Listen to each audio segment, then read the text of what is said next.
Hello, it's Saturday, March 28th, 2026. Welcome to another episode of Have Your Say 247. It's a show that will give you the opportunity to have your say on issues in the news. Thank you for joining us. We appreciate you.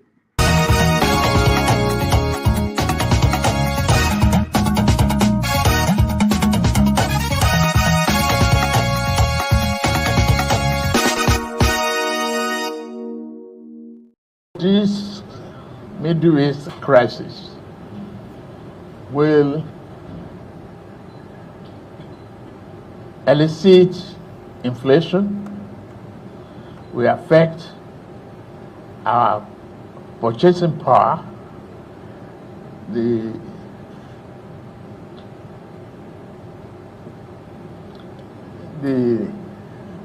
labor union and others will be gearing to ask us to support them because of the effect of the Middle East war and prices at the pumps, resulting in transportation problems and high prices. Even though the chairman had said there's no need for policy discussion, we should rejoice. I'm glad you have something to bite. My condolences to Kashim Shetima, like what you did, return immediately to Borno and collectively give a message of sympathy and condolence to our people there. Yes, we are with you. As our investment in technology and equipment that we must defeat.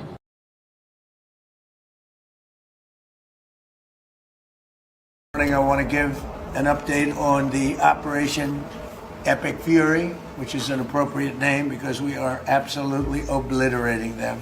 A few moments later. See this pen right here? This pen is an interesting example. It's the same thing. So this pen is very inexpensive, but it writes well. I like it. But I can't have the pen the way it was. You know what it is. I don't want to give too much publicity, but they do treat me well. Sharpie. So I came here, they have $1,000 pens. And you know, you hand pens out, you're signing and you hand them out, you're handing them to all these people. Sometimes you have 30, 40 people. And they were $1,000 a piece. Beautiful pen, ballpoint. 1,000, it was gold, silver, gorgeous. But I'm handing out to kids that don't even know what they are. What is this, mommy? This is kids. They're getting a pen for $1,000. They have no idea what it is. And I feel guilty because I'm like, I'm by nature, I don't, it's the government. I love the government like I love myself economically. I want to save money. So I'm saying, this is crazy. And it had another problem. They didn't write well. So I take it out and I sign and there's no ink. And I got all you people looking and you say, there must be something wrong with Trump. And I'm signing and there's no ink in the pen and it costs $1,000. This one, I called the guy. I said, I'd like to use your pen, but I can't have a gray thing with a big S on it saying Sharpie. He said, well, I can make it nicer. I said, what can you do? He said, I'll paint it black. I said, that's nice. And I can even paint the White House on it, sir, if you like, in gold. Almost real gold, not bad.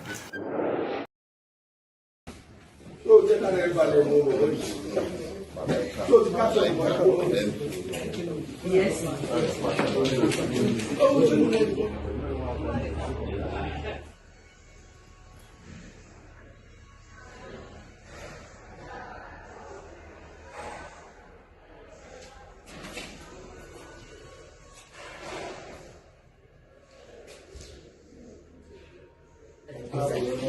They just found out yesterday. Outside the fences, they just found out they punch all the tires, the purple tire. Like 5 minutes.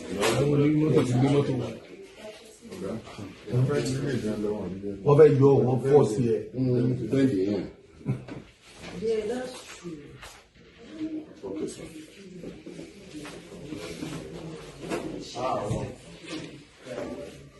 Bismillah.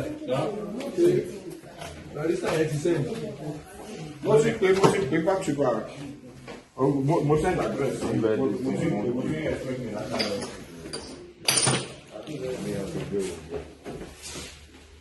Wow.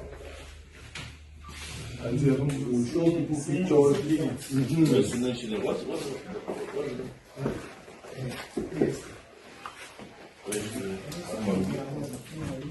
presidential. So just everybody over. So to capture Yes. She done. Cash. The cash madam. Where is Rachel? Ask him to ask her to come in there. Secretary.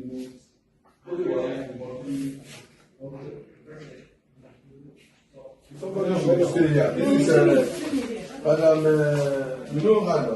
Sir? This woman, you don't know her. You need to watch television and see this image. Okay.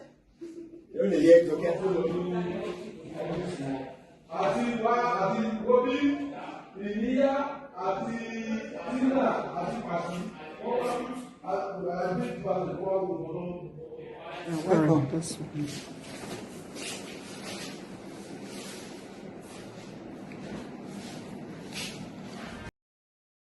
General Assembly has voted to recognize the enslavement of Africans during the transatlantic slave trade as the gravest crime against humanity. The resolution proposed by Ghana also urges countries to consider issuing formal apologies and contributing to a repatriation fund, though no specific amount has been proposed. The motion was adopted with 123 votes in favor. The United States, Israel, and Argentina voted against the resolution, and 52 countries abstained from voting. These included the United Kingdom and members of the European Union. Police, the Department of State Security Services, DSS, recently arrested and detained 2 Nigerian social media influencers over tweets that were critical of Israeli Prime Minister Benjamin Netanyahu, US President Donald Trump, and the role of the US and Israel in the ongoing regional war in West Asia and genocide in Palestine. After close to a week of detention, one of the influencers, Sani Buhari, known by the username Waspaplib, was released, but only after a clearly forced apology to the US Embassy in Nigeria was posted on his Twitter account. Abubakar Adamu, the other influencer, remains in detention, having been charged to court by the DSS under the claim that, among other things, his tweet could bring Nigeria into a military conflict with Israel. I spoke to Abubakar Adamu's lawyer, Khalid Aminu, and according to him, it was the US Embassy in Nigeria that reached out to Nigeria's National Security Advisor with a petition over the tweets in question, after which the NSA got the DSS to arrest both men. In other words, the US Embassy in Nigeria not only carries out digital surveillance on Nigerians, but effectively instructs the Nigerian government to violate the civil rights of Nigerian citizens if they criticize Israel or the US. With regards to the arrests that we've seen happening in Israel-related posts, the US Embassy submitted a petition to the Office of the National Security Advisor for post that was made through Abubakar Afandat Abugaga through his account, making comments on Israel. And as a result of that, they submitted a petition through the Office of the National Security Advisor, and then it was dispatched to the DSS. And that was how they arrested Abubakar. Of your first question, in respect of President Bola Ahmed Tinubu's chances in the Southeast. You see, politics is very dynamic, and it is becoming clearer and clearer that the president of this great country, President Bola Ahmed Tinubu, has the support of majority of Nigerians, and more in particular, Southeast. You know, we in the Southeast believe that we made a huge mistake, you know, in the last election 2023. So we now know the place to go. The place to go is APC. Majority of Southeasterners, they believe in APC. If you were in Enugu 2 days ago during the zonal congresses, it was filled with enthusiasm. It was filled with joy. You know, too many stakeholders, too many party faithfuls, even non-party, non-APC members. I assure you, many of you lamenting the problem of electricity, power. Yes, we are paying attention to that. The Grid Asset Management Company, CAMCO, which will inject approximately 1,500 megawatts into a new grid corridor. We are going to improve on it. Electricity will become better, and be assured there will be opportunity and progress in our industrialization path. Tonight,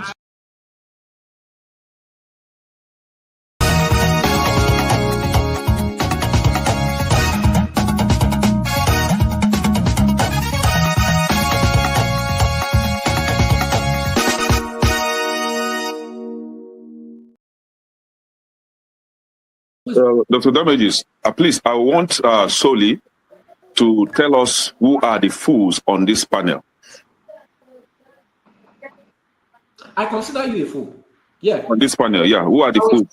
I will explain the foolish statement that you made. When you were talking about Sowore. I made a foolish statement. Yes, you did. You must be very stupid if you don't know how to respect your elder. You are very, very stupid. Are you crazy? You must be very stupid to use that word on your elders. Am I your mate? You are a very stupid boy. Can you learn how to talk? If you cannot handle it, don't ask me. Can you learn how to talk? Mute your mic. See, don't be fooled with the comment section hype. So excuse me. Okay, hold on, guys. I expected you to ask him to withdraw that word. Nobody is a fool on this panel. Okay, hold on. Be stupid. Can you call your? Okay, hold on, everybody. I know we are ranting. Can you call your father a fool? No, hold on. If my father behaves like you, yes, I would. No, please, everybody, calm down. There's a protest tomorrow to liberate us. Most people here, we pull a call to say, don't participate. You know you are an Igbo. You know you are a Do. You know they don't like you. You know you are from Benue. You know you are from Jos. They're going to kill you. We are delusional. We are pretenders. We are not sincere. We are hypocritical. Dr. Damages, thank you. I do not take this for granted. I consider this a privilege. For bringing me back on and on again, I got my heart for you. Thank you. I rest my case. And I'm gone. I wish Ovie was here. I wanted to talk to Ovie. Ovie is an agent. He's a distractor. Each time he comes here, tell him to remove those demons and ancestors behind him. Or else you charge him for it. He's collecting money. Yeah, he's doing free adverts on your show. You allow him to do that nonsense every day. Doctor, today, I'm angry with you too. I rest my case. All right. Thank you. Thank you so much, Omori.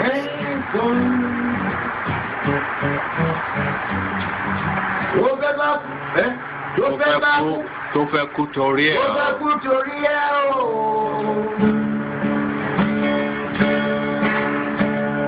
Ọwọ́ ẹni ló ti ṣàánú kọ́.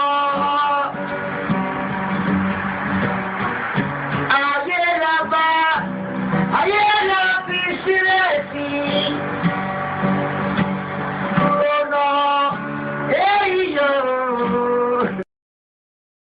If you really want to know what Kabiru and his friend organize rally in their constituencies, people know they bring change. Organized people do. USAID use now to destroy what we had then. Instead of you talking about politics to Nigeria, you are politics to the man who was in power. Is you dumb? Did he just say what he had then? What you had there was IPP and Abacha. You are dumb. You are a moron. You today, no. You don't even collect good money. You don't collect good money. You Nigeria is money. You are in America doing a DoorDash. You're in America doing DoorDash. You should be ashamed of yourself. You should be ashamed of yourself of this. You call me a fool. You call me a fool. What you have No, I didn't know where the money came from. But what we achieved, I'm talking about the achievement. We killed Abacha out. We killed IPP out. That is the democracy. You are your moronic and imbecilic Okpemolo. I enjoy it today. You guys will die. You guys will die. You guys don't take it. It's just that we're not taking the cooperation of Nigerians. You call me a fool. You are moronic. You are imbecilic. You are in the nudity of the Nigeria is money. You are in America doing DoorDash. You should be ashamed of yourself. You should be.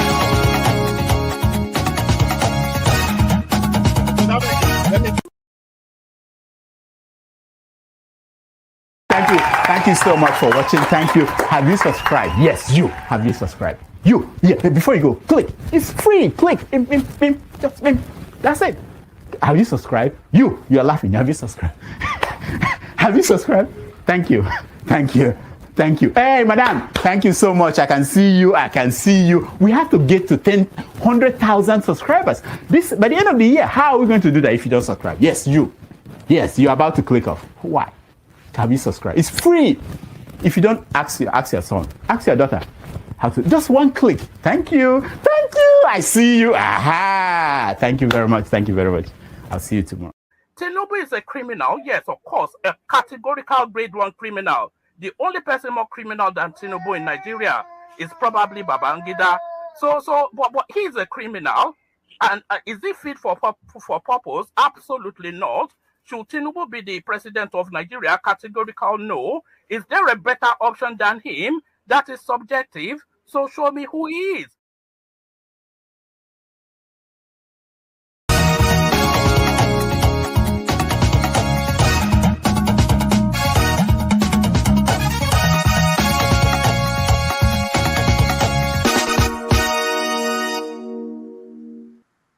All right, it's another Saturday, the 28th of March, 2026. Thank you so much for joining us. My name is Rudolph Okonkwo. We're here again to have a conversation on issues in the news across the world, Africa and Nigeria. The war is still going on, the war between Israel, Iran, and America. And that war, most people are surprised that this is the 5th week. We just entered the 5th week. It's still going on. Iran is not giving up all the efforts by different people. Pakistan is now moving in to negotiate an end to the war. And we are following what's going on. We have President Trump weighing in every day, deciding the direction of the markets around the world and what people think about the conflict. So we touch on that as we do every Saturday. And let's listen to something that Trump said just this week. What is missing in leadership? Well, it's winning. You got to win. You know, I've watched a lot of people, leaders, great leaders. And, you know, the one thing about sports is you break it down into, you know, a 2-hour period, something nice. You don't have to wait a lifetime to find out is somebody a winner or a loser. You got a lot of losers, mostly losers, fortunately. It's a good thing to have a lot of losers. I always like to hang around with losers, actually, because it makes me feel better. I hate guys that are very, very successful, and you have to listen to their success stories. I like people that like to listen to my success. All right. So in the midst of war, we are also getting entertainment from the person leading the charge. Also, in London this week, we had this report, this very shocking report, that the former Nigerian banker, Herbert Wigwe, owned 106 properties in London. He was ranked number 7, ranked the 7th on the list of billionaires with the most London properties. And most of you remember that he died in 2024, somewhere in California. He was going to watch the Super Bowl. And I think the helicopter he was traveling in crashed and he died with his wife, I think one of his child.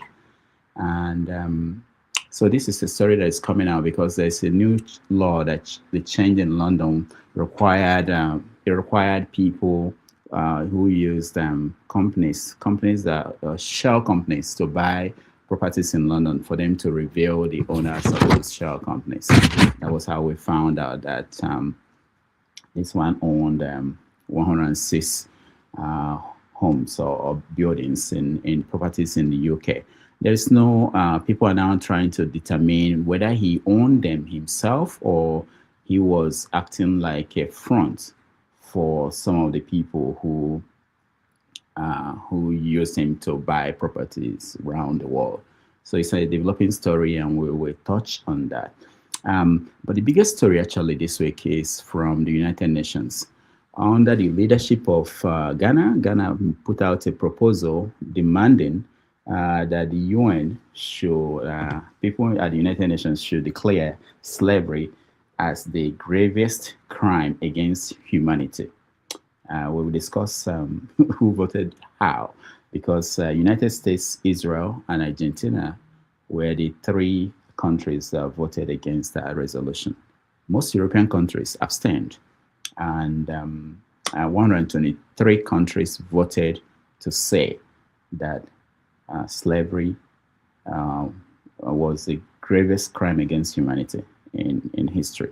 So we touch on that. We go back to local politics, where the APC, they had their convention, regional and national convention, where they basically endorsed Tinubu, as we expected, as their candidate for president.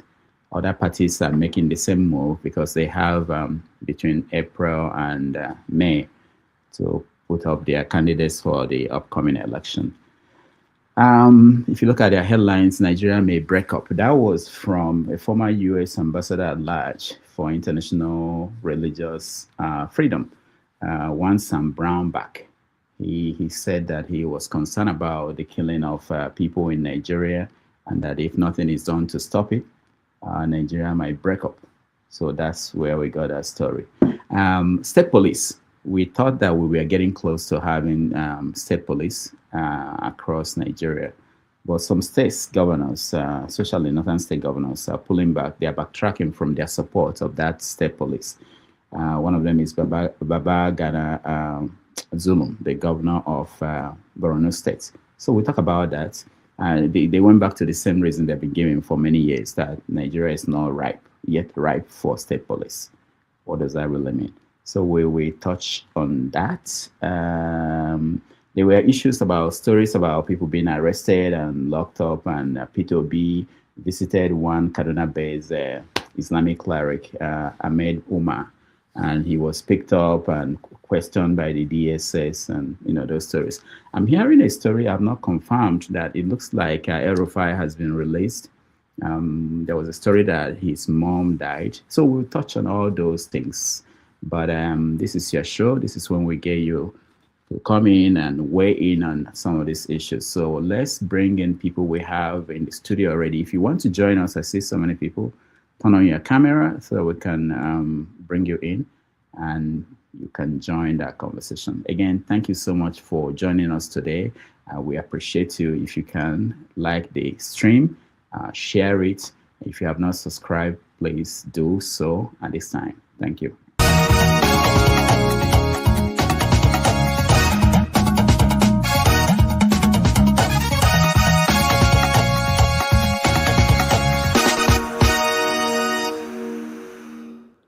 All right. Who do we have? Ike, how are you?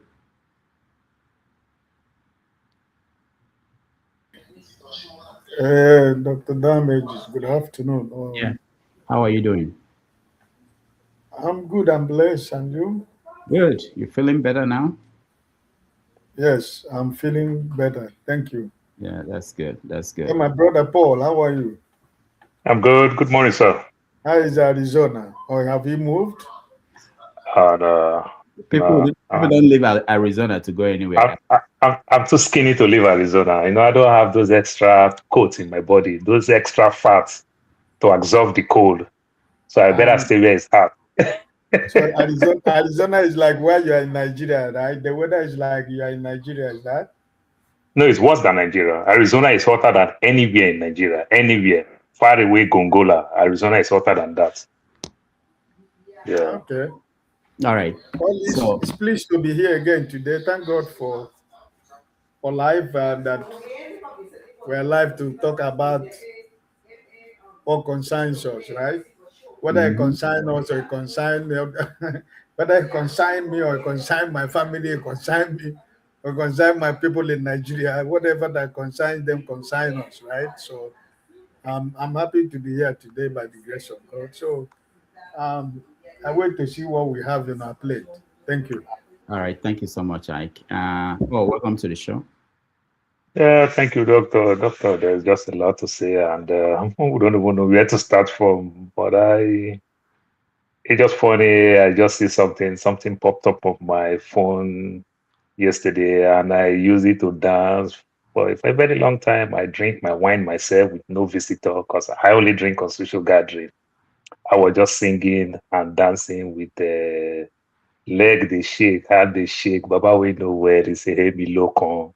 So I was just dancing with the song, and it was just a good vibe because I'm tired of getting fed up complaining about Nigeria. So sometimes let's just laugh, like Fela would say, with all the problem that we are going through. It's mind-boggling when you see the way people support Tinubu. It's just like the way you see the Zionists support Israel. You wonder that is this person really an American or Israeli? You know, that kind of full support that we don't see anything on ground with 3 years, but people tend to tell you this is the best thing since sliced bread, and every other thing. We don't know what is going on. We don't know anything. And people support. Good percentage of us that even live outside the country, who knows that good percentage of our resources is going back home, not because of we love to do charity, but because of we try to take care of problems that we will never finish solving. We can never solve our friends' family problem, but we still believe that the government is working. That's my take for that. All right, let me show you this and get your take. Since did you read this article? That's true. I saw it, but I didn't read it. But I'm gonna read it. Yeah, you should read it. And yeah, I saw the highlight from the video part when he tried to do the review, but I've not read the article. Okay, all right. Yeah, Whenever you read it, let's talk. We have to bring back Azo to come and explain for us what he was trying to say there. What was going on. I hate to say this, but I don't really think he knows how to manage himself very well. He will not say anything. He will hold back. It's like somebody. He didn't hold back in the column. Yes, he may not hold back in the column because he can defend himself that a contest matter.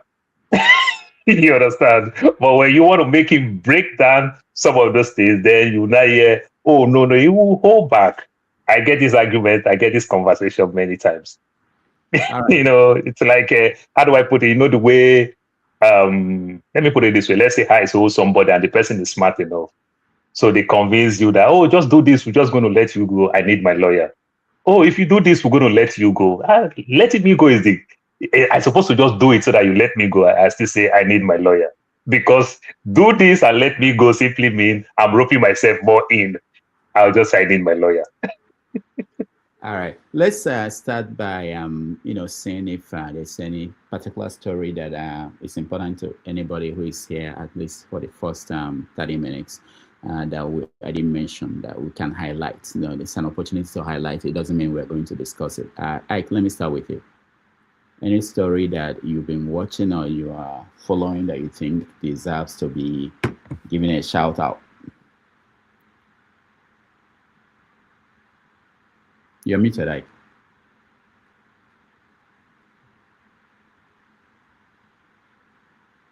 We can hear you, Ike. Okay. Yeah, I think the last comment you made, we are just hearing the release of El-Rufai. It's true because the mother passed away in Egypt and he was released, but the question in my list is releasing a Rufai without court order. What does it entail for Nigeria? Because Rufai is under investigation and he was detained, but all of a sudden he was released by no court order. I don't know how he got released. So, is it a starting point of this administration telling us that it is true that whatever they want to do, they do. Nobody can hold them accountable. So I'm happy that he's released to see the burial of the mother. But the point is the process of his release. And that's where I'm looking after from next week, because I don't think it's something that somebody will just grant to release. So that's the only thing I'm looking at for next week. I want to know and see what the release of El-Rufai is entail in Nigerian political scene. All right, thank you. Femi, welcome to the show. Good morning, good afternoon, doctor, and everyone. We are going around to see what people are thinking about, what stories they are following that we did not mention. I just saw this story that Wike is said to Nigerians, PDP will shock Nigerians in 2027. So interesting. So Femi, what are you watching? What stories are you paying attention to? Doctor, there's so much happening in the world. Which one is of interest to you? No, and you don't have to mention all of them. Everything is of interest, even the ones you don't remember right now. Maybe one of the several caricature ones, the resignation of the Kano State deputy governor. As if it's not something that we're used to seeing. Obviously that's under pressure. There's probably some disagreements going on, but there's always something. There's too much to talk about. It's the same thing, different day, same thing. So much to talk about. All right, Paul, what are you watching? Let me continue with what Elder Ike said. And first of all, El-Rufai is not supposed to they don't even have any reason to arrest him at the first place. And they've not tried him and sentenced him, that they just release him like that and everything. He's not supposed to be in jail. You understand? What we assume that El-Rufai did and what they are prosecuting for is a two different thing and everything. Living here in America, if the FBI pick you, we are not talking about, say, some city police, whatever. If the FBI pick you, they already have all their facts that they are going to court and everything. But you don't pick people. We are not in Mexico. That's the answer. In Mexico, you are guilty. You understand? Then you prove you're innocent. In Nigeria, you are innocent up until they prove that you're guilty. You understand? So El-Rufai is not even supposed to be in jail. It's not until you pick the man, then you want to push him to say one or two things and everything. That's not how to do things. They arrest El-Rufai. They don't have evidence. And if they have evidence, the evidence will work against them. They know they're going to release El-Rufai. They are just testing their power and everything. He's not supposed to be there at all. He didn't commit any offense. As at this time, he's as clean like the snow. He's 100% innocent. Because the people who arrest him don't have any evidence. And if they have any evidence, they're supposed to pick him today and release him tomorrow. Then they go to court and go drop all the evidence. They don't have any. And if they have, which me and you know that if we want to follow the Nigerian way, if they have evidence, they are not ready to use their evidence. So which means El-Rufai is as innocent. They don't need to hold him at all. Okay. All right.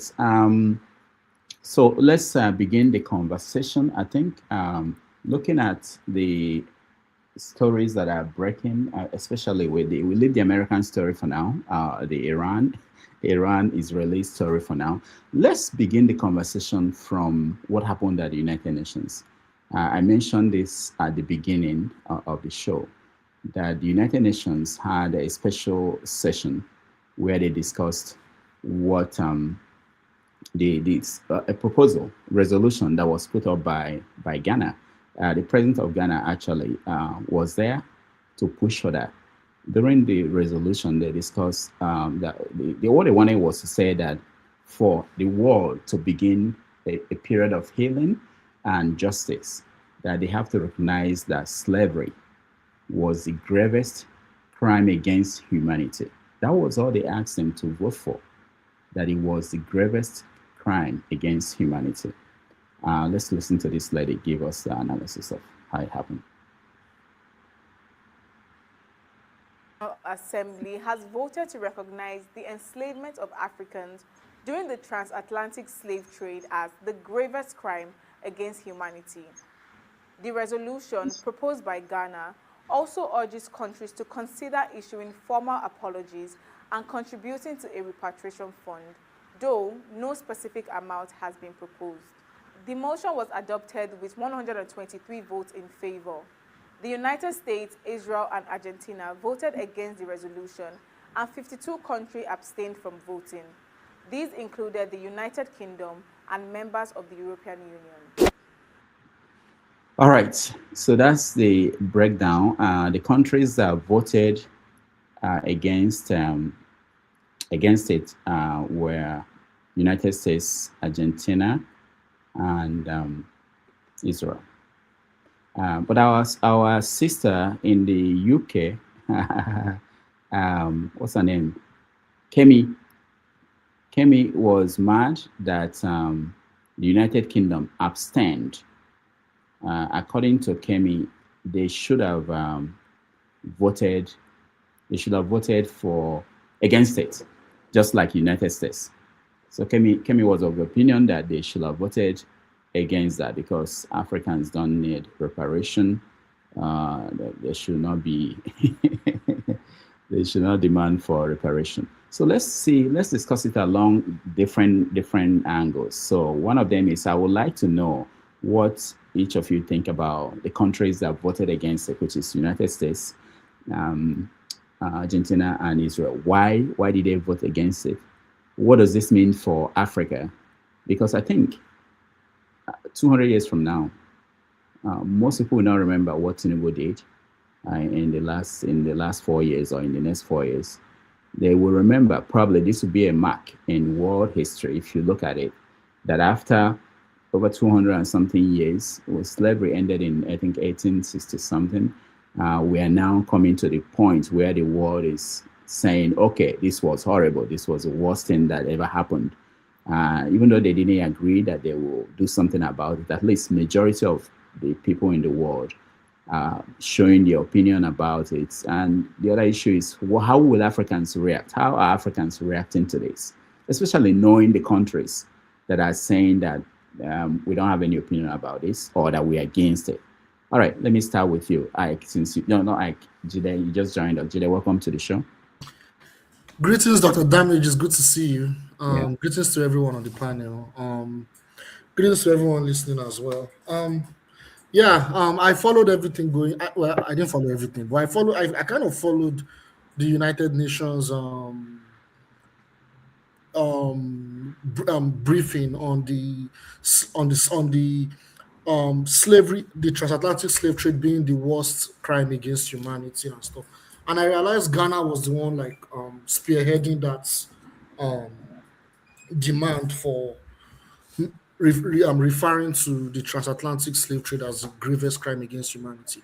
First of all, the countries that were against referring the transatlantic slave trade as a crime against humanity, those countries, I'm not surprised that they were against them. If you look at the historical context of those countries in relation to African people all over the world, it has been extremely negative. In the mildest term I will ever use, I will just use negative. If I'm going to use the actual word, it has been horrific. So considering that fact, it is not surprising. Let's look at those countries, the United States. We're talking about a country where, that a country that has been at constant war against Black people for centuries, from slavery to Jim Crow to where we are today, to broken families, broken communities, to the crackhead epidemic, to the genocide on Black people. to the destruction of black people having their own community. I mean, the destruction of the black community generally. You know, I mean, I can spend hours upon hours talking about how they've destroyed our fellow cousins, our African American cousins, how they destroy their communities, destroy their families through evil criminal policies. You know, they destroy their culture, you know. For crying out loud, during slavery, let's look at history. During slavery, when our people were enslaved and brought to the United States, the demography of African Americans, or the demography of the African slaves were over 20%. So it's not even what we have now. It was, in fact, if you look at the period of before even America got its independence, the demography of black people was far higher than what it is now. It was almost 40%, if not even higher than the whites. Like, this is history. So there have been a targeted annihilation and genocide of black men and women in this country. And that war is still going on up till now. As maybe in the next section, I'll talk about it. Argentina. Argentina is a country that has a very horrific history with the transatlantic slave trade. If you look at what happened with Argentina, Argentina used black people to fight their war of liberation against Paraguay in the 19th century. And they used black people, they used black men to go and fight that war. There was a specific target of black men. That history is there, like they targeted black men. They said that for black men to actually be free, they need to go and fight for freedom for Argentina. So they didn't fight. The Europeans, they didn't fight. They pushed the black people. And I'm talking about demography because we need to look at demography. Black people, the percentage of black people at that time, just like the United States, was almost 40% or 50% of the entire population of Argentina. But what they did was, the first strategy was they subjected them to war. A lot of them died in that war. A lot of them died. Subsequently, the women that were vulnerable, they married them to white men, to European settlers, Italians, Spanish that were settling. There was even a policy in Argentina to bring in white people, like just bringing more and more white people so that they will mix with the women. And also, just like the Jim Crow that they were trying to implement in the United States, there was a segregation policy in Argentina that targeted black people, which led to spread of disease. I can't remember the name of disease right now, but there was a spread of disease that killed millions of black people in Argentina. In fact, this was what led to the ultimate genocide of black people. It was yellow fever, Jide. Yellow fever, thank you, Brother Femi. It was yellow fever, yes, thank you. They reduced their population less than 2%. 2%, thank you. In fact, a lot of them died to the point that the only way they could survive, they could not survive in Nigeria. Some of them had to move to Brazil. It was so bad. It was really, really bad. That was the same policy that America wanted to implement, but in an insidious way. But thanks to the resilience of our African American brothers and sisters, they resisted it and they defeated that policy. Now, they're not at the best place right now. They're still at war against our African American brothers and sisters. But still, that war is still going on. And our African American brothers and sisters are resisting. So, with all these things I'm saying, the point I'm making is that if America and Argentina and Israel, the racist country called Israel, that was built on racism, is a country that was built on racism. The origin of Israel was built on racism. So there's no way they would ever be sympathetic to the plea of African people. We need to understand that. And we need to also understand that anything that has to do with America's foreign policy, anything that Israel goes along, Israel, if America say yes, Israel will say yes. If America say no, Israel will say no. It's like that. If you go and look at it, so it's not surprising. But the point I'm making is for America to say yes, that they acknowledge that it is the worst crime against humanity, which is Argentina and Israel and all the other countries. For them to acknowledge it, that means they will pay trillions of dollars, not just to the African Americans and the Afro-Argentinians and all the other Afro-descendants of slaves. They will also have to pay such amount of money to the victims in African countries too. We're talking about trillions of dollars. So what that means is that it's open a can of worms that will be unbearable. So they cannot accept that how evil they are towards we African people. They have to say no, to save face, and to hide away from it. That war is still going on. In fact, we black people, particularly when we're in the US. We need to be seeing what's going on because they are even trying to use us against ourselves. The CIA, they've planned since the 70s. There have been an explicit war since the civil rights movement in a different way. Because the civil rights movement, it played a role in the defeat of Jim Crow. So now what they are now using is through economic policies, so many psychological warfare and so on. So what they are trying to do now is they are trying to create splinter groups among African Americans, splinter groups such as FBA, ADOS. I'm not making this up. It is documented. They said they will need to develop splinter groups that they even focus on we Africans, Nigerians, that we are coming to their country, we are educated. I read this thing some months ago.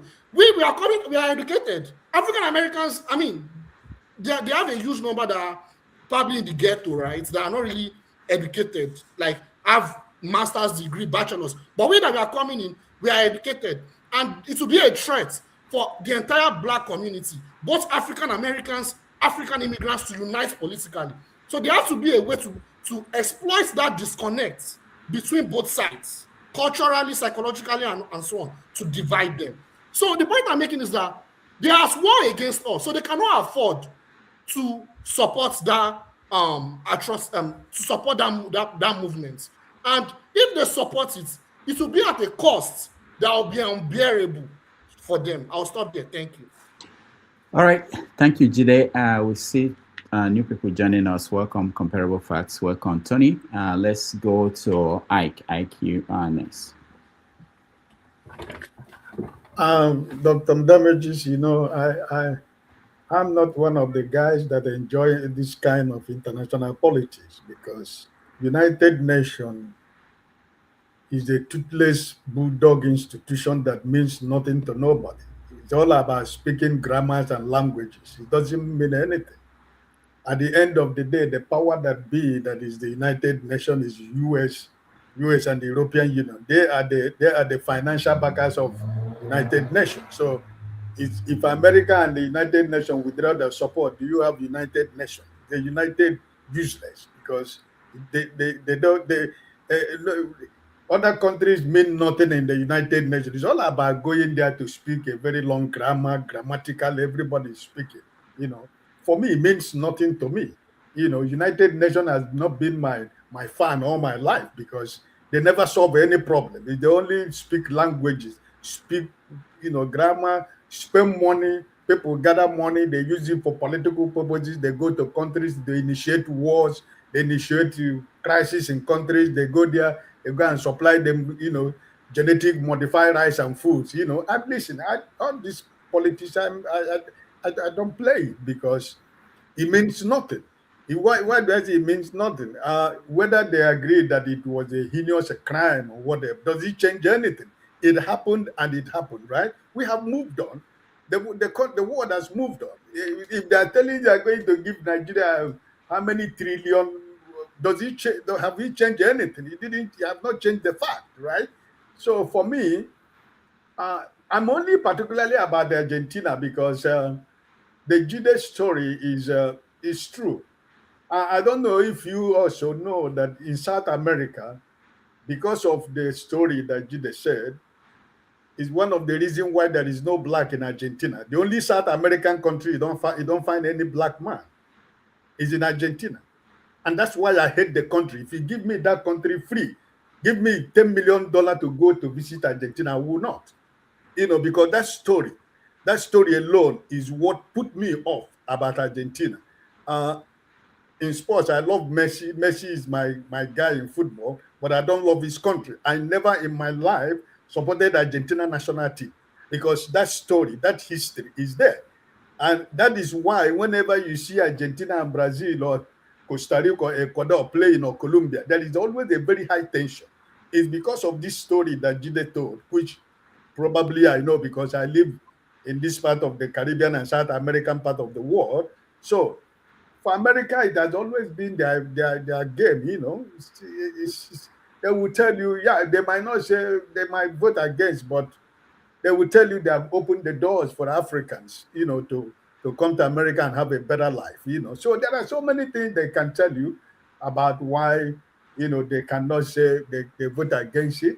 But I can speak about the Royal Dutch Kingdom, Netherlands, which is where I belong. In 2023, the Prime Minister of the Dutch Kingdom, they tendered an open apology against the slavery of what happened those years.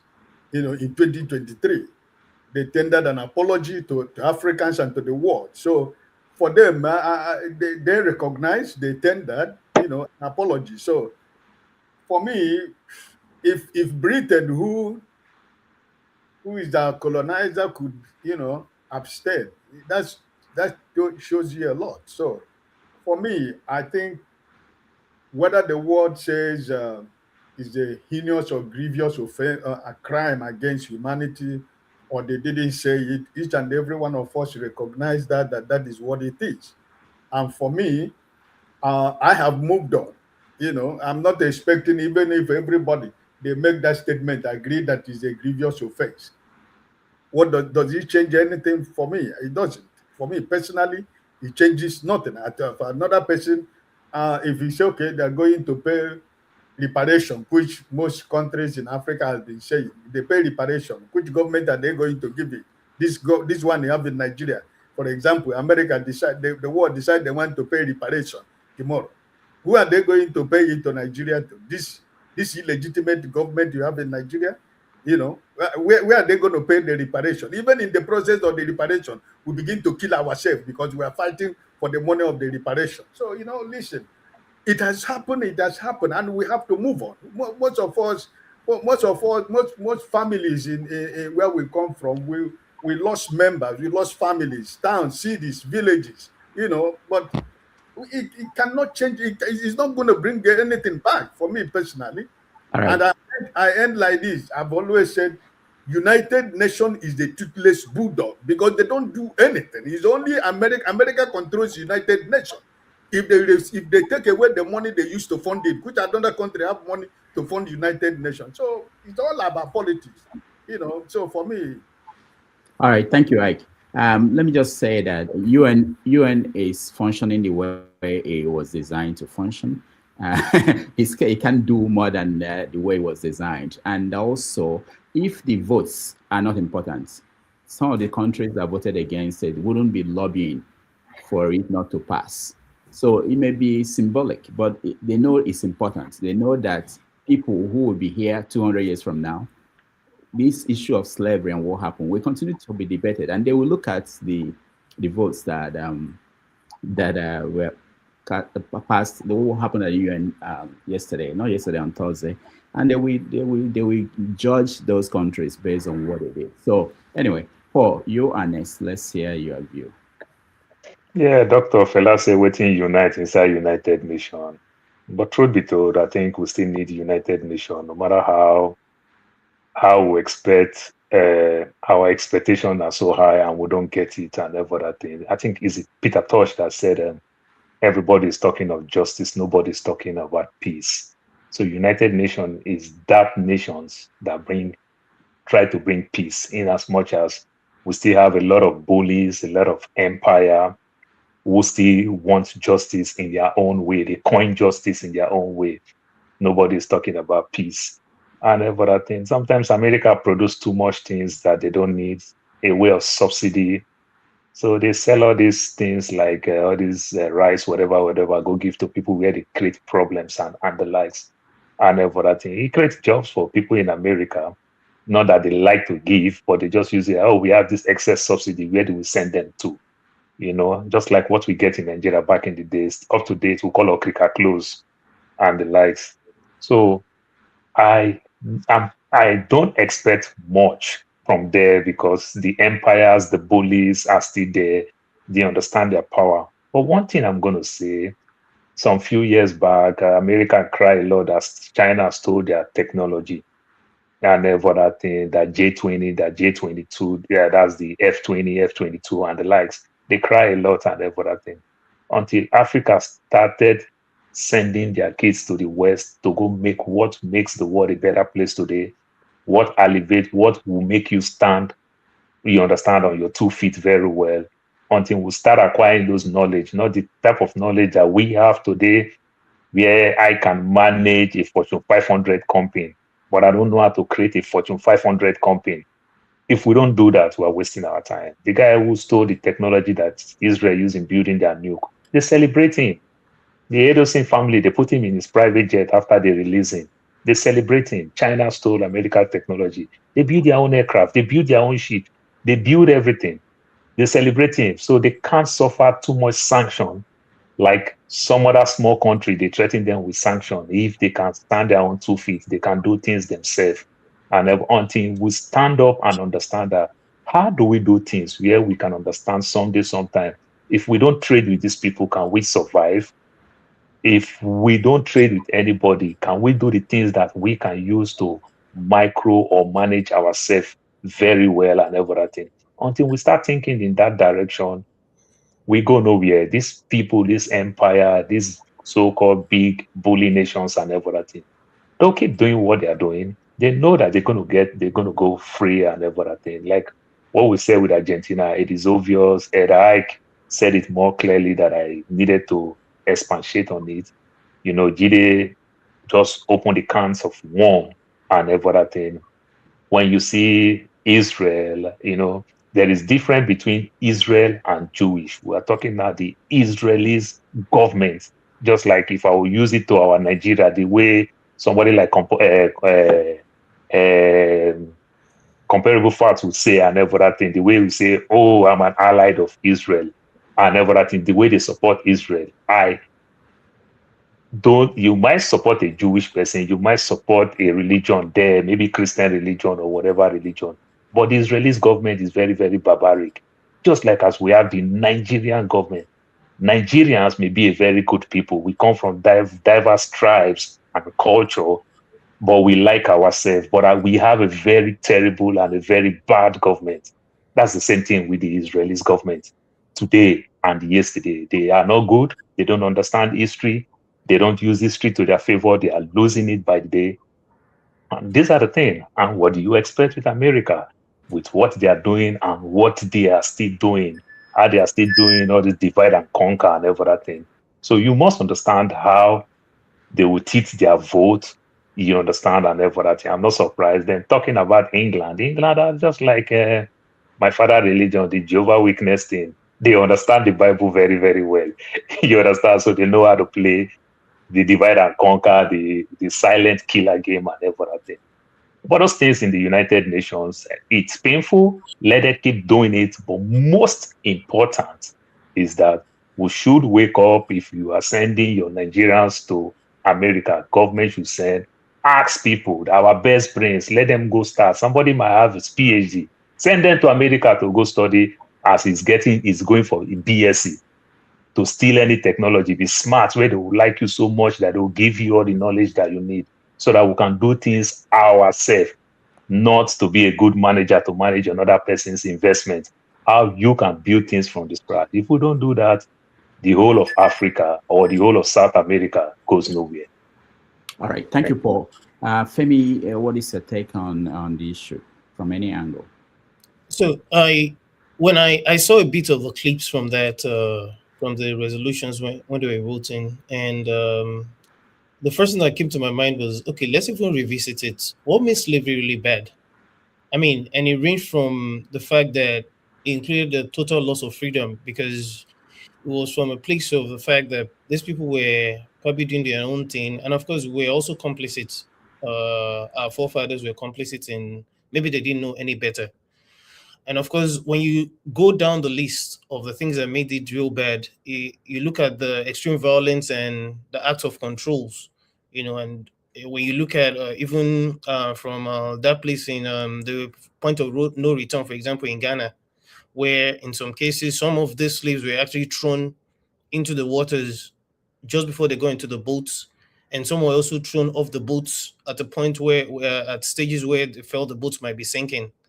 And just the sheer trauma of the separation from families and the forced labors and brutal conditions under which a lot of these slaves were subjected to, depending on whether you were considered a house slave or Is it a field slave, for example?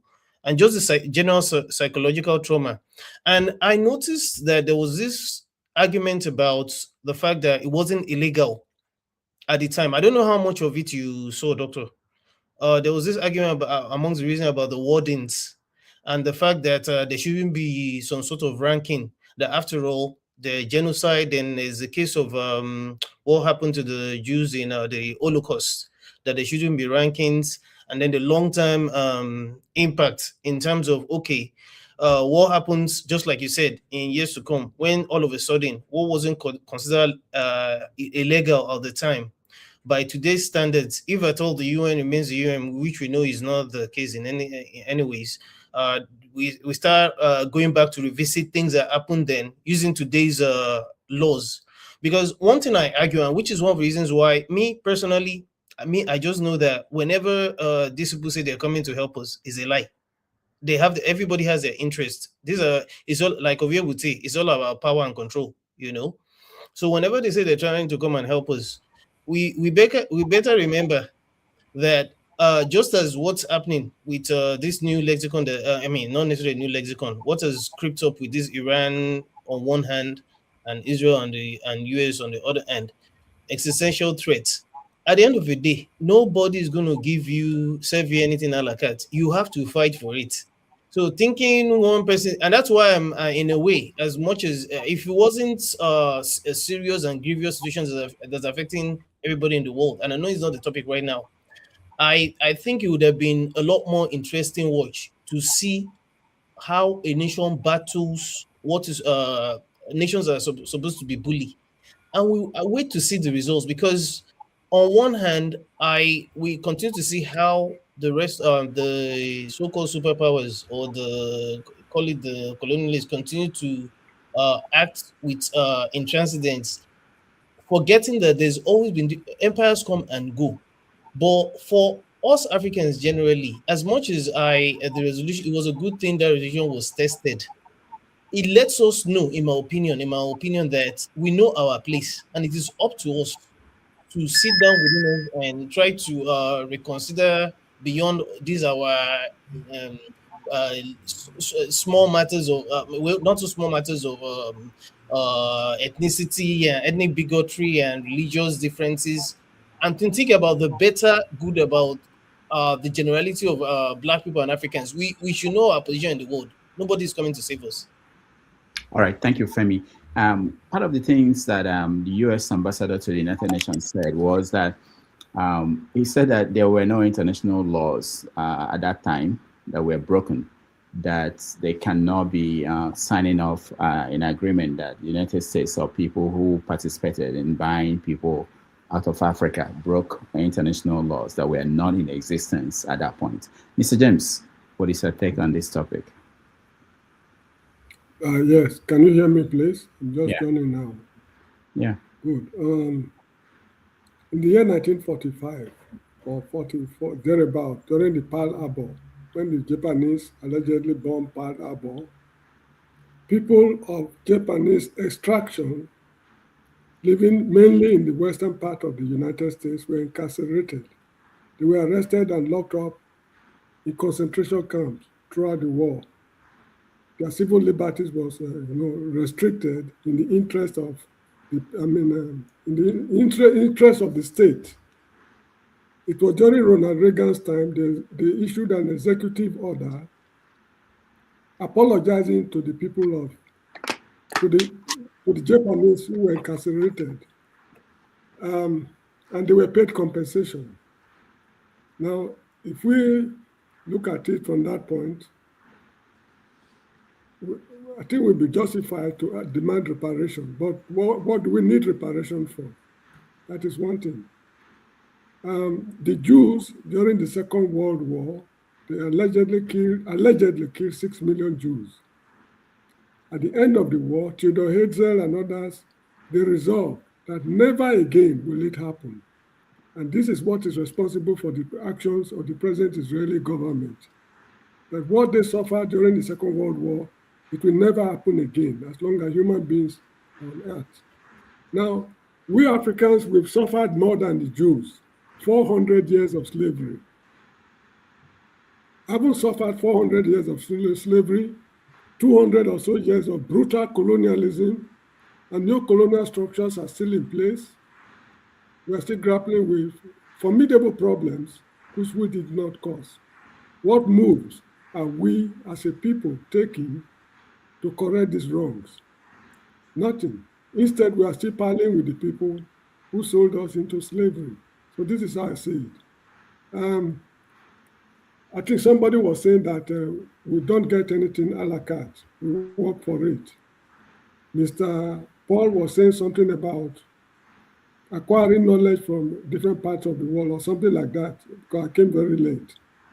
Now, we need to come together as a people to reason together to see what we can do to salvage future African generations. If not, this problem will continue to continue. I'm not in favor of reparation. If you bring the money, for example, how will it be shared? Will Ghana get more than Sierra Leone? Will Malawi get more than Zambia? I mean, and one thing we should know is that once an amount of money is paid, it can be $100 trillion. It can only be paid once. And once it is paid, it is paid. We no longer owe them anything.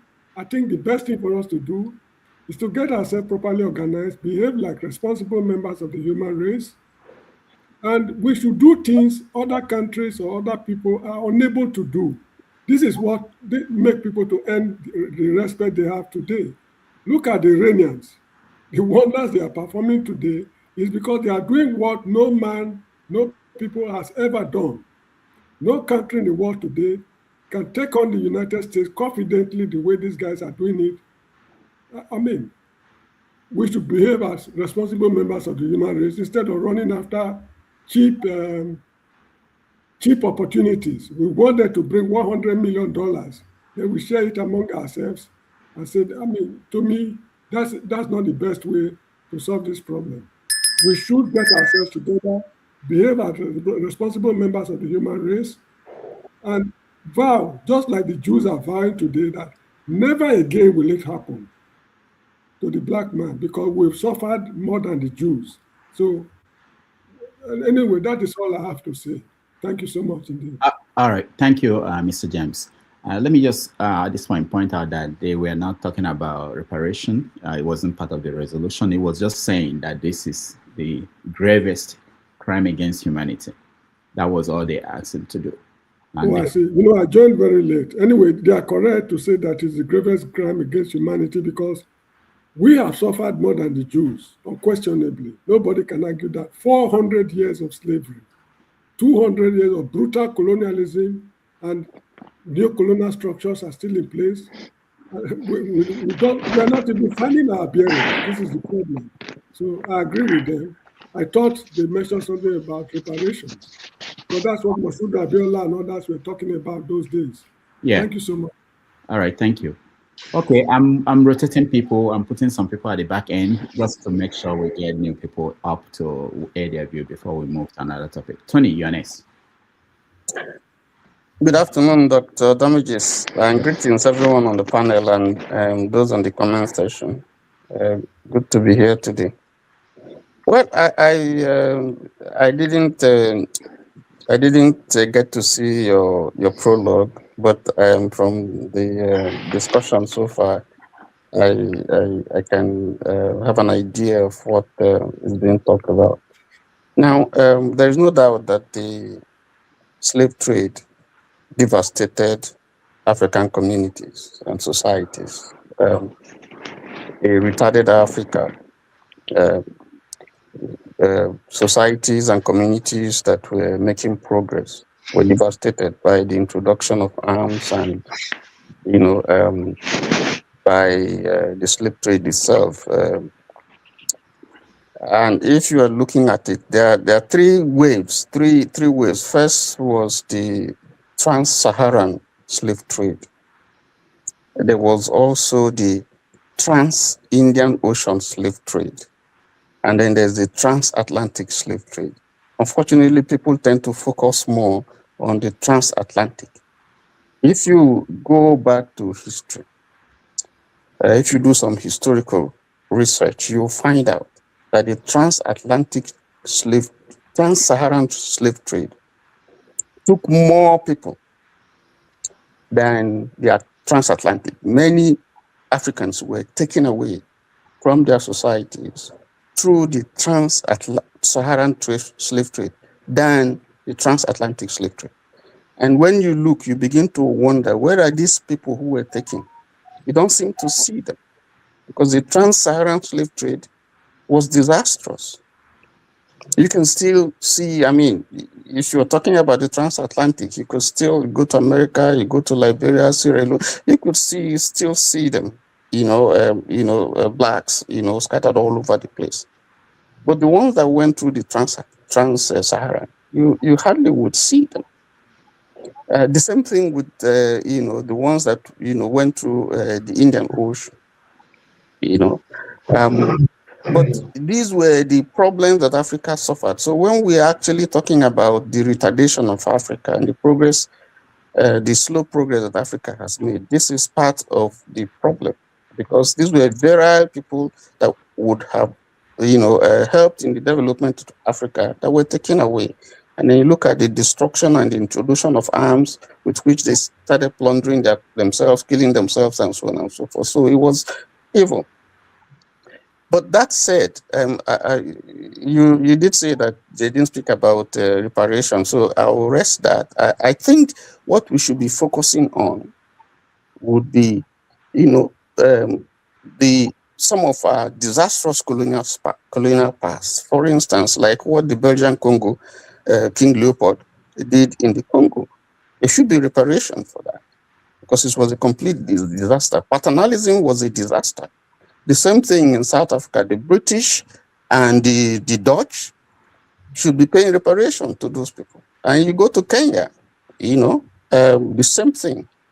So I think these are the things that if Africa pushes will make sense to me than this whole issue of slave trade, because it won't fly for so many reasons.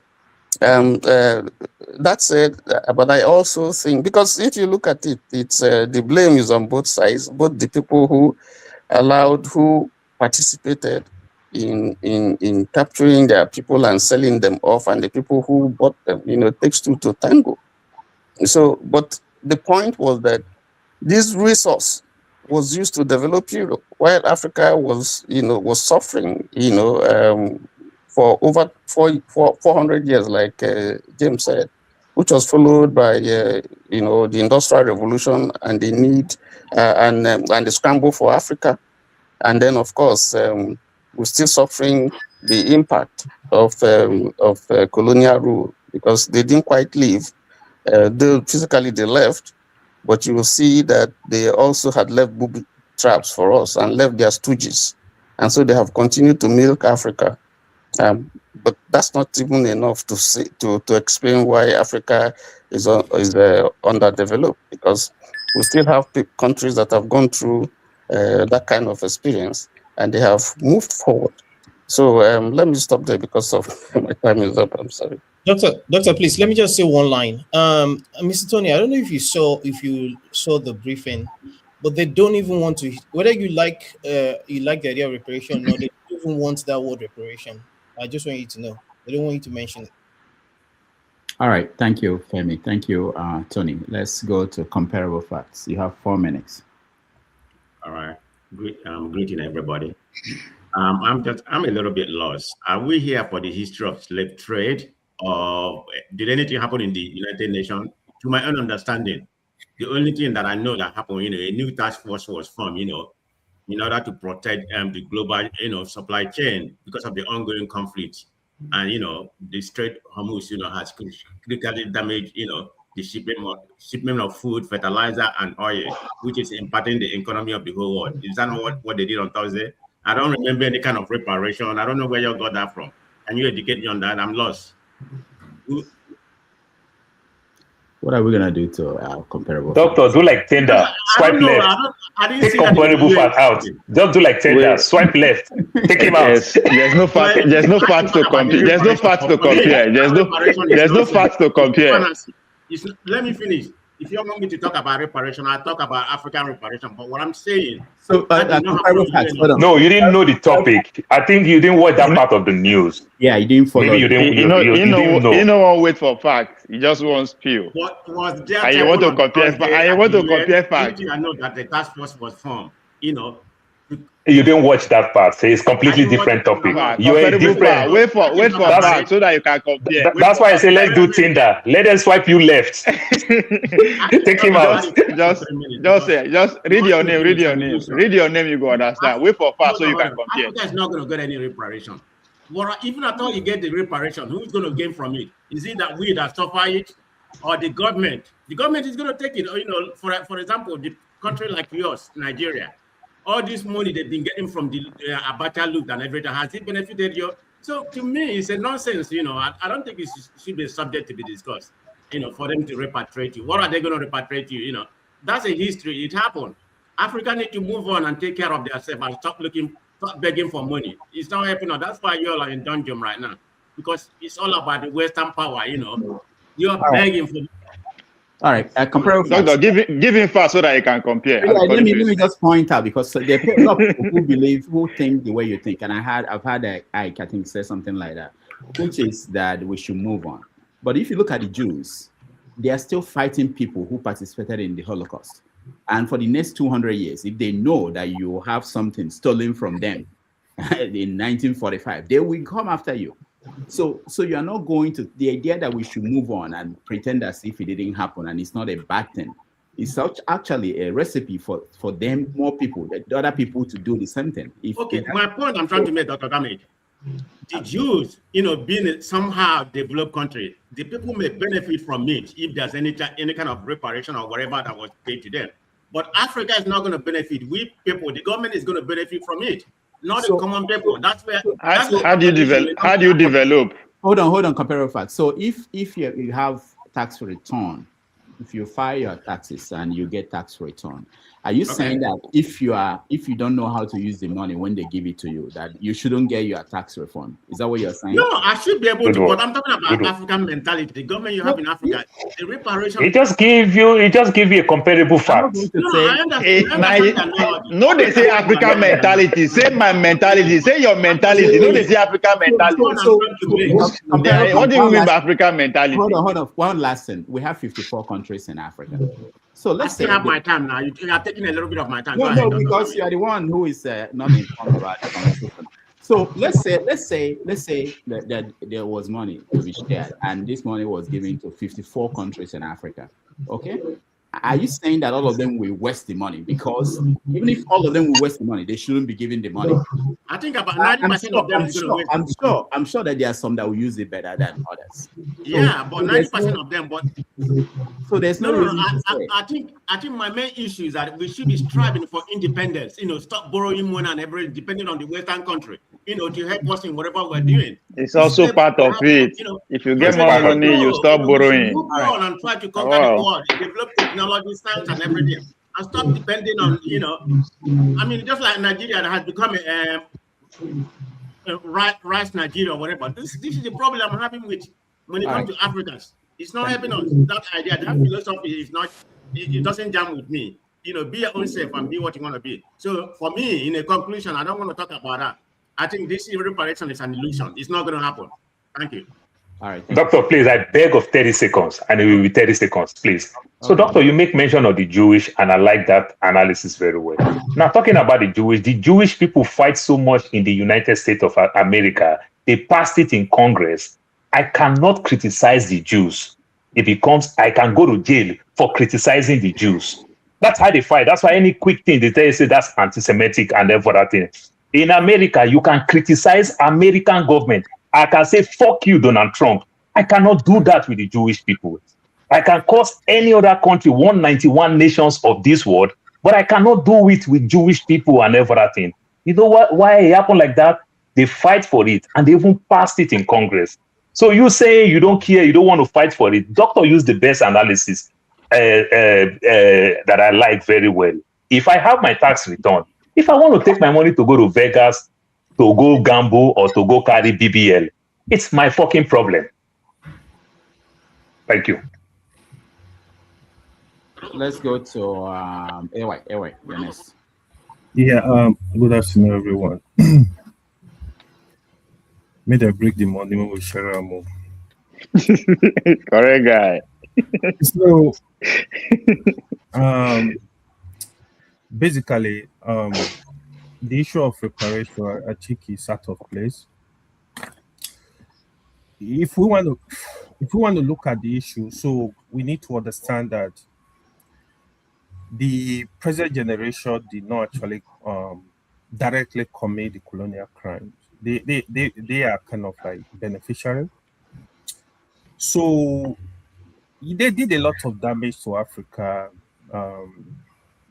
as regard to how they extracted the massive wealth from Africa, structural underdevelopment, created artificial borders.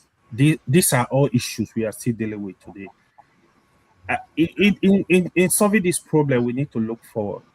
So, like a lot of speakers have said, if you send reparation back to Nigeria, who is gonna be in charge? You're gonna give it to this government that will load the money. So that's not what you need. The solution is we have to corrective economic measures as step towards global equity. So these are the solutions. So we have to look for solutions because systematically this is still going on. It's still going on systematically. So if the world they are genuine about it, they have to present a solution going forward. Because the way this thing can come in form of debt relief, trade reforms. There is no fair trade for Africa, actually. So these are issues you need to address, like the education and transfer of technology. You know, we are not getting a lot of this. Basically, we are not treated equally, even to date, and they are still stealing our resources. So that needs to stop. They need to let Africa country have their independence, re-independence, and they need to support Africa country to develop a form of technology, a form of infrastructure, a form of education. This is just the way to go. But if they are not doing that and they are discussing at the UN about slave trade, they are just hypocritical. Because if you are actually interested in solving the problem, you have to address the issues we are having today, the issues we are having across Africa. It's not in form of let them bring some billion of dollars to Africa to do what with it exactly. You know, so this is the best way to go about it. Thank you. All right, thank you so much. Let me point out before you speak, let me point out that the issue of slavery and reparation is not just an African issue. Here in America, they are pushed by some states that there should be reparation, compensation for people who were direct descendants of people that were enslaved. In California, they are discussing options, not just giving money to people, but maybe giving them free education. So the conversation is wider than just money. It could be trade deals, it could be transfer of knowledge, it could be so many things. Yeah, right. Exactly. Sally, go ahead. You're nice. Yeah. Thank God most opinion of our older generation does not matter. Because when I hear the older generation speak, I always just ask myself, what's the difference between the older generation and this APC? There's no difference.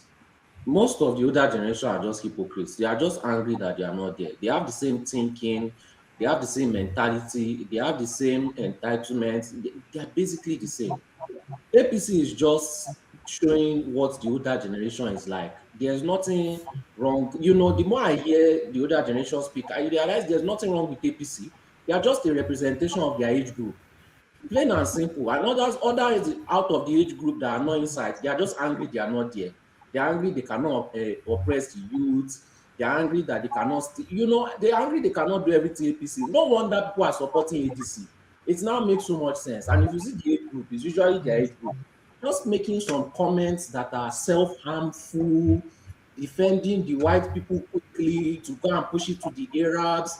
You know, everything, you act like you've never fought a legal case before. First, you must make precedents. You must acknowledge the crime in the first place. You are not just going to run and say, it's a crime, oh yeah, give me my money now.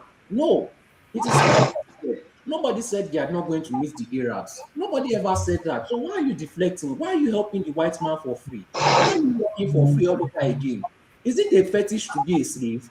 You want the whip. That is just it. Some of you have this slavery fetish, but it's the older generation mostly, because this newer generation, they don't. So I already knew that somebody was going to mention that Arab thing.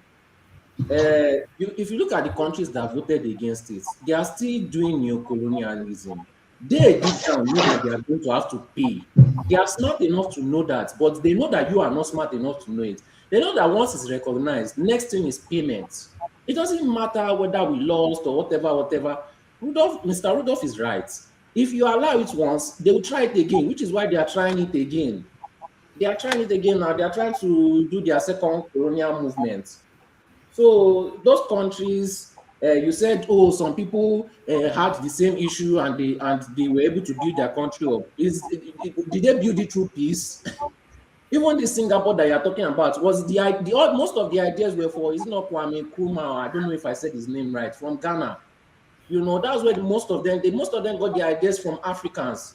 Just that they were smart enough to see what they were doing to Africans and they quickly secured their gates. Plain and simple. It's not as if the West allowed them to do that. There's some people saying, the West should allow us they should support us with development. Why? They see you as their enemies. You are their number one enemy. Why would they help you? It's just like the people that say that, government should help us. Why? You and governments don't have the same interest. But development is not in the interest of government. Your suffering and your lack of education and poverty is their interest. If you are educated and you have money, how does that favor government? But you will not realize that politics is all about interest. Talking about the government should help us, God punish you and help. That's what they will be thinking. So reparations was the reason why Germany went broke, and they've been fighting all these wars. It's mostly because of money. They caused problem, they paid back. Europe is going to go back to square one. These people made trillions of dollars. Their economy went from like maybe 3 times better than African economies to over 30 times better. How are we ever going to catch up without reparations? How do you want to catch up? So they know that once they pay back, things will be how things were back in the days. And now they cannot steal from you like before. They cannot enslave you like before to collect. When you look at most of the rich people, they got it from inheritance. You worked hard to make your money. Okay, so what? Not everybody can do it. Not everybody is meant to work hard to become rich. Some people just want to live an average life. All this average life these white people are living in UK and US is all a benefit from slavery, and they are not even utilizing it well. They are wasting their privilege, and you now say that we should not collect anything back. All the things you benefit from going to their country is a result of their slavery. Enslavement, everything they've stolen from you. You are just enjoying maybe like 20 or 10% of it, and you are shaking your head. Something that we're meant to enjoy in full. If you are making $10,000 a year, if your system was working, you should be making 100,000. If you are making 1 million, you should be making 10 to 100 million. But you don't know. You don't know. Things should be 10 times. We should not even be going to their country. They should be begging us for work because we have everything. If we said that we should stop doing deals with everybody in the world, we will not suffer. We will not suffer. We know who will suffer. Their land is barren. They need your and you are doing free fight for them. Talking about what about the other ones? The other people did not turn your skin into furniture. They did not turn your skin into leather. The other people did not let you sleep with your mother. That's where the word motherfucker comes from. That most of you like saying through your subjugation. Almost everything that you suffer, almost everything, even what white people suffer today is because of the USA does not have free education just because they don't want black people to have education. So they decided to start paying school fees. They don't have free health care because they don't want black people to have health care. So white people, the little that white people are suffering from is because they don't even want you to have it. They don't want you to have it. So they are not helping you anyway. So they will never vote that it is still... Slavery did not end. They just ended the unprofitable things. and they kept the profitable things. That is just it. That's why they will never vote in his favor. And it's not just about you. Why must we always make comments that will affect everybody? If you don't want it, it is better for you to be silent. Why make comments that will favor your oppressor? If you are silent and the reparations eventually come, if you don't want it, don't collect it now. Give it to another person. Must you say that all of us don't want it? Why are you speaking for me? Why? It's not even only Africa. We still have Haiti and all these Caribbean countries. Why are you speaking for them? Like, that's so selfish and so self-centered. Basically how APC is. You know, so thank God Tinubu is going to win next election so that Nigerians will suffer very well. Tinubu will unite us. I need Tinubu to win that next election so that we will be united, because it's only hunger and suffering that is to make Nigerians unite. All right, thank you, Sully. Dexter, you're next. Before you speak, let me point out, you mentioned Germany and reparation and the impact of that on Germany. I remember that as he was speaking, I remember that Haiti. Most people don't know this. Haiti had to pay 150 million francs as independence debt to France from 1825 to 1947. That's big money in today's money. That's why Haiti just couldn't get on its feet. You know, they were forced to pay that to France as independence debt. So these people are looking for who to pay them back for sometimes crime they committed. There's no reason why Africa should not demand for the ones there. Anyway, Dexter, you're next. Let's see. Yeah, thank you, Dr. Damages, and everybody on the platform. Yeah, sticking to the topic. I think everybody has spoken well. Well, it depends on how you look at it and the exposure you have and going forward. So one, the reason why Africa is driving for this, many countries that are doing this, is one, because they're massively in debt. And they might say, yes, their indebtedness is because of the European countries or the whites. Fine. Yeah, they might be right. Do we agree that Rome actually captured England for like 400 years? They were in total control of the place we call England today, the UK, for about 400 years. 400 years. They dominated the place. Winchester used to be the capital of England because that's where the Romans actually based their capital. But you still have a lot of Roman relics. You still have a lot of relics from the Roman Empire. But I've not heard the English come and say they want something from the Romans. You know, the Italians need to pay them back. You see, the act of leveling up, you don't level up by go begging. The moment somebody says, I want to level up, that I'll be begging you, give me something back, you automatically put yourself below the person. And I hear some of us talking about leveling up.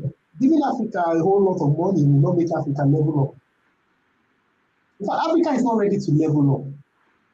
They're not ready to level up when you can't have free and fair elections.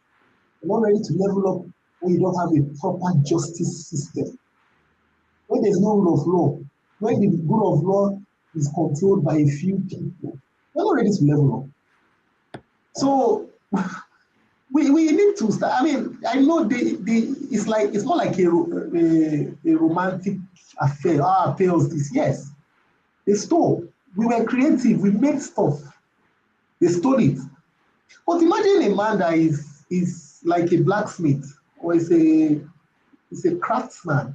He comes to his shop one day and they stole stuff from his shop. Is he going to be crying, oh, give me back all they stole from me? No. If you look at the old scientists, the old philosophers of old artists, whenever any of their paintings got taken away, they made another one that was even better. I mean, even think about the tech world today. Somebody goes and buys your tech startup, you open another one, you come up with something new. You know, so the fact is this, we should start addressing our lack of creativity to solve our problems. Africa has not solved this problem. I mean, you take Nigeria as a case study. You know, we haven't solved our problems. And then we want to go cap in hand to beg for money. We haven't leveled up in education. We haven't leveled up in technology. We haven't leveled up anywhere. The basic indices to check health, education, housing, we have not leveled up there. Ghana, Mahama can go and say because he's trying to do something good in Ghana, fine. You know, but we haven't leveled up. So to go and ask for money is only just we're going to waste it. We have to tell ourselves the truth. We're going to waste it. You know, and there's, of course, I know Chimamanda's talk of, okay, you stole my property, give it back to me, and what I do with it is not really your business. That's very true. But this is not actually give me back my property. This is give me back money for the hurt you did to me. Now, the second thing is this. Are we, like in Nigeria, do we have the moral rights to go cap in hand to talk about giving back? You have to clean your own backyard first. You know, the truth is this. If we actually harness our resources, our human resources very well, it is the Western world that will come and beg to partner. That's the truth. They will come and beg, please, can we partner? Please, can we invest? Look, America put money in China. Many American factories opened up in China. China nationalized most of the assets. The Americans did not pull out because they were making money. Good, look, it's only trees that have good fruits that attract stones, you know, that people come to. Let's stop, you know, the idea that we are still thinking of it is when they give us money. Look, there's the moral side of yes, the slave trade was horrific. We have to agree to it. It was horrific. It was a crime against humanity. Nobody can dispute that. Yes. But we should not use that as a carrot to go begging. There's no need. The moment you go begging, you've made yourself subservient or you say you're demanding this. No. Prove to yourself that, okay, you stole from me. Look at the richest men. The people, they lose money, they come back up, they bounce back. And that's what we should do in Africa. We should drive technology, we should drive education, we should drive healthcare. We can do that in Africa. And we should stop saying, oh, America, look, if in America they want to don't give back black people good education, why can't we give good education in Africa and the Americans come back home? Why can't we give free healthcare in Nigeria and the Americans come back home? The Saudis used to come to Ibadan before for their healthcare checkup. Why can't we provide the best health facility in Nigeria and people from America will be coming back and say we want to enlist here? That's the way we should be thinking, not, you know. Thank you. All right. Thank you, Dexter. Let's go to Ovie, and that will be it. We'll change topics. Ovie, go ahead. You have 4 minutes. Praise the Lord, brethren. Solid. Thank you. Please try to come every day. They come. If you don't get transport, let me know. I go pay for your transport because I don't they old to the fight those who older than me. You know, I like the way you put that. Oh, yeah, no, now that part you go pay for that so that make it get light. It's saying they get light. Dexter, thank you. Yeah, you said that you know, now where people know reach, now they provoke their response, and I dig that. This issue reminds me of the Benin bronze when they returned the Benin stolen civilization. You know, and there is noise everywhere. I tell people, it is not because they just all of a sudden wake up, become born again, or because maybe they don't listen to Dr. Dameji, you know, some of his satiric and all that, and they've come to see the light. No, it is becoming more ridiculous to explain to your offspring that this is how you get this. Thanks to internet, social media, you no feel lie again, other than to say not steal, because you could not even explain how this thing comes to be. So it is the times that we are in that is bringing things to reality. So it's not about when an idea, when the time of an idea cannot be stopped. So either you agree or you disagree. This is history unfolding. And one of the greatest instances during that period is still very in place. They say, people say, if they return the artifacts to us, we go steal them again. We no go fit maintain them. Like, how dumb can you actually be? Say, waiting you out of your own team, out of your own existence, you're able to create. Somebody to tell you, say, you no go fit maintain that, you go steal them. And people go come public.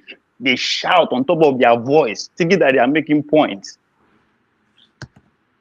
And the same thing, nine day happen. So, what the Ghanaian president led is historic. Unless you understand the history of the world, how things they go. All they wanted to do is to recognize, say, come, we did this. That recognition will shine light to so many things. The idea that we sell ourselves, people will come realize that one's a very stupid way of reasoning. The history that they deny us, just that acknowledgement alone will open that door, because you will begin to explain. What even make you contemplate that you want to go that route? You have to not explain to the people you offend. We don't need explanation. You have to explain to your own offspring, your own blood, the next generation. You have to start explaining to them. Look direct to their face. Tell them how this thing may be. So nobody hold us any apology, right? We are not asking for that. But the recognition of that will also open the door that the idea that these people are great, that all their achievement is due to their greatness, will also come to light. That's exactly what the Ghanaian president is also shining light to. That all these things where they see so. To point to those people where they come colonize us again, that will not know anything, that something is wrong. Those kind of people, they will be forced to see their ignorance in their face like this. That is what this move is about. But most importantly, it will also make us learn about our past. Say now, people don't begin to realize that the British Industrial Revolution of the 1700s was not the first industrial revolution. People, they go back to the 7th century, 9th century of the Asian people, the Persian that we're talking about today. But what they fail to understand that as those engineering, civilization, and technology is going on in that part of the region, it was also happening in the Benin Kingdom. They are truly partners. The idea of globalization that we are seeing today being pioneered by the America was also in existence between the Benin people and those other civilizations. So these are the things that will come to light once that recognition comes. The Americans know. But I would say this, they like me, they no votes. That is how the civil rights issue starts, right? Until the Soviet Union begins to rub onto their face. How dare you spread democracy where even your own home, you still have slaves, you still have people that you cannot recognize as full human being. It was a thing of shame. Contributed to the results that we achieved in the 60s. That also you rub on our own independence. So when the time comes, there's nothing anybody can do. AI don't come. And one of the benefits might be that if I know something, if I qualify for something, you cannot discriminate against me because of my skin, because AI will point it out. This is the best candidate. That's how our history will come to bear. The limited suppression. So it is time. So thanks, Sule. The opinions, everybody we ask for reparation. So it doesn't matter. It's not about that. It's bigger than that. After they pay us, they will use our money pay us.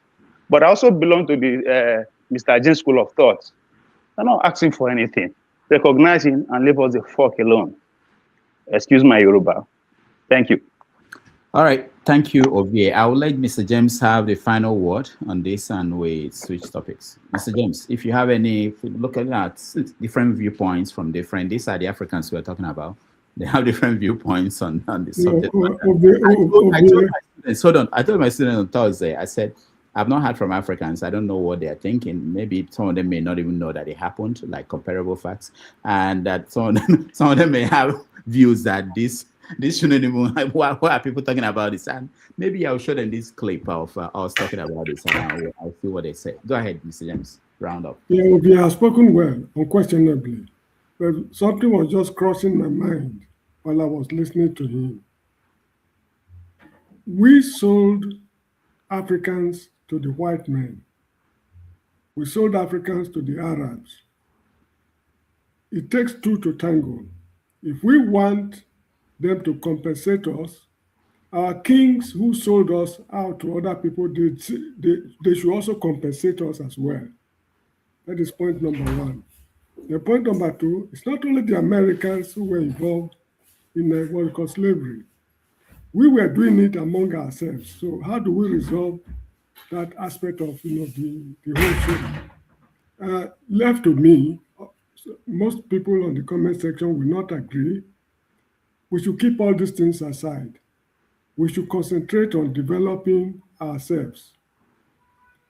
You see, the shortest cut to get out of this problem is engineering. Africa must industrialize.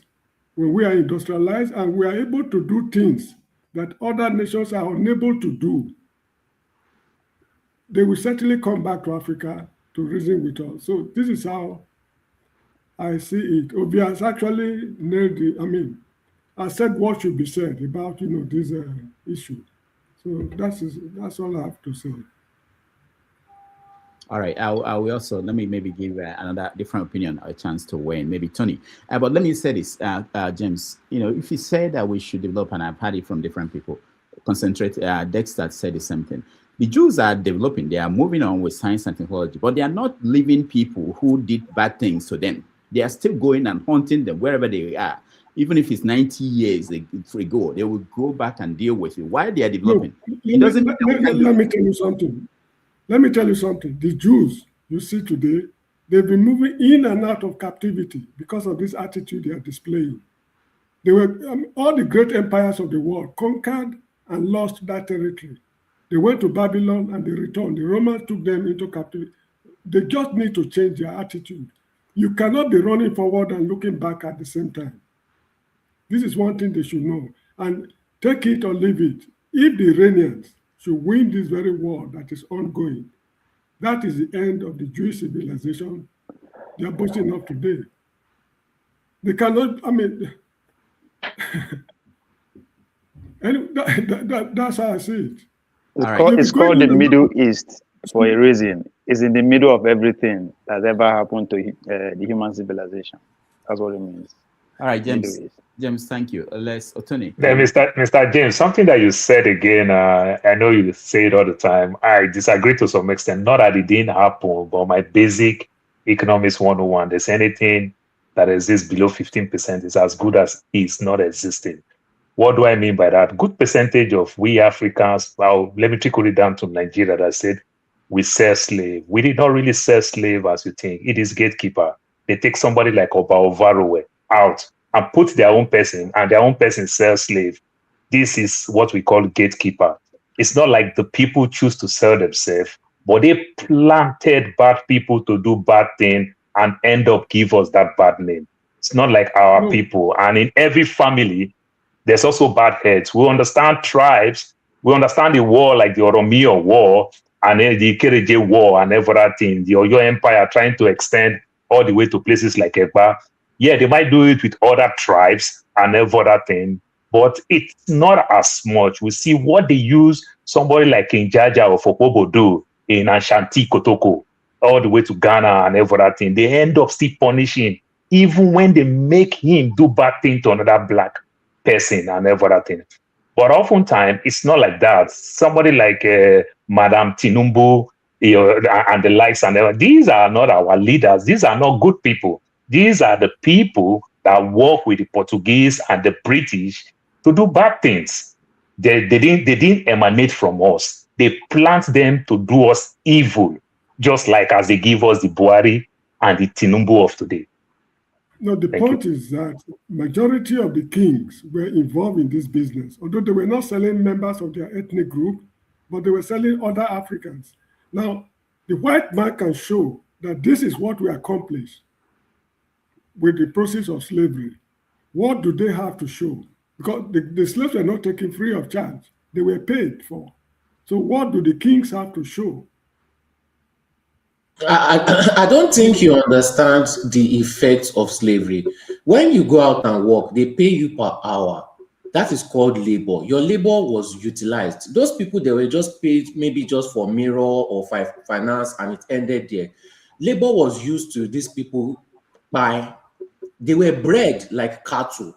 That means they were reproducing labor. There is nowhere in the world you can reproduce this amount of labor ever again. Do you know the amount of workforce they would have? These people would have built cities for free. All this infrastructure and all these things that you're talking about were built for free. And those people's children would have born children to continue from where their father stopped for free. The reason why you are in Gambia and you cannot just decide to take your bags and move to Europe, where in Europe they will also look at you, even though you are not a thief, the first thing that they will think of you is, oh, he has black skin, he's a thief, is as a result of slavery. We still suffer the remnants of slavery that you claim that is not so much, it's just little, it's not really that much, it's just there. We are still suffering from it till today, the remnants of it. And they still did not end it. They transferred it and turned it to neocolonialism. That is still affecting us, and they still want to use it to affect the. Like I said, slavery has not ended. It not ended. No. They just removed the unprofitable parts. Yeah, Mr. Soli, I agree with you perfectly well. The issue also is this: why did they abolish slavery? It was not for humanitarian reason. Industries were springing up in Europe. They need raw materials, which they were not having.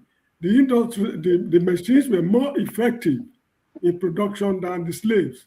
So instead of keeping destitutes in their midst, they decided to ship them back to Africa, go to Ghana and produce cocoa, go to Niger Delta and produce palm oil, go to the Gambia and produce granite, go to East Africa and produce coffee, bring them down.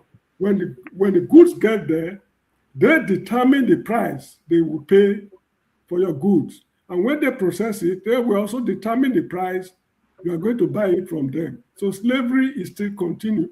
I mean, I'm not disputing that fact. But the issue is that we are not the only people who were colonized or enslaved in the world. Slavery is as old as man. If other people who were colonized and enslaved are making giant strides, taking giant strides toward industrialization, what are we doing? Look at the Brazilians today. Majority of them are blacks. I think the Yorubas, if I'm not mistaken. Or they've got themselves organized. I think I read somewhere that they are even producing fighter planes, not passenger planes. So what are we doing to get out of this mess? Instead of going about begging the white, we make the white man feel very superior by going to him to beg for, we should have better things to do. Sorry, you keep on repeating this thing. We've begged and we've loaned money and nobody ever complained. Your generation never complained as much as you are complaining about it since. Asking for your legal rights is not begging. The reason why a lot of Nigerians and Africans suffer in the first place is because when white people do something to you, you let it go in the name of being a good person. Instead of you to sue them, take them to court and take legal action. You don't want to be bad. It's just small money. This one, no. Taking the white man to the white man's court. Don't tell me that what is my right is me begging. God forbid. Which kind of this one is taking the white man. You're taking the white man to the white man's court. Okay, let me ask you a question. If you did this to a white person, do you think their own people will be telling themselves that they are begging you? Will their people be telling themselves that they are begging you? If it was the other way around. For them, excuse me, Mr. Soli. If it was the other way around, will their elders be telling their young ones that they are begging the black people? I just asked you a simple question. If the black man had done this to them and they want to pay back, they will not come and beg. They will get themselves organized before they pay back. Why? Dr. David, can I chip in here? Why is it that you and me, we are unable to get ourselves organized? All right. So what they went to do at the UN, what they went to do at the UN to qualify it as a crime against humanity, is that not part of organization? Or is it because it is black people that did it, you don't consider it as part of organization? Okay. Thank you. I have a rhetorical question for those that say we sold ourselves. No, hold on. Hold on, Obie.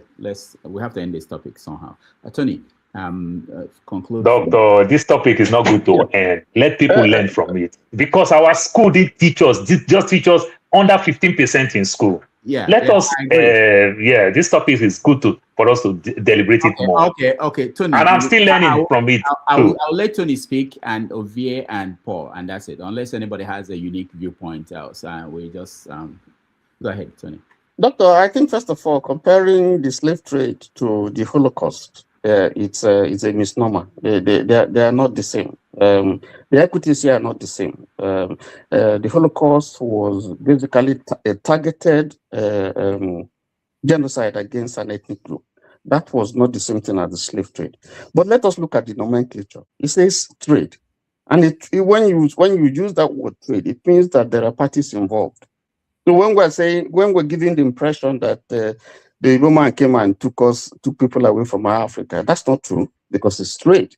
That's not the definition of trade. So, but again, you need to question the legal basis, upon which, because this is a whole complex thing. Yes, there was slavery going on in various societies all over the world. But what happened in Africa was monumental. The slave trade was monumental. The trans-Saharan trade was monumental. The trans-Indian trade was monumental. It never happened anywhere else in the world except in Africa. But my point really is that the legal basis, like you said, and the authority, to be able to establish who gets what and what will be done and how much will be paid is difficult. It's very, very complex. My own position is, we had situations where Africans were subjected to very, very inhuman conditions in their countries by colonialists. And I mentioned Belgian Congo. Even France in Algeria, South Africa, Britain, the Dutch. You go to the Portuguese in Guinea-Bissau, in Angola, in Mozambique. So you can mention those areas that colonialism was terrible, and I think we should focus more on that, because they destroyed and devastated those countries and made it even more difficult. By the time the Belgian Congo, King Leopold finished when they finished with DR Congo, in spite of the enormous resources that they had, you didn't have one person who was a university graduate in the Congo. You did it. And that impacted, negatively when eventually they got independence. Some of them, for instance, like Algeria, the fight was disastrous. If you look at the Algerian War of Independence, France has to pay. France needs to pay. And I think those are the things that we have to push. Mau Mau, for instance, in Kenya. And you can mention so many of them. Those are issues that we can target and say, in fact, I think Kenyans are pushing for that. That the British, the Portuguese, the French, the Dutch have to pay for the damage that they did to Africa. You can't come to people's place, take their resources and oppress them the way you did, devastate them, steal their resources the way that they did. I'm not saying that colonialism was benevolent or good. No, they came to steal our resources. But there are cases where you would see that there was abuse of total abuse that you can take to law and justify in the court of law. So, and I think those are the things that we should be looking at, not just slave trade, because we're all involved in slave trade. It's a trade, and we give them something, they give us something. So we're all guilty of it. That's where I rest my position. Yeah, please, Mr. Ovie, kindly give me a minute or two, please, if you don't mind. Please. How sincere are we in this call for reparation? In the Republic of Mauritania, near where I live here, slavery was officially abolished in 1981. Whereas in Britain, slavery was abolished in 1807. While they were practicing slavery, this is what they call obnoxious trade or whatever it is, what did Africans do to call Mauritania to order? And what about the Arabs? Somebody rightly mentioned some time ago that there was trans-Saharan trade, slave trade. If you go to the Arab nations of today, very few of them are blacks. They deliberately castrated quite a number of them in order for them not to procreate. You get the point I'm making? Nobody is telling the Arabs to come and pay compensation. Why America? I'm not justifying what America did, but the issue is that we should also look inward. If Mauritania can practice such a thing up to 1981, I went to Mauritania about 2-3 years ago. The way they looked at me, the white Mauritania, who are even African like myself, they look at me, I mean, they equated, despite my education, they treated me more or less like a slave. You get, I mean, I'm not here to preach acrimony, because the things I experienced when I was in Nouakchott, in a place they call, Carrefour Madrid, these are unspeakable things Africans should do to me as a fellow African. But how sincere are we? The way we treat our people at home, we treat each other. The Fulani man, what he has been doing now, if the white man happened to do it, what will you say? All right. Thank you so much. I know, James, thank you. I know I've promised Ovie and who somebody else, maybe Jide. I mentioned somebody else. Me, Paul. It's me. Okay. I'm not speaking. I just want to make a... Let me just say this before I will still let you guys speak. We are going to have a special program on this topic. We can't exhaust it today. We will make it a standalone topic this week. So I will announce that when that will happen.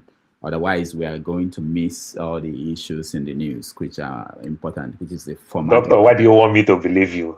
I've been hearing this thing with you for more than 10 years. No. We did the one about, I don't know. My producer was sending me messages now that we have to do it. So I have no... Okay. Maybe because of your student, I will believe. My producer is telling me I have to do it. I have no option in the other meeting. Okay. So maybe on Friday we do that. But I will still give Ovie 2 minutes. Jide 2 minutes and Paul 2 minutes. So round up. Nah, I don't need 2 minutes. I'll give the rest to Jide.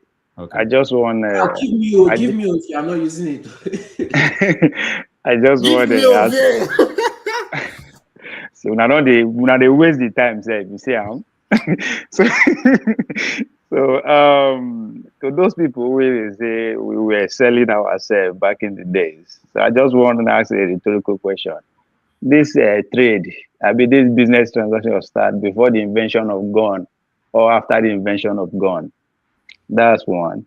The state of Mississippi in America officially ratified the 13th Commandment, which abolished slavery, on the 7th of February 2013. So as at that 2013, slavery see they happen. So let me quote one wise Igbo smoker who says, "It is not your fault that you are born a slave, but it is your fault if you don't know that you are still a slave, because you can never get out of it if you don't know that." That is Ovie. All right. Thank you, Ovie. Jide? I have just 2 minutes, but I had some things that kind of shocked me. I mean, it didn't shock me because, I mean, there are just some things that I cannot bear to listen. Like, so first of all, I respect everyone's opinion, but I can't imagine that some of us would say we should forget about our past and move forward. You see, you can never move forward. We can never move forward if we do not learn from our past. The transatlantic slave trade is part of us. It's part and parcel of us. It's part of our history. You see, I was talking to forefathers on one of our shows. I can't remember when, and I was talking about how our people, they clearly lack historical responsibility, and that's probably one of the reasons why Nigeria is where it is today. So I'll give an example. We cannot forget about what happened during the slave trade, because the legacy of the slave trade, every Nigerian is facing it right now. And I'll put the context. You see, the slave trade, the transatlantic slave trade paved the way for the colonization of Africa. We need to understand that it is linked. It is not separate. The slave trade itself paved the way. Nigeria was created. The justification for colonization of Nigeria was to stop the slave trade. That was what the British said. That's number one. Number two, I have just 2 minutes. I have more to say, but I'll just say one particular point. Currently, the US is sending troops to Nigeria. They're talking about Christian genocide, right? They're using, the terrorism going on right now. They signed security agreement with the Nigerian government. This is something we need to learn our history. Because we seem like the Nigerian government is not learning from our past. During the slave trade, Lagos signed a treaty with the British. I repeat, during the slave trade in 1852, Lagos signed a security agreement with the British that paved the way for the foundation and the colonization of Nigeria. I'll just stop there. I'll stop there. Thank you. All right. Thank you, Jide. Paul, go ahead. Yeah, I don't think I have much to say. I just want to talk about this part where every time we keep talking about this, we selling ourselves. It was not like that as much as people can think. Is it there? Yes, that's why I use my economics 101. But it's not as much as people will always portray it, because I get that same thing with my fellow African Americans, and I make them understand Oba Ovarowe, King Jaja of Opobo, when he started realizing that they use me to punish my people, just like what they did with Osama bin Laden. And he said, let me give you back what you trained me of. You see the punishment. That's exactly what they did with Osama, is exactly what they did with King Jaja of Opobo after he went all the way to Ghana. You understand, to fight for these British people and the likes. They waste him, you understand, humiliate him and everything. So we should understand from the place of we fighting for ourselves does not mean we don't have our own baggage. But if we wait, if we want to put percentage of it, we are fighting a good fight. You understand? We may be coming from the place of the weaker strength to the other people, because everything have the place of strength and the place of weakness. But I can tell you, these people treat us very, very barbaric. And we should understand these things, because these are the things we'll use, like me living in America, to educate my African America whenever they say things like this, that, oh, you sold us, and make them, no, I didn't sold you. It's just a gatekeeper. And at the end of the day, even from the place called sold and slave and trade, and everything, they even end up put together, conquer everybody will become slave. It took us just 66 years ago, 65 years ago for us to even have independence. They even decided to say, let's just take everything. You understand? Then we started working for them and the likes and everything. So they really treat us bad. So if we keep asking for what we are asking, I don't think we are wrong. We may be coming from the place of weakness, but remember, like they say, comparable fact, let me make mention of your name. In our politics, they say minority will have their say. Yes, majority will have their way. But if we can have our say, don't shoot yourself in the foot. Keep saying it. Don't stop saying it. Thank you.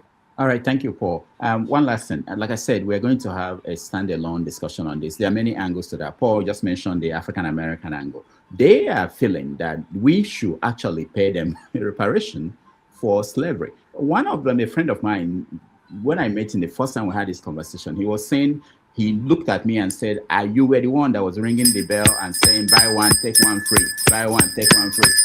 And how he described me. I was the one ringing the bell. Buy one, take one free. Buy one. That was good. There shouldn't be compensation to us Africans, because we are the ones. So it's a wider conversation. But you have to believe, you have to agree that putting it out in the out there at the United Nations and having conversations around that, we educate more people. A lot of people didn't hear about this in school. We didn't learn this in school. Africans, I'm talking about, even African Americans, to know that there are many aspects of this, different angles to this. It's not just one story. Like the person saying I was the one ringing the bell. I'll give Jagun 2 minutes to weigh in, and then we end this topic and go to, there are many things going on in Nigeria. We'll go to that. You may as well give me 3 or 4 if I'm going to end it. Go ahead, Jagun. Good evening, everybody. It has been a quite decent conversation. I've been listening. I'd like to thank Solly once again for being the most sensible person on the panel, as far as I'm concerned, with the way he spoke about this particular subject. I'd like to also give kudos to Paul, and say that where James is coming from, it's not that I don't understand it, but it forgives, it automatically forgives a historical wrongdoing if you have things in the way James is putting it across. And I don't think that we as Black people, if we are to galvanize ourselves in any way of unity, we can do without this particular question and answering it very well for himself. I have to salute Ghana as a country again for being brave enough to put forward such a motion to the UN and therefore to the world. And what has been underlined is that it is now recognized that it is the gravest world injustice done to mankind. And I think that's a serious recognition. Again, I don't agree with is it Chris? Is it Chris? I I don't know what happened to my memory. I've forgotten his name momentarily. Just tell us Tony. Tony. I have Okay. to kind of, we try to play a funny balancing game with either facts or reason. The Jewish so-called what do they call it? Holocaust. Holocaust. I thank you. The Jewish Holocaust, as it was taking place, they said 6 billion people died. As we grow, and we even didn't learn, all we learned about this in history in the UK was that these things took place and this is how they took place. But they didn't go into the minutiae of the Holocaust necessarily, apart from the stories of certain individuals. But when I've looked at the story of the Holocaust and looked at where the Holocaust was supposed to take place, and those so-called gas pipe infirmaries that the Holocaust was taking place in, what they didn't find is gasworks. And this made me scratch my head a lot. And then as I read into it, I read a lot. And then as has been said, the Jewish who call themselves Jewish have gone through a lot across Europe and Asia in being thrown out of God knows how many countries over their stem in the Western world, so to speak. So there are question marks. I don't think that they can be compared to the long-lasting effect that has happened within the Black caucus globally as a oppression to us as a people. Indeed, we all still feel it today, whether we know it or not. We all still feel it today. So I'm a person that believes that reparations can never be paid. And I believe that because I really think that if reparations are paid, it will bankrupt the West, particularly. It will bankrupt the world, probably. It will be a bankrupting figure. Because what kind of figure can you really put on 400 years of oppression, 400 years of economic downfall, 400 years of being stripped from yourself, 400 years of confusion for our people? I don't think we understand the mental calamity that we've been through over these years that went into our emotional imbalance. I mean, an African and a Caribbean and a Black American are rather the same, but for the differences in our culture, but for what they learned from the European. And when you look at what they learned from the European, a lot of it is based on violence. When you look at Africans, we're not really a violent, even the most violent of us, we're not violent in comparison to the West. We're not. We may not realize that. We may think, oh, we're always at war, this kind of thing. But no, that is not the way we are characterized in history. Yet we can see how history has taken place by the differences between the African and those who went through the actual pain, day-to-day pain of slavery. So I would really like us to understand this subject is a deep one. And I'll end on this. That Ghana has done well in presenting this. Nigeria, unfortunately, it's hard to know where Nigeria is playing as a country, if you could call it that. I don't believe we're a country as yet. But we seem not, even though we may act in it in certain ways, and definitely as individuals, but as a government, we seem not to be leading the way for our global people in any way at all. And this is a big worry for someone like me. I thank you. All right. Thank you, Jagun. We're going to take a break. When we come back, we are going to zero in on Nigeria, where the APC, they had their convention. Also, we had this breaking story about Nwigwe and 106 houses in London. El-Rufai just released from prison because the mom died. We will get to that and hear everybody's opinion after the break. Again, thank you for being here. I appreciate it.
All right, welcome back, everybody.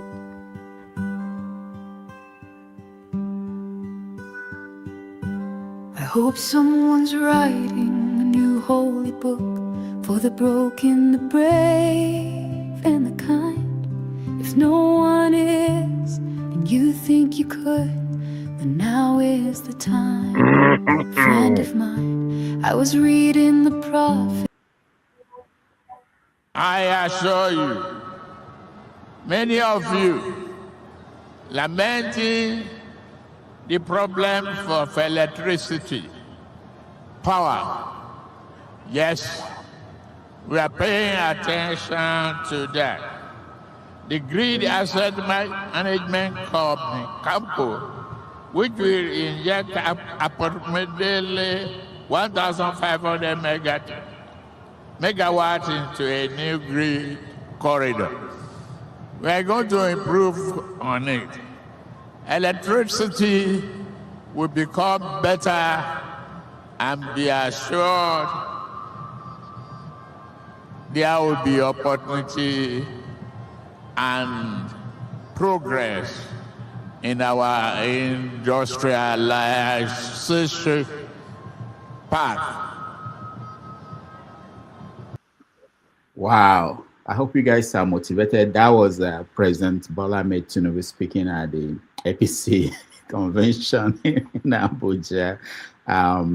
So the parties are coming together to put up their candidates for the election.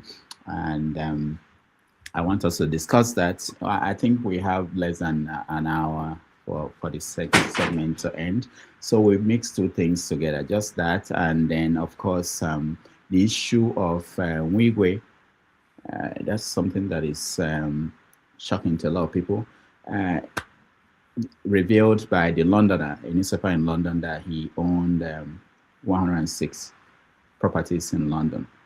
So let's put them all together, maybe with El Rufai, released from prison because the mom died on humanitarian grounds, to go for the funeral of his mom. All right, let's start with, I'm sure there may be somebody at the back end. Let me just make sure. Sometimes we forget people there. Okay, I see Dexter there. It happens. Let me go back to you, Ike. It's been a while you spoke. Ike, go ahead. Thank you, Dr. Damages. What I have to say about Emilio Kwan is, my only concern was that I don't see where a political party is having a convention and the whole federal capital of Abuja was shut down because of a convention of a political party. We live in countries where people have their conventions. They make proper arrangement how people move around in such cities where they're having their convention. In Chicago last year was a Democratic convention, I think so. The whole people that live in that city, they were going their normal business. But you see, Abuja was shut down yesterday because of a convention of a political party. It is the country we have found ourselves. The whole security apparatus of Nigeria was in Ego Square.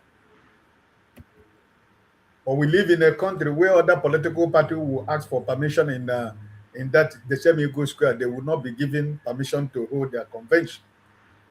We live in a country where other political parties cannot give in a free place to organize, have their meetings in the same place called Nigeria. But we shut down the whole federal capital of Nigeria because of APC National Convention. Also, one of my concerns is the new Minister of Defense. He was there checking the security, what is going on. But he couldn't stop the terrorist activity that was going on in Nigeria when he was the Minister of Defense. You see, this is why sometimes, when you want to talk about Nigeria, so many things get you upset because what is going on in Nigeria. Every security apparatus in Nigeria is in Abuja today. Everything is on a lockdown because of a convention. So I don't have much to say about what their convention is all about. I leave whatever the man in Asarok is saying. I leave it to Nigerians who he told us before he came in that if I can't give you power, don't vote for me again. Now he's telling you, even though that Abuja, he had decided to take the Asarok out of the national grid, and he now is telling you that the electricity is going to improve, So it's just, it is what it is, I leave what is going on, APC and Nigeria. I leave it for Nigerians to make their choice and make their decisions, right? About the man, the late Mr. Wiwa and his properties in London, this is the one we're able to know. Do we know other ones? We don't know whether it was a proxy with, for people. This is one of those things. This is one of the greatest problem we have in Nigeria, right? People want to acquire wealth to the point that they will not even remember where they have their properties. In order to acquire wealth. So I think that it is what it is. The man is gone. Even though at the end of the day, if the property belongs to him, what are you going to do? What can we do about it? This is Nigeria. So this is the one we saw. Maybe tomorrow we are going to discover another person's own. That's why at the end of the day they use poverty and hunger as a weapon to make sure that they will bend you to their own side. But I hope that one thing is very clear. Now he's gone. Does he know where those properties does he know where they are today? He doesn't know where they are. All those money he has acquired, does he know the way they're spending it? He doesn't know. All the properties he has acquired, does he know what is going on with it? He doesn't know. So it's a lesson for a lot of people who think that it is all about acquiring wealth. That is why we are living in this world. At the end of the day, when God calls you, you're going to leave everything. That's why it says it's vanity upon vanity. All right. Thank you so much. Comparable facts, Ernest. Yeah, thank you. I've not been following their convention. I just look at it as anything goes. It's just pretty much the same thing. There's nothing so important about it. We know how the convention happened in Nigeria. It's all about money. Whoever have the whole money, they're going to, they'll be re-elected, or they're going to give them the position to recontest, for Tinubu's sake, so he has already, nobody's going to contest against him. So they already endorsed him as the next president for Nigeria. So like I said, I've not been following that convention, because to me, all those kind of things are mundane thing, It doesn't really excite me to be following. So I don't really know what happened, except Mr. Ag just said that the whole Abuja, have been conquered by APC, no movement in Abuja, So I got the information from you. I have nothing to say about that.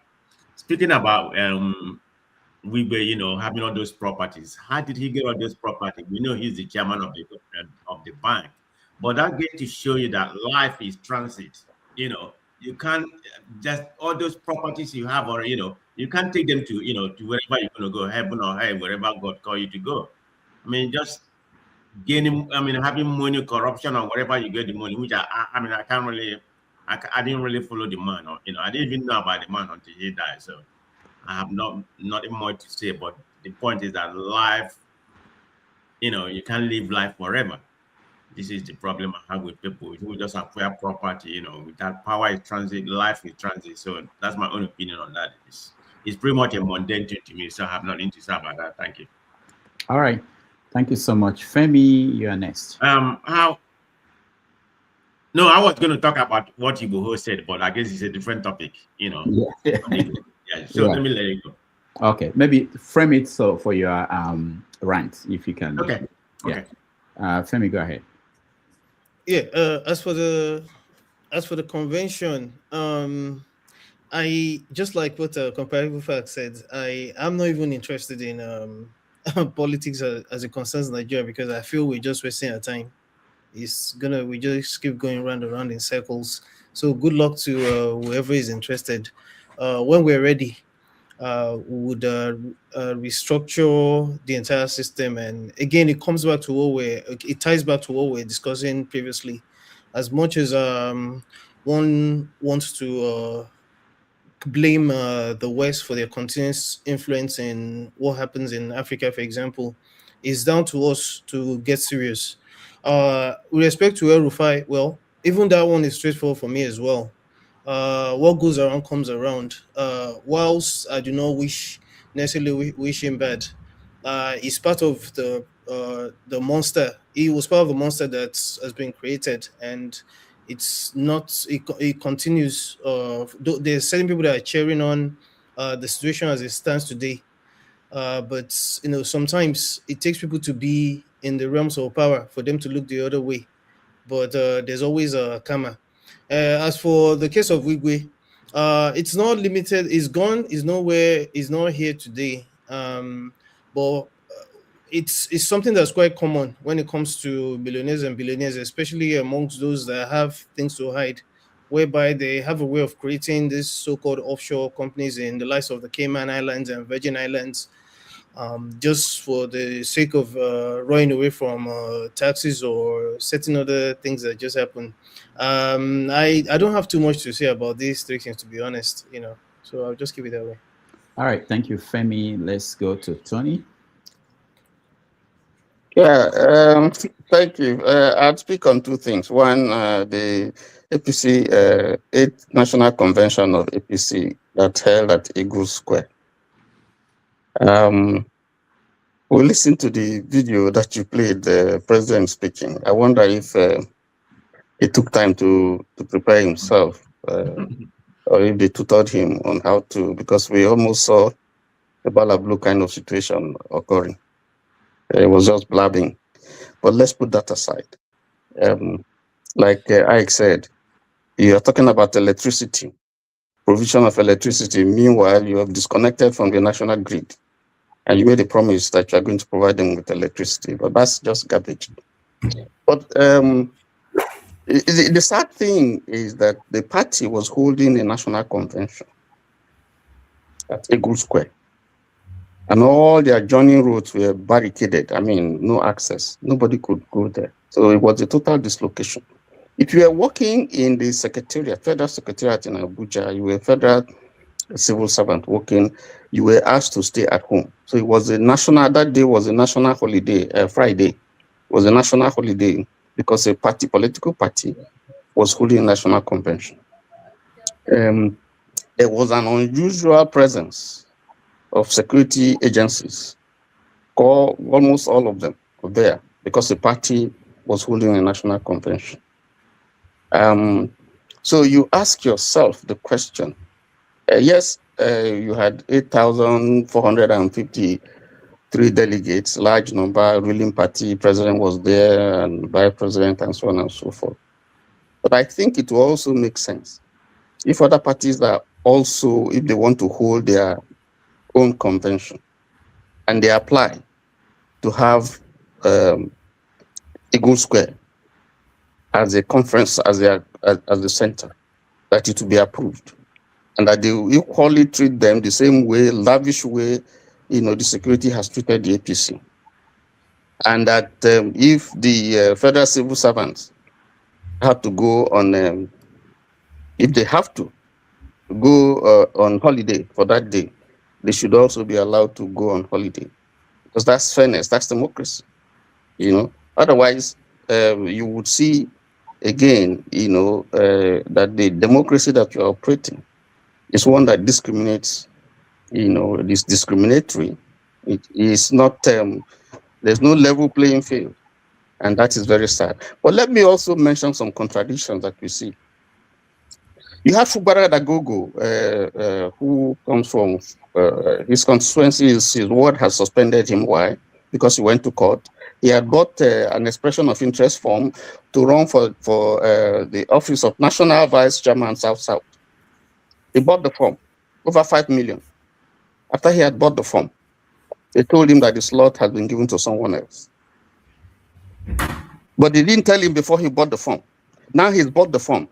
They told him, no, your slot has been given out. And are they going to refund his money? We don't know. You go to Oyiborime Paul. He wanted to run for the office of National Secretary. He paid. He paid twice. Paid 5 million first. I think he paid another 5 million. And then he was told that the slot is reserved for some other person. Over 600 aspirants who paid have been complaining that they are told that their slots have been allotted to some other person. Mohammed Bello Mustafa, Esquire, founding member of APC, bought form to run for the office of National Vice Chairman, Northeast. He was told, after he had paid, he was told that the slot has been given out to someone. So this is the kind of thing that you have in the convention going on. This is what they want to come and ratify at the convention. So you will see clearly, the kind of democracy, internal party democracy that is operating within APC. I don't know if that you call that democracy, but let me leave that. Very likely there's going to be an implosion because all these people who had paid and they are denied the right to run for office, and they are told that the slots have already been zoned and given to. I mean, we understand it in Lagos, for instance. Unless Baba Sope, you will not get any slot. So that's unfortunate. But let me quickly go to what's the other issue that we'll talk about? The former access chairman, late Mwigwe. Yes. Mwigwe. MD, not chairman. Okay. Mwigwe is a capitalist. I mean, he's a banker, he's a capitalist. I don't grudge him. He can do anything he wants with his money. The question is, how did he get these monies? Were they legally earned? I'm not sure that here, there's a finger pointing that those property and many more that we don't know of, including the university, were ill-gotten. I know there are issues now with his family, between his family and the bank, over some of those property and so on and so forth. But the fact that he has 100 or over 100 or whatever it is, I don't see why that should be an issue. If it's his money, that's he has the right. If it's legally acquired, I don't think that should make any topical news. Thank you. All right, thank you. Let's go to Sully.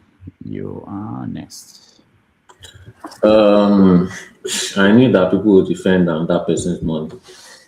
You see, about the convention, you cannot be buying tickets in APC and be crying that somebody gave your ticket to another person as another slot. Like you're a joker. Let's be honest. You thought the corruption only favor you. You thought you were above the program.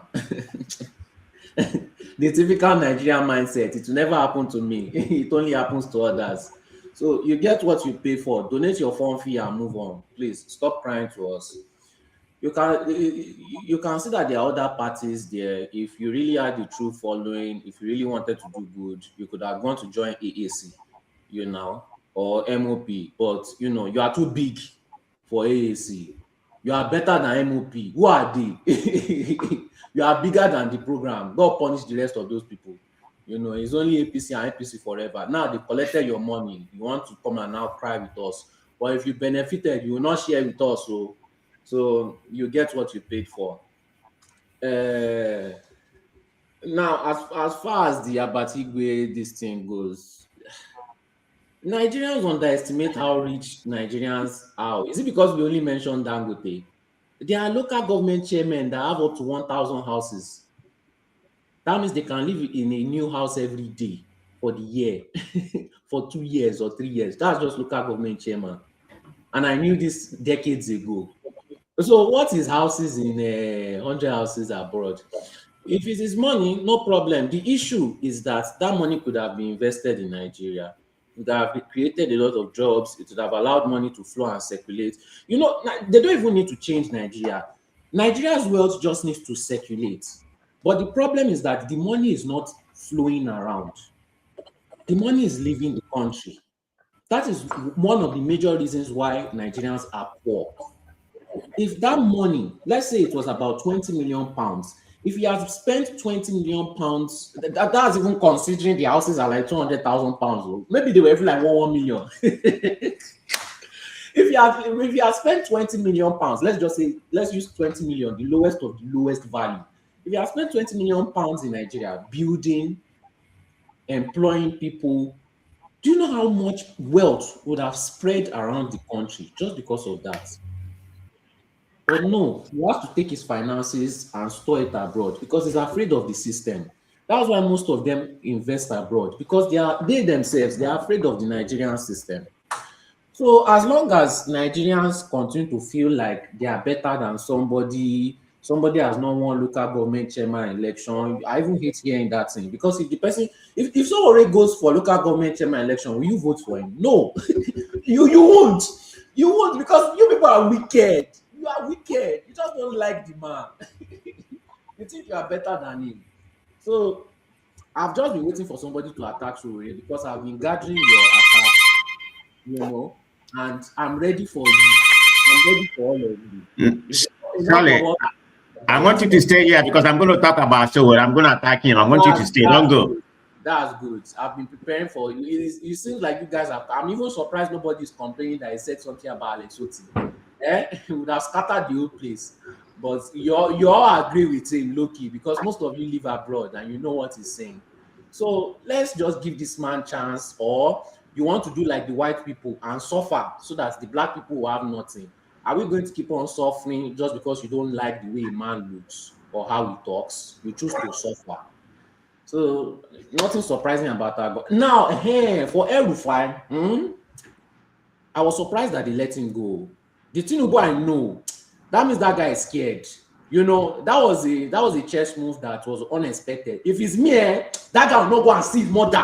He will rot in that jail. Whether his whole family dies, even if it's a jet accident or all of, I don't care. That guy will rot there.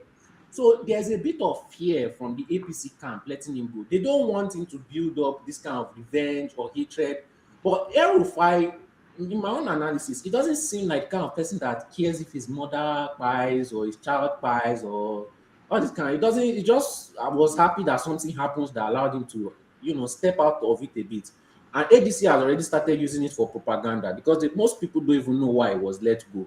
So you have a bunch of criminals that are doing criminality and doing the same thing as APC is doing, and you expect Nigeria to be saved. It pained me that they let El-Rufai go. It really pained me. After that, his mother's visits, I will be disappointed in Tinubu if he does not put that guy back in jail. I'll be really disappointed. I don't care. They should put that guy back in jail.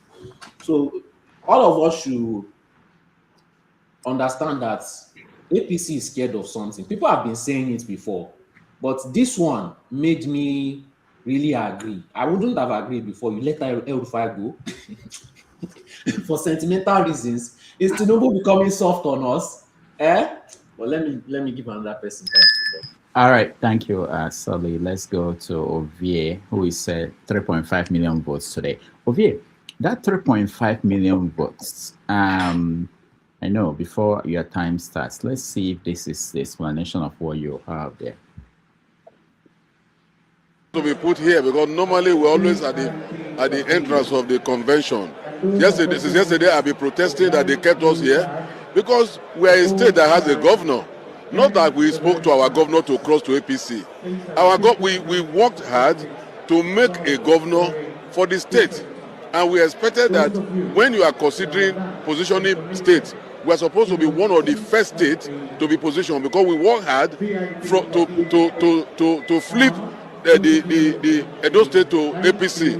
And we are also convinced that as a state that has promised Mr. President 3.5 million votes, to be kept in a place like this is not right. But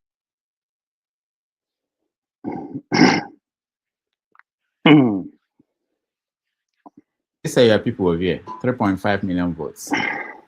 Promise. It's an order, to we the faithful followers. It's an order. If you follow the convention, well, you will also hear that from time to time the guy who emceed the occasion had a song on his lip. He goes there. If you see Asiwaju Hosanna, tell us say Hosanna, why would they hear Hosanna? You know, get a problem, Hosanna. So However, it depends on where you want to show your pic, where you want mirror your camera. So I understand where you belong. You belong to the opposition party, but that's okay.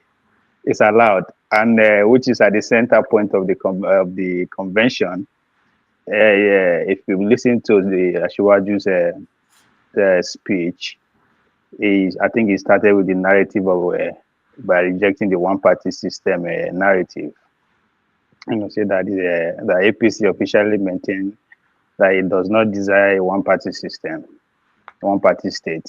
He argued that the credible opposition party is vital for democracy. I'm paraphrasing his words here. That, however, he framed the current dominance of the results of a superior organization. I mean, they are more organized than the opposition, and I think that's a very standalone argument that we can debate on.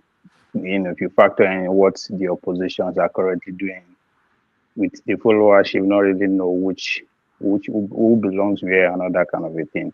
And I think the president also used that a metaphor of a sinking ship. That people are actually, other governors are driven in wolves into their own party. That is a natural defection. That is a natural exit. That it is as a result of a sinking ship that is now expecting the opposition, PDP, Labour Party, ADC, and all that. That they are not structurally, sound.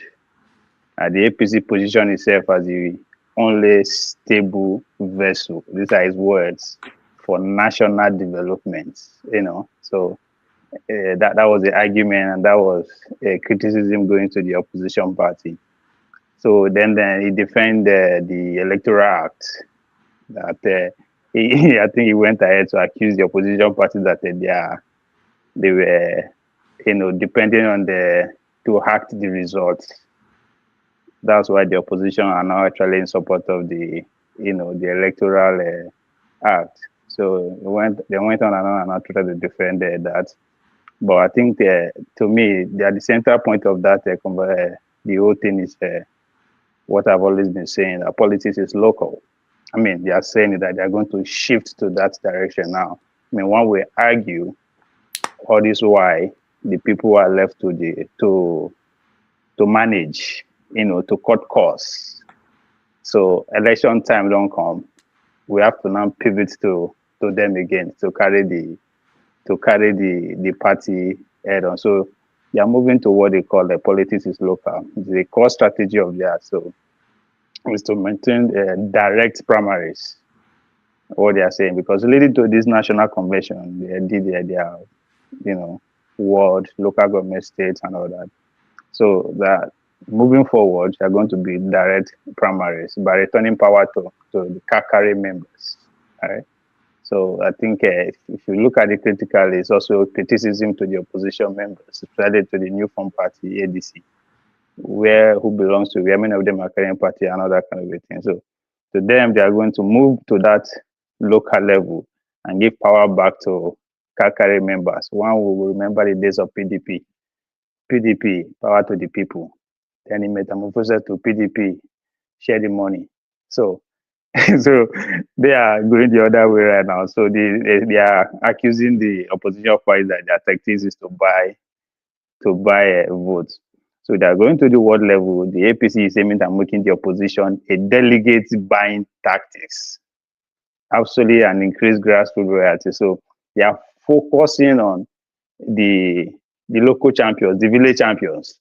Those who, say, these days, everybody, there are a lot of, I don't know about the village. From my village, I think we have like more than 10 content creators. So what the APC is saying that they are going to focus on those camp people who are the mouthpiece of the community, right? And that is what I've been my criticism towards the Labour Party from 2023.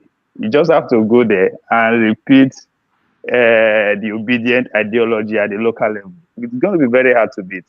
So they also focus on internal discipline, which is the argument of Tony, that the party is going to explode. I think the president actually recognized that the focus should be on internal discipline. they emphasize that the real threat isn't the opposition's strength, but internal friction. So the party is prioritizing reconciliation. They have their own committee set up to ensure unification of the United Front, party and all that. So, and regardless of how you want to see the convention, I think you have to look at the other side. What is the other side doing?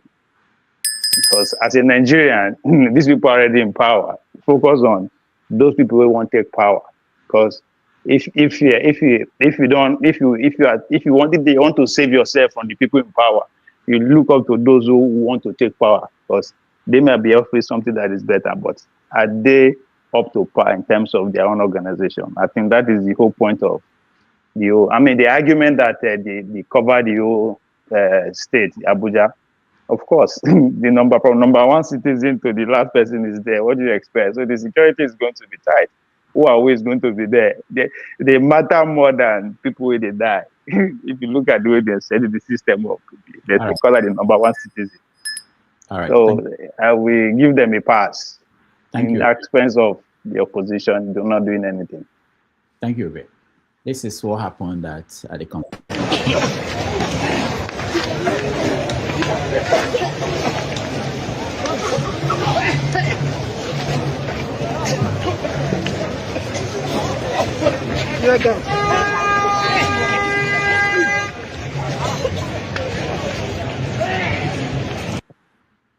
All right, even their delegates were not free from the impact. Hold on, Dr. Rudolph. Who are they tear gassing? I thought it's their convention.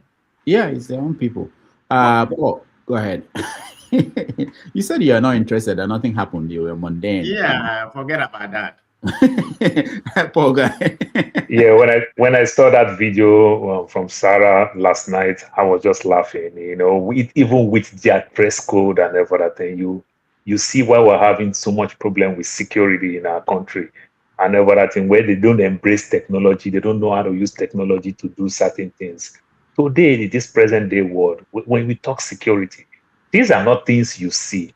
The things that you don't see matter more than the things you see. But in Nigeria, we keep operating like a bully, you understand? So you see all the muscular people who want to show, who feel when they intimidate people, they enjoy themselves very well and everything. That's our problem. But let me leave APC and their jargons that they're doing. There are problems. My biggest concern is Abat Wigwe. And Abat Wigwe is a very good friend to Ike Imokwede.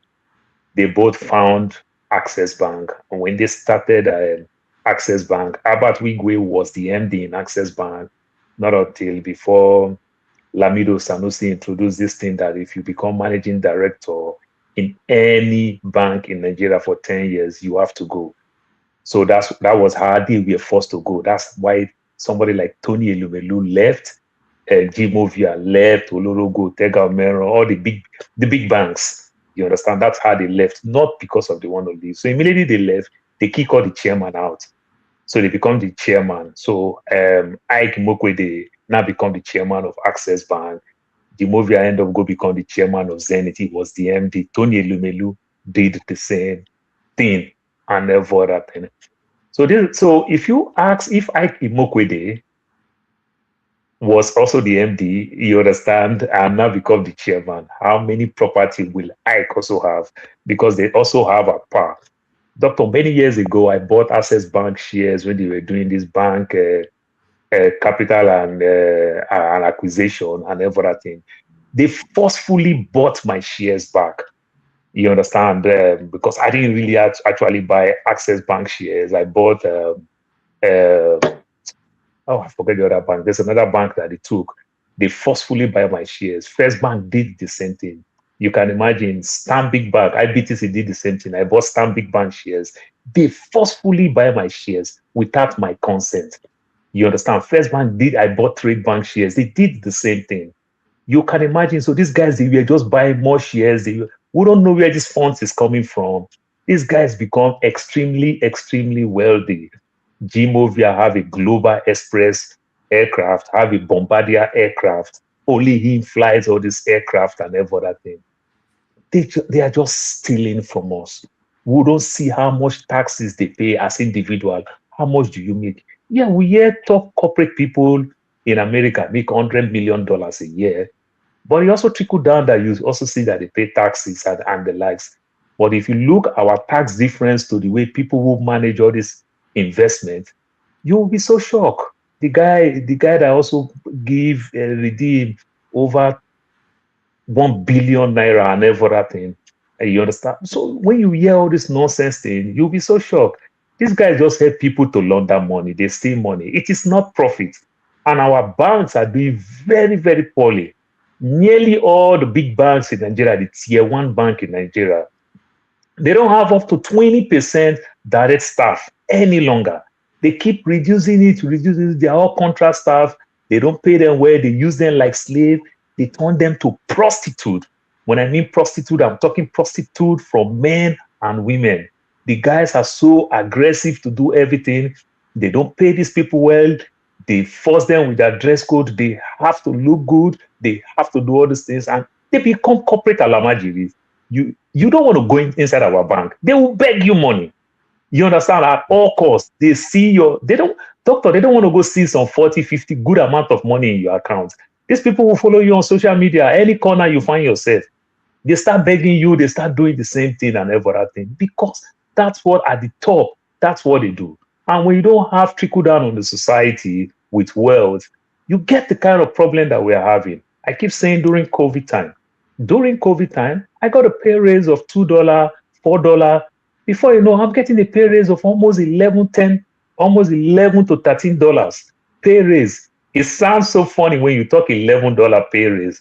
People should calculate it times 40 times 22 days, and you see the big amount of money. And we don't have no union. You understand? This is how business understand that if the boss going to get, it's going to trickle down to the ordinary man. Everybody going to grow. And when we have this surplus, that's why if I'm bored, I just go to the mall. We go buy clothes, we buy things we don't want because we have the money. But in Nigeria today, what runs our economy? I hate to say, Yahoo money. I can tell you confidently, if all of us will say the truth, 80 to 90% of the houses they are building in our country home today, few people, maybe some of us in the West, the rest people is the Yahoo boy that is developing our cities, our village, and everything. You understand? The people who work don't have money at all. They are grossly underpaid. So they can't do anything. Graduates every day disappoint their parents. You understand? You are a graduate, you are working, you can't do the things that parents think, oh, I know my friend's son who used to work in the bank, who used to work in the oil company, build house, buy car, and everything. Parents struggle hard, send their kids to school to go get this job. They can't do nothing. You understand? They just become corporate alamajiri, like I would say. It's so painful, but when you go to the top, these guys are extremely rich. Nigeria is a barbaric country, and I keep saying it. I am not the smartest guy when I was growing up.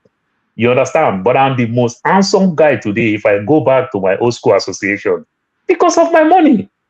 I can literally punish everybody who look at me that I'm not so handsome those days. Because of what? Because of my money. We cannot run a society like that where everything is just about numbers. And even if it is number, let it trickle down so that you can live and let's live. Let us live together. These guys are thief, rogues. And if about we have 106 homes in the UK, ask yourself how many you have in the US. Ask yourself how many you will probably have in the Dubai, Singapore, when they were trading all those properties, all those apartments and everything. Ask yourself how many properties you have all around the world.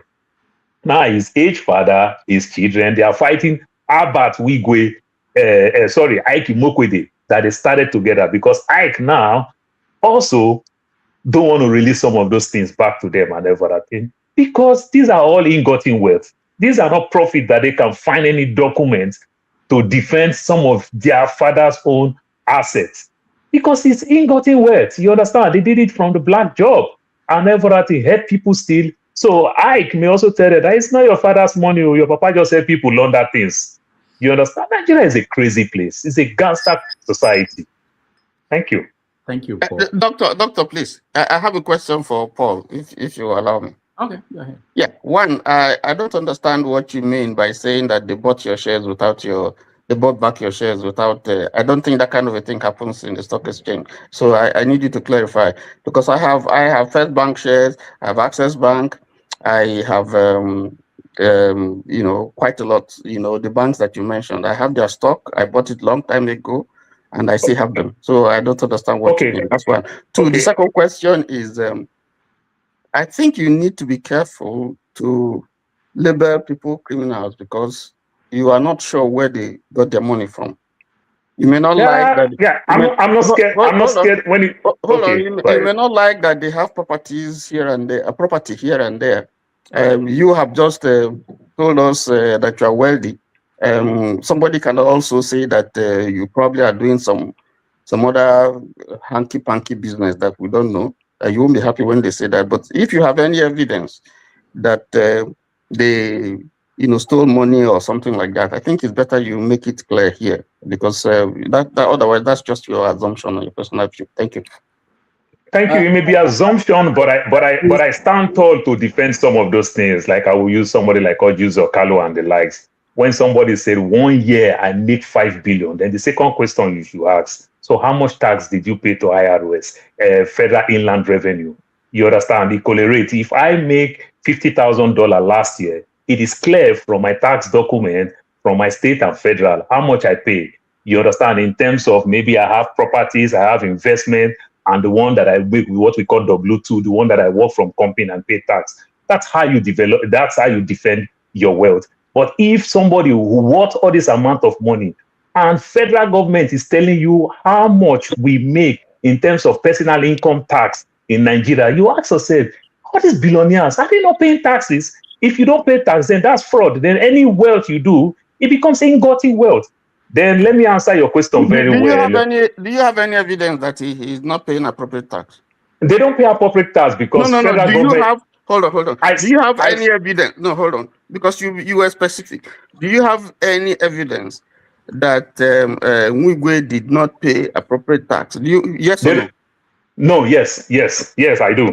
You have? I do. Yes, you have evidence that is not paying. Yes, tax. I do. Some things you take for granted, you may not really know. You live in America with me. If you own a property in Nigeria and you make money from that property because nothing happened, I can choose to rob you tomorrow. I can choose to punish you. Maybe you want to contest politics. I can bring out those records that you make money from Nigeria, but you don't pay tax to the US. You know that you're on air, and you cannot make statements that you will get you. I just said did I say anything wrong now? That you make money. I'm just letting you know. That you make money the day you become an American citizen. No, they said anywhere you make money, you pay tax. You have said you didn't pay. Hold on. You have said he didn't pay appropriate tax, and you have said you have alluded. You are saying also that his wealth is ill-gotten. Those are two statements that you made. It's ill-gotten. When you don't declare all those things, it becomes ill-gotten wealth. It's as simple as that. It becomes ill-gotten. You understand? But let me leave that part. Let me answer your second questions very well and everything. Your second question, I bought good amount of shares in Trade Bank. So when Soludo introduced mergers and acquisition, First Bank took over Trade Bank, and First Bank forcefully buy my shares. You understand? They're supposed to merge my shares supposed to merge my Trade Bank shares into First Bank. You understand? So Trade Bank shares was very low. So every 4 shares that I have, they turn it to 1 shares in First Bank, because First Bank shares is more higher than Trade Bank. These are the things. That's exactly what they explained to us. Then IBTC, I bought Stanbic Bank shares. IBTC take over Stanbic Bank. You understand? So these are the things. Then the other guy, I forgot the name, the one that Access Bank bought their property. The guy went to jail. He committed some fraud. I forget his name now. Wanted to contest governor. I will remember the bank very soon. I also bought. So when Access Bank took over their bank and everything, they forcefully. That was not the plan. The plan is that if you say you have a shares with First Bank and like you have a shares with Standard Trust Bank, remember Standard Trust Bank acquire UBA, but choose to acquire to be a UBA name and everything. But UBA and Standard Trust Bank, UBA shares was even bigger than Standard Trust Bank. They keep our shares, we own our shares. So these are the things. So not like I own First Bank shares and First Bank give me my money back. No, the bank that they acquire, you understand, they make they do the calculation and everything.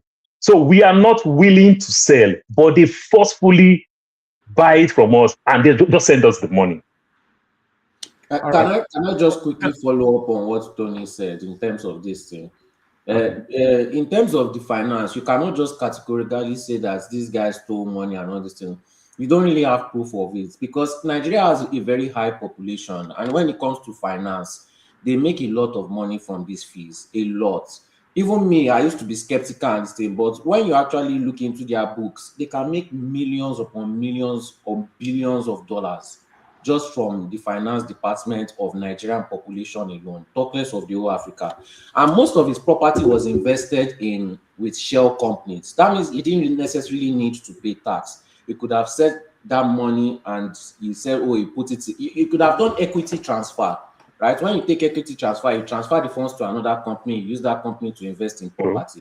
So you don't necessarily need to pay taxes on it because you are still investing it just in a company name.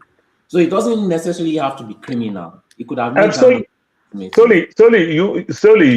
you may be right in that and that thing, and I agree with you. But what I'm saying is that another aspect of it that you must understand, certain ways that they fight crime too, maybe because it's not popular in our society, they also tell you come and defend the wealth that you have. Oh, we find all this property. It becomes you to defend. So if I'm buying a property here now, I can't just stand up now and say I want to buy a property here in the US, and that property worth 500,000. Down payment is 20,000. So it's 20%. So that's 100,000 naira. That $100,000. If I just stand up and show the mortgage company that want to finance that I have $100,000, it does not work like that. They investigate where did that $100,000 come from. You understand? How did I get that $100,000? They investigate it.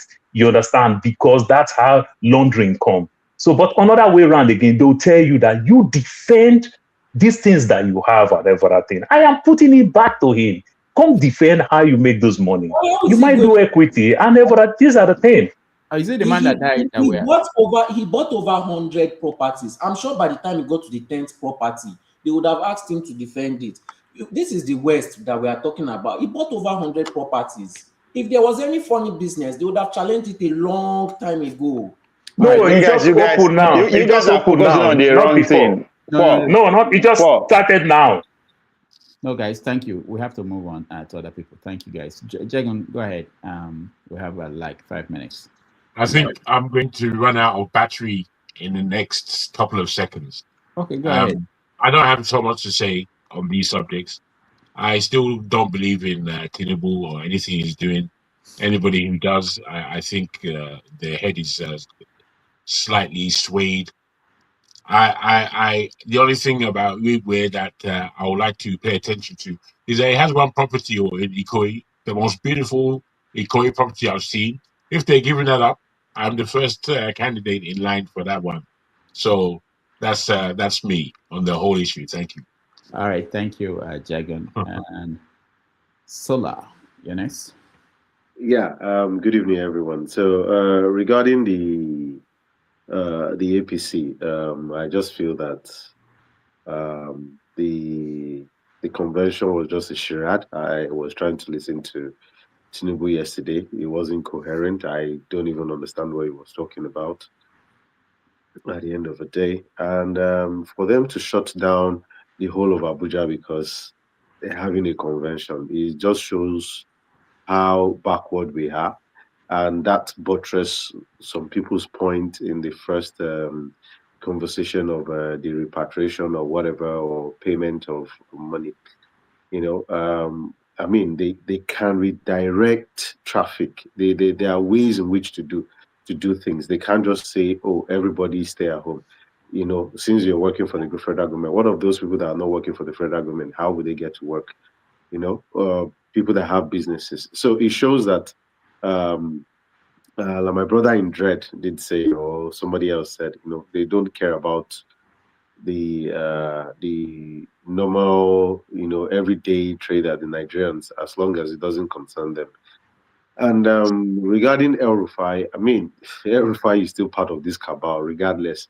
You know, he's still the same paint of brush. So if he's getting it now, he should wait his turn. Probably when Tinubu wins, maybe if El Rufai is still alive in 2030 or 31, he can also join the other group and punish the likes of them Tinubu and all his cohort. And you know, they're already enjoying, they're at large at the moment, and it's their masquerade that is dancing. That is Tinubu and his APC gang. So by 2031, the Northerners will be waiting for them. And I hope some of them that decide to stay in 2031, I know some of them will be cooling in jail. So that is one. Regarding Herbert Wigwe, and I mean, it's a very, very sad story, regardless of whatever happened. But I mean, him having his properties, however he acquired it at the end of the day, is really, really up to him. But one thing that I know for sure, like Paul did allude to, is that you see Nigerian bank in general. I know that they are thieves, just proper thieves at the end of the day. You know, I stay in the UK as well, but like the other guy, I can't remember him that spoke while Paul was speaking, is that the amount of money generated from Nigeria on a daily basis. You go to the ATM to withdraw money, they charge you. You send a text message to somebody, they charge you. You don't even withdraw money, they charge you. Internet service, SMS, 25 naira, 10 naira, 15 naira. This money is in billions. Nigerians don't understand. You're sending money from access to access, they will charge you. Access to GP, they will charge you. Look, people don't know how much this money is trickling into. It's a lot of money. And I say this for people, I mean, a lot of people don't understand. And some people who live abroad, they don't understand Nigeria. There are some people that are very, very rich.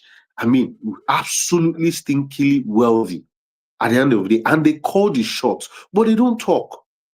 They don't talk in Nigeria. They don't make noise, but they are the kingmakers. If they are behind you, you win elections because they are ready to spend their money. And these bankers, they are all into all of this stuff. They are so wealthy. I mean, I don't put my money in Nigerian bank anyway. I have my own money market fund that I put my money in. It's giving me interest every day, even if it is 50-50 kobo or 1 kobo or whatever. I don't care. Rather than me putting money in the bank and they'll be charging me 25 naira or 50 naira or 100 naira every month, I'd rather not do that. So, but the point is that, I mean, these guys, these bankers are smart people. You cannot take it away from them. And they know the business. You can't take it away from them. I mean, if you're talking about, Nigerian bankers are thieves and whatever, what about the hedge fund managers all over the world? They all do the same thing.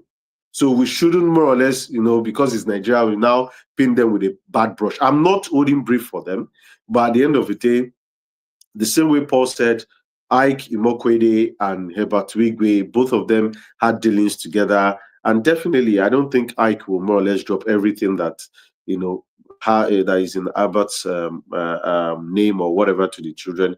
But it's just a sad story. But the whole bottom line is, the whole country is in a charade. And at the end of the day, I'm not seeing any future, for the country. Thank you. All right. Thank you, Sola, for that viewpoint. At this point, let me just remind people that tomorrow on 90 Minutes Africa, we're going to have as our guest, Dr. Haruna Goro. Most of you know him. He's been on this program before. He will join us to talk about politics 2027, especially helping us understand perspectives from northern part of the country. He will join us at 6:30 p.m. West African time, 1:30 p.m. New York time. So if you're able to join us, we will welcome you to be part of that conversation. All right, we are going to take a break. When we come back, we do the rants and we end it at that.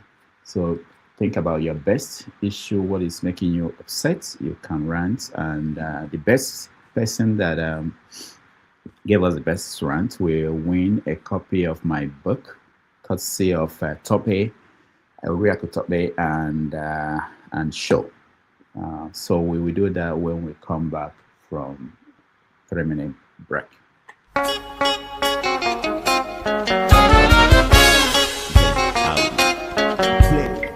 episode.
All right.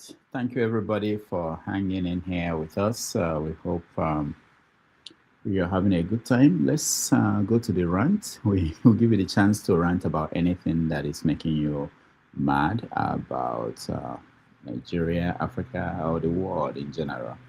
And we'll give you about, I think, 3 minutes to rant on each topic. So let me start with Femi. Let's see. And for those watching at home, if you can rate, I don't know if there's any moderator on the comment section. If you can vote on the winner. That is mail-in voting. It's not allowed.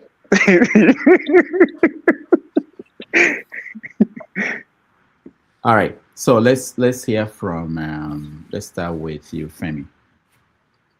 Yeah. So my rant is regarding the ongoing issue between Iran and Israel and how it affects.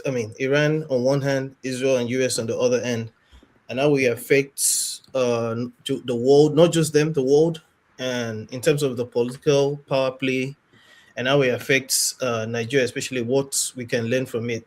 I particularly I'm just captivated by the fact that sometimes when we disagree, some people seem to come from the point of view of the fact that just because they do not like what you're saying sometimes, you become a conspiracy theorist.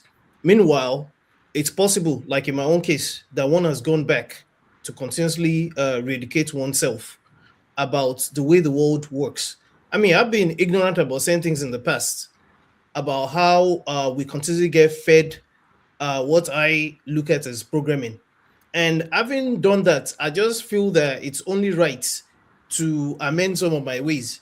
But it pains me when just because people do not agree with you based on sentiment and biases, they think that you necessarily, you might call my own nonsense might be someone else's way of learning things.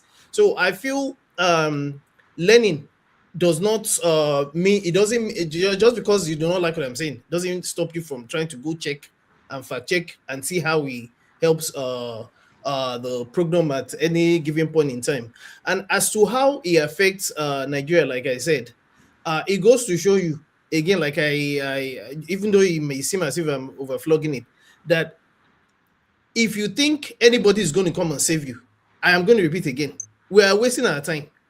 And I hope for the sake of posterity that what is ongoing now, and I know you said it was going to be a topic, it might be now, it might be later, what we continue to learn from what's going on here does not necessarily mean that because you're mighty means you're right.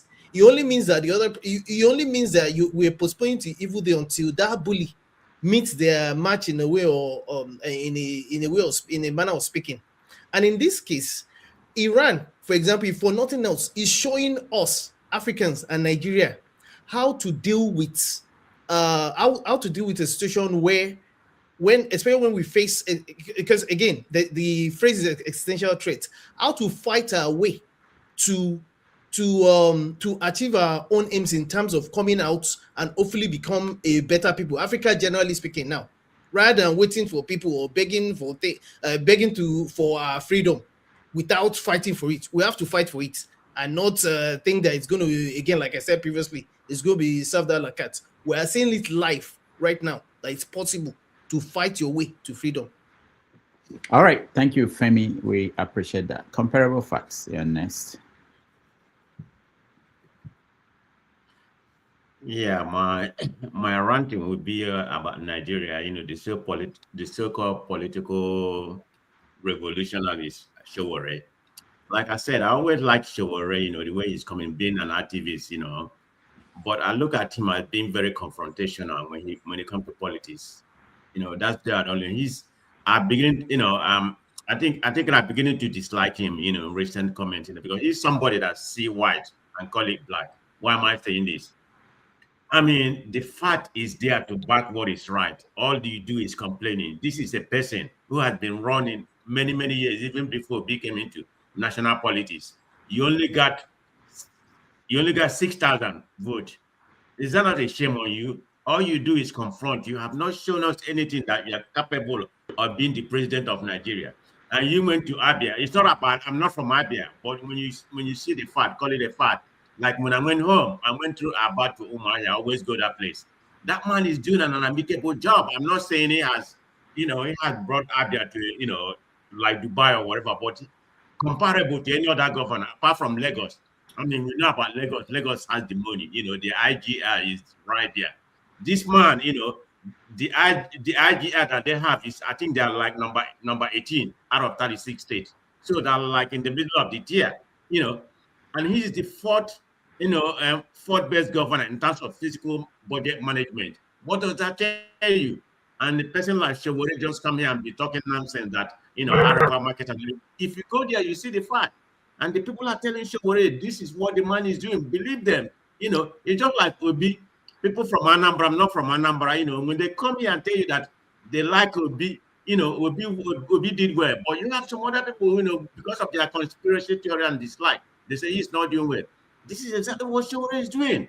He never come out and tell people what he's going to do. All he do is complaining, disrupt things. And you here complaining. Everybody saw the Pampaso rally. Ovie, your guy, you want to be when there. The fact is that it's an empirical fact. And you call it a rental crowd. What does that tell you? It made me lose hope on him, So all these so-called revolutionaries that come here, I hope Revolution is here to hear what I'm saying about, Your man is a damn. He knows nothing about politics. He needs to just sit down. He's not going to win. He may not even win a local chairman, or a local council from Borno State. So, Shewore is a scam to me. That's my conclusion about him. Like I said, I always, I like him before, for what he stand out, he's going to do something, but I never thought he was going to win Nigerian president. So my conclusion on that, Shewore is a scam. So I don't even want to hear anything from Shewore anymore. Let nobody talk about Shewore. I don't know if he's working for Tinubu or not working for Tinubu, but the bottom line and conclusion is a scam. Let him go and rest. Thank you. All right. Thank you. Comparable facts. Can I please go after comparable facts, please? Are you okay with that? Okay. Allow him go. All right. Allow him to go. Allow him to go. Okay. You first of all, my whole round to be defending Shewore because he has been slandered and attacked by the disobedient group. Now, Shewore is confrontational. Whenever we want to get anything as a Nigerian, when they have pushed off to the corner, all of us were confrontational before we eventually got it. Even when we left Nigeria, before we knew our rights, we had to learn how to be confrontational before we got anything that we wanted. So criticizing somebody about being confrontational when majority of what you've gotten in your life that has favored you was because you were confrontational is kind of hypocritical. Now, you say Shewore has been running for many years and he only got 1,000 votes. Shewore is not here to come and be desperate for votes. He's not going to go and sit down with Imam and be sharing rice and be sharing money and be going to price groundnuts in the market, just because he wants to be president. He wants people to vote for him out of the love of their own hearts, out of their own interest. He's not going to force you to be interested in his type of politics. You must have suffered enough that you decide that you want to do the right thing. Is that not what most Nigerians do when they live in Nigeria? They have to suffer and suffer and suffer, and the system will beat them down before they eventually do the right thing. So that is what he's looking for. He has told people many times that he doesn't want your votes. People like the obedience and co. He has told you he doesn't want your votes, and you people keep on ranting that you will never be president. But he said he doesn't want your votes. He wants the votes of the oppressed. You are not oppressed. That's why you are so comfortable to vote for somebody like Obi and Kwakwanso and Atiku and co. Because you are not suffering. Those people have not shown you shaggy. They've not put you in jail just for being a poor Nigerian. They've not come to come and pack your family member and put them in jail just because. So you are not oppressed. So he doesn't want your votes. So you say he has nothing to show that he's capable of being president of Nigeria. I know what you mean. What you mean is that he has not stolen enough funds to become a billionaire. He has not found ways to enter government to become a thief, to show that he has power, to have enough security following him with convoys, because that is what most Nigerians measure power by. So if that is what you are looking for to show that he is capable of being president, then he will never show it to you. So we don't need your vote. Now, you see, Alex Otis is doing an amicable job. Nobody ever said that he's not doing it. You guys keep on repeating this thing And that makes me realize that it is not out of what Showore said. It is just because you don't like him. Showore said that it is not that Alex Otti is not doing any job. It is that he's doing 50%. You go to this road, it's 50% done. You go to another road, that road is not done. Is it a lie? Did Showore say Alex Otti is not working? He said he's not working to his full capacity. There is nobody on this platform that will say that Alex Otti is working to his full capacity, especially if you live abroad, not just visited. He's not. He's doing more than most governors. He's working faster more than most governors, but he hasn't gotten there yet. And Showore used that as an example, not to put down Alex Otti, but to bring out the point that he's not coming there to bring out 50% work. He wants to do 100% work.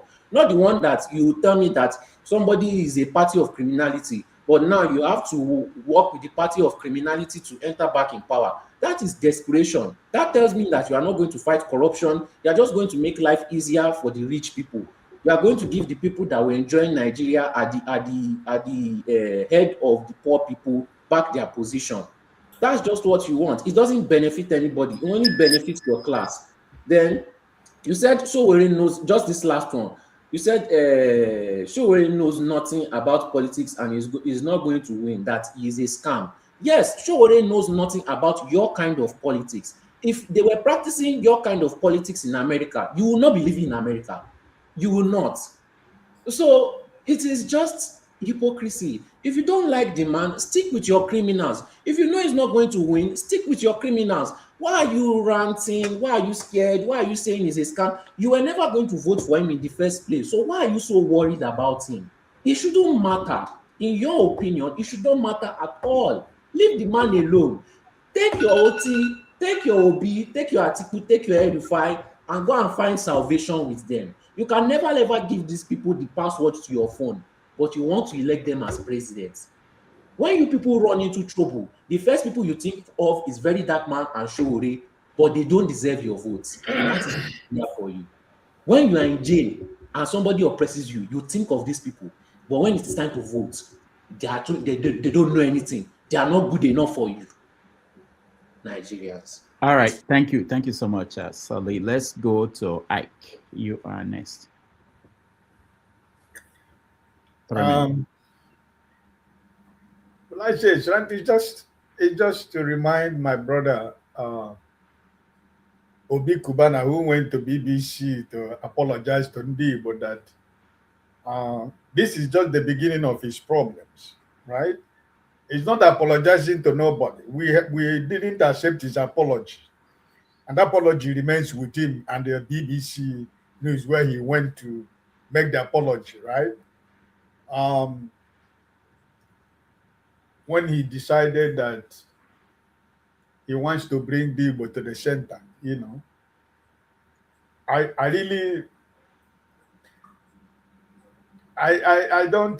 don't really wish any of my brothers bad, you know. I'm happy for him. He's a successful businessman,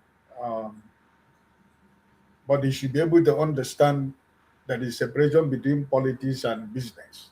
I know two of them married together, but if you want to play politics, you should be able to, you know, follow people who have been playing politics, right?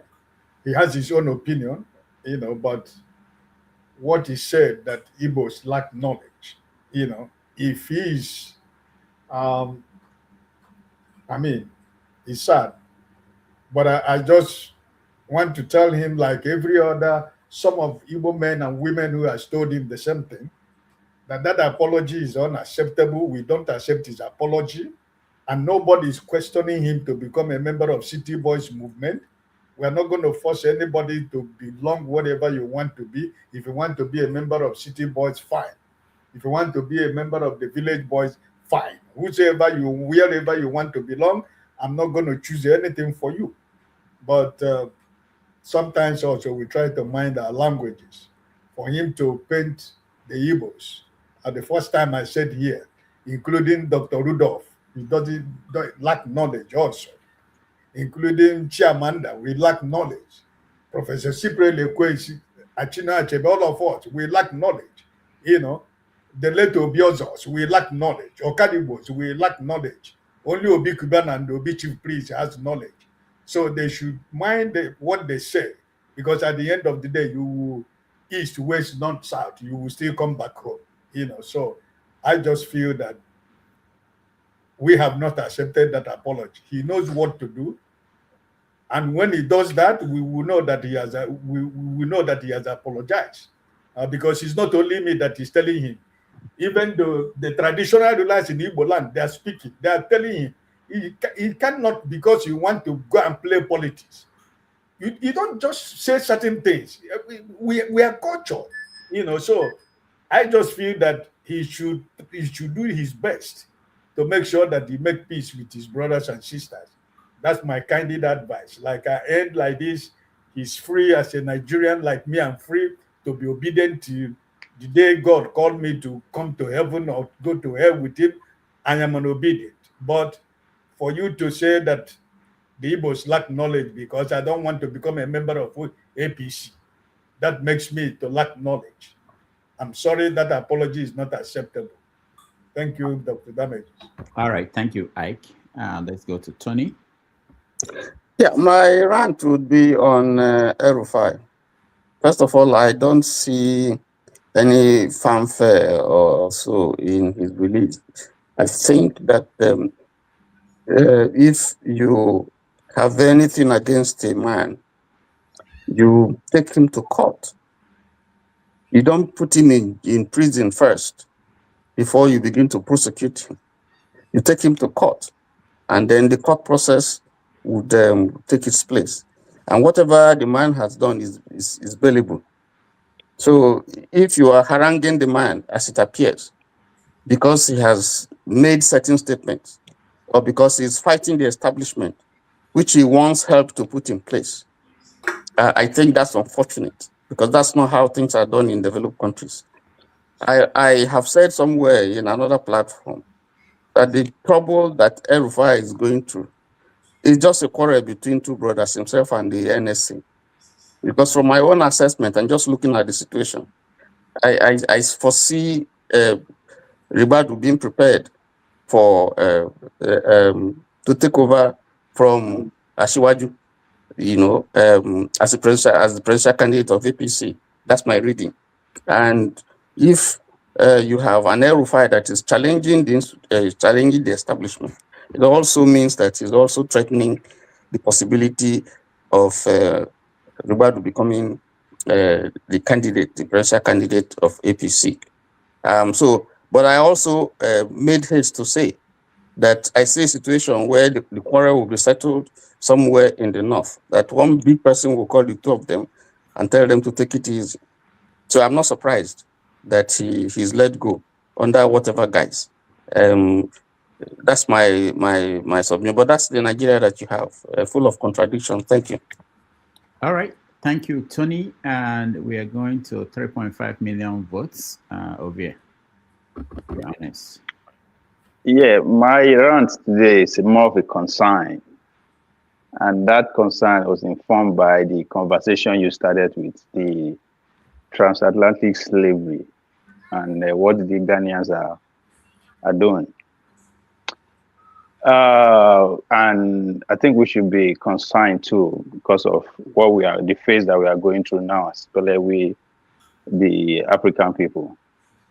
During the agricultural revolution, there was an invention called the cotton gin.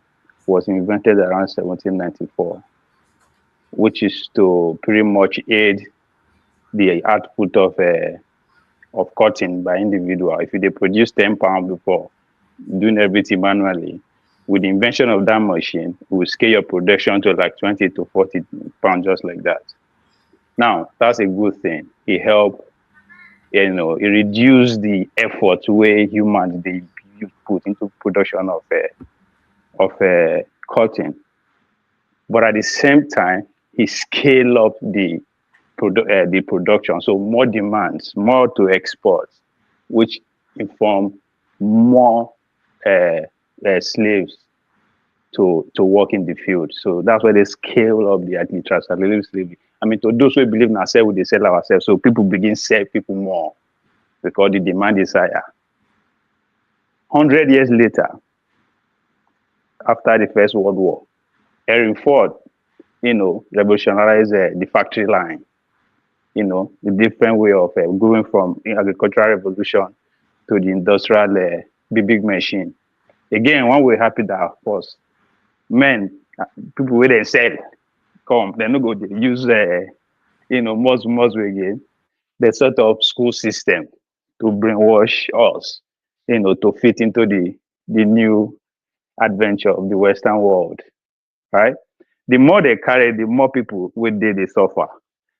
The difference is that now we they beg. People will believe in ourselves that they sell that time. Now we they beg, right? Then carry this price as small. It's a national issue. They are begging to come and do the same thing that the state people do. The only difference is that they pay us. But the question is that what will they use the money to? Will they give them back?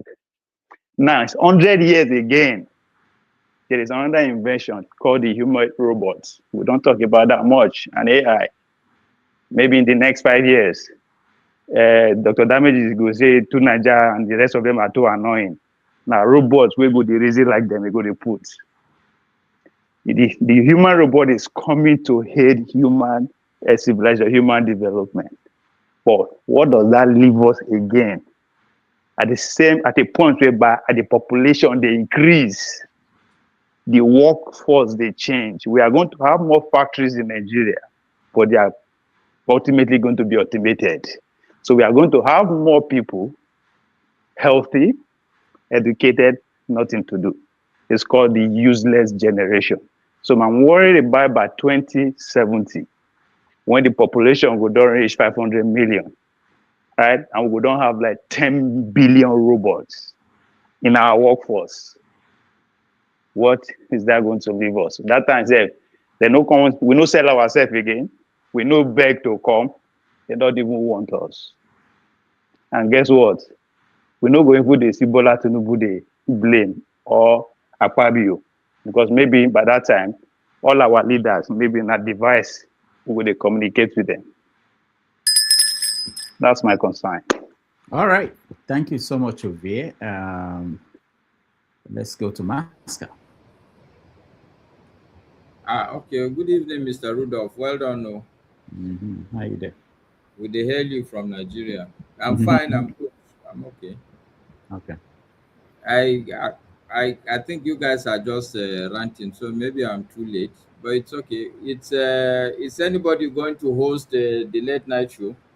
Yeah, Forefathers is around, I think. All right, so I will pass over. I don't think I will. I'm too old to rant. but were you in Abuja during the APC? Yes. Good question, Dr. Damage. Good question. I saw his glimpse. Yeah, making life first. Massive where you go live. Did you encounter any problem with movements and the people complained about? Okay.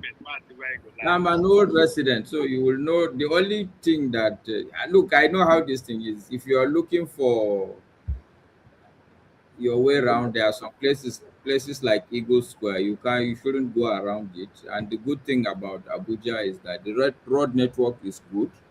There are always alternative routes, so you can avoid all this problematic press. If you have your business meetings, you shouldn't invite any business partner into Abuja around this time, because hotel would also be a problem. So I don't think somebody like me, I'm not even aware that convention has held. The only thing, in fact, the truth is that it's just when we finish praying this late night prayer around 7 that one of my neighbor is saying that did I see that they were tear gassing people in the convention center, so. But it's fine. We are old Nigerians. We believe that change will come, even though it will come from the margins. But no, I didn't. I don't think I don't think I even drove out today. I don't think I drove out. Okay. All right. Thank you so much. Comrade Omori, you're next. Yeah. Thank you, Dr. Damages. Greeting to all the panelists and those on the commentariat. Kudos to Dr. Damages once again for your good job for giving us the opportunity to air our views, every time. I'm just here because of one concern. Somebody wanted somebody to wait because he wanted to attack Eshwari. It is attacking Showore from the wrong angles. We pretend to be fighting for Nigeria. We pretended to be talking every time. And we're doing it selfishly from our own angle. We are worse than those we blame. We are worse than the Tinubus of this world. We are worse than the Buharis of this world. The only difference is that we have not had our opportunity. Our tribalism, our nepotism is not different from what Buhari has exhibited. The only reason why we see those ones because they have had an opportunity to be on the stage. Mr. Paul, you were talking about Showore. You know, I mean, I want to set the record straight. For the past 10 years, I've not spoken with Showore. I don't even have his number at the moment, but I know where he's coming from. I know where we have been together. So nobody should come here and come and baboozle us into a full paradise. You raised some very vital issues. You started by saying, I think the reason why you are attacking Showore, you used to love him. Showore does not need your validation. Showore does not need your romance. Does not need your love. He does not need your validation to do what he has been doing, even when you were nowhere to be found. You say Showore is not making any political headway. Are you too young to run, Mr. Paul? Are you still there? Let me remove my glasses. Are you too young to run? Are you everybody waiting for Showore? Sacrificing his life, his family, his business, everything on the line for you guys. What are you doing? Apart from coming here to rant, to speak rubbish every weekend. Are you guys not ashamed? Why is everybody waiting for Showore? Showore is just a human being like you. The only reason why you're castigating Showore because he has spoken against your Messiah. In 2023, you said anybody that was not supporting your Messiah, your nomadic political harlot, was against the Nigerian system. Now, instead of apologizing to Showore for making that error, if Showore had joined them, has abandoned his political party to join them in Labour then, which to you was the only way to Nigerian freedom, Showore would have been now following your Messiah, your saint, quote and unquote. So I mean to another, because he will soon be fed up in ADC.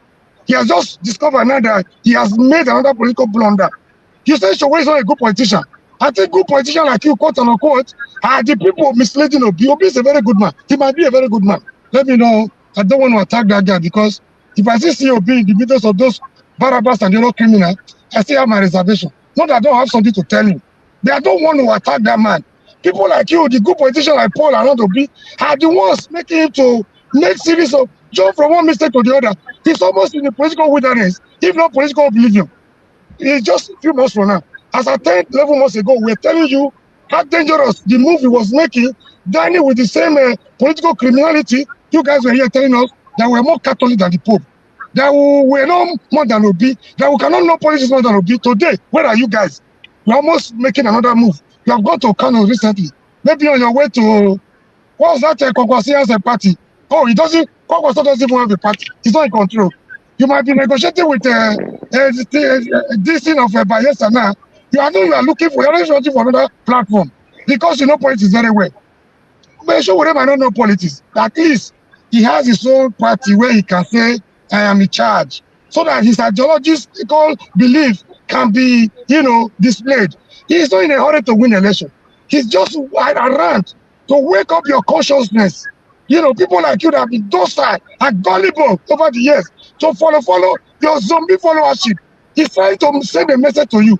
And he's doing that very well. Showore has given birth to the lives of Very Dark Man and millions of other people. And you raised a lot of series of questions, contradicting yourself. What was it that he said about you? He had recognized the fact, he acknowledged the fact that Oti was his personal friend. In fact, Oti used to have a page on Sahara Reporters where he was criticizing other governors. Now that you are in charge, Showore was saying to remind Oti, don't play the way they have been playing it here. Do those things you have been writing on my platform. The real development, not the washy-washy type of development like we have in Edo State, coming from that Besa and the Moroccan governor of Edo. This is time for reality. Do the practical things you have been castigating others for not doing. Your greatest surprise was the shock, the reception of Showore in Abia. That is your shock. You guys don't know how to come out to say, you guys have made a mistake. Now you're looking for who to blame. Showore is not the time you have to blame. Paul, once again, are you too young to run? You'll probably be richer than Showore.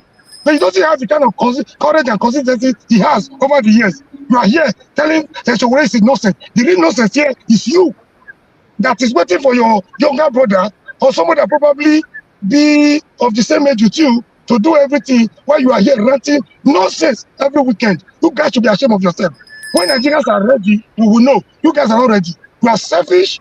You guys are bigots. You come here every time you hide under a tribe and other tribe and religion and ethnicity to pretend as if you are concerned about Nigeria. You are not concerned. You know the games you are playing, and the game is up. So whether it might not be a good position, he's better than your Messiah. He's better than your saint. He doesn't pretend about it. He doesn't move around like a harlot from one party to the other. He sticks to his opinion and his ideologies. By the time you are tired, you are willing to welcome those ideologies. Nigerians will know. I'll begin to talk of the change we talk about. Thank you and God bless you. I adopt my heart. Thank you, comrade. Victory. For those watching at home, remember to rate the people ranting, and if there is any moderator on the comment section, please tally the votes and we can announce the winner. All right, Victory, go ahead. Yeah, thank you, and good evening from my end, and good evening everyone on the panel. I wouldn't say I'm ranting. My thing is going to be about Showore. That guy, Showore, is either is mentally sick or he's been flattened there. But I think I will go with the last option. The last word I said is it's an agent. I will say it's a foreign agent. He's lucky he's not in China because you know what the Chinese do to foreign agents. Rudolph, like, I know it's your friend. Like, maybe I should even consider you as a foreign agent as well, Rudolph. You know, Showore is so sick, or I don't know. Maybe, like I said, either he's sick or deranged, or it's just a foreign agent. It's a spoiler. And I will start with this. If you look at what is happening in Nigeria, there are so many things happening at the same time. There's no security. There's no light. There's no healthcare. Education system. Because it's not supporting your Messiah. Hold on. Come on, let him speak. Comrade, please let me speak. Now, when you were ranting, I didn't interrupt you. Yeah. It's meant to be a discussion, not a one-way thing. That should disqualify him for contesting for the book. So, because I'm saying to you that either he's sick or deranged or is an agent, and I will say it's an agent, and I will draw you back to this root of. Remember when David Homide said something that you cannot move from 1 to 10. Change is an incremental basis, and even in life, if you've done anything in life before, you run business before, you understand what I'm talking about. You can't jump from 1 to 10. It's like incremental change. You move from 1 to 2, 3 to 4, and all that stuff. And he said that. And that's my view right now. I don't think Nigeria cannot be a first world country in the next 30 years or 50 years. Just give me something like Turkey. Let me have regular light, the security, basic medical facility, something like that, something basic. That's what Nigerians are asking for. But this guy, Showore, keeps attacking the opposition. Ask Showore that what is opposition on security? What are you going to do to fix security? What are you going to do to fix the healthcare? Rudolph, I'm telling you, 2 weeks ago, my wife lost his nephew. You know the reason why? This guy had asthma. He had crisis. He wanted to the hospital. They don't have oxygen. This boy died. 11 years old boy died in Nigeria. So Showore does not see all those amount of issues happening in Nigeria. He keeps talking about opposition. What are you going to do? If you've been running for government position, you've not won anything. And like what people will say that politics is local. Showore, go to your local government and run from there. Become a local government chairman. Show me what you have done. I don't believe in talking. Okay, if it's not yourself, what about somebody from your party that we can point to that this is what somebody from my party have done. This is our policy. This is what they've done at the local level. Start from there. I want to see something first before you jump to say you want to become a president. I want to see what you've done first. And when people say this, people will say that, oh, you're criticizing Showore. I'm not criticizing him. If you look at this man antecedents, what he's done, you will know that anybody that his brain is intact, you will understand that no. This guy is up to something else. So again, I would say that, like the other guy that said to you that he's a political content creator, and he laughed. He didn't answer that question very well. He just kind of deflected. So, and if you know what this APC government is right now, do you think Showore will actually be walking free if it's not part of them? We all know why Nnamdi Kanu is still being held right now. Do you think somebody will organize end bad government protests and will still be walking free this today? Bola Tinubu government. People are stupid. We all know who this guy is working for. You cannot organize that kind of protest and still be walking free in Nigeria till today. Did you not see the video of him with the NSA laughing? Did you not see that? That was last year. So, like I said, this guy is a joker. Rudolph, when you speak to him, I know he doesn't listen to anyone. Tell him to talk about what is affecting Nigerians and how is he going to fix it. You have a party, only you are the chairman. Who has ever audited this party? And he keeps running his mouth. This guy is sick. He keeps running his mouth. And the thing is, they piss me off that he have access to go to channels or Arise. He will just be talking. Anytime he goes there and talk, people should come out as well and pay time, airtime, and tackle him. Tell us what you're going to do about this. Not just criticize. What are you going to do to fix it? Rudolph, I had enough of that guy. Tell him that, in short, we've not started yet. He's going to collect woto. This is just the beginning. I'm telling you this, Rudolph.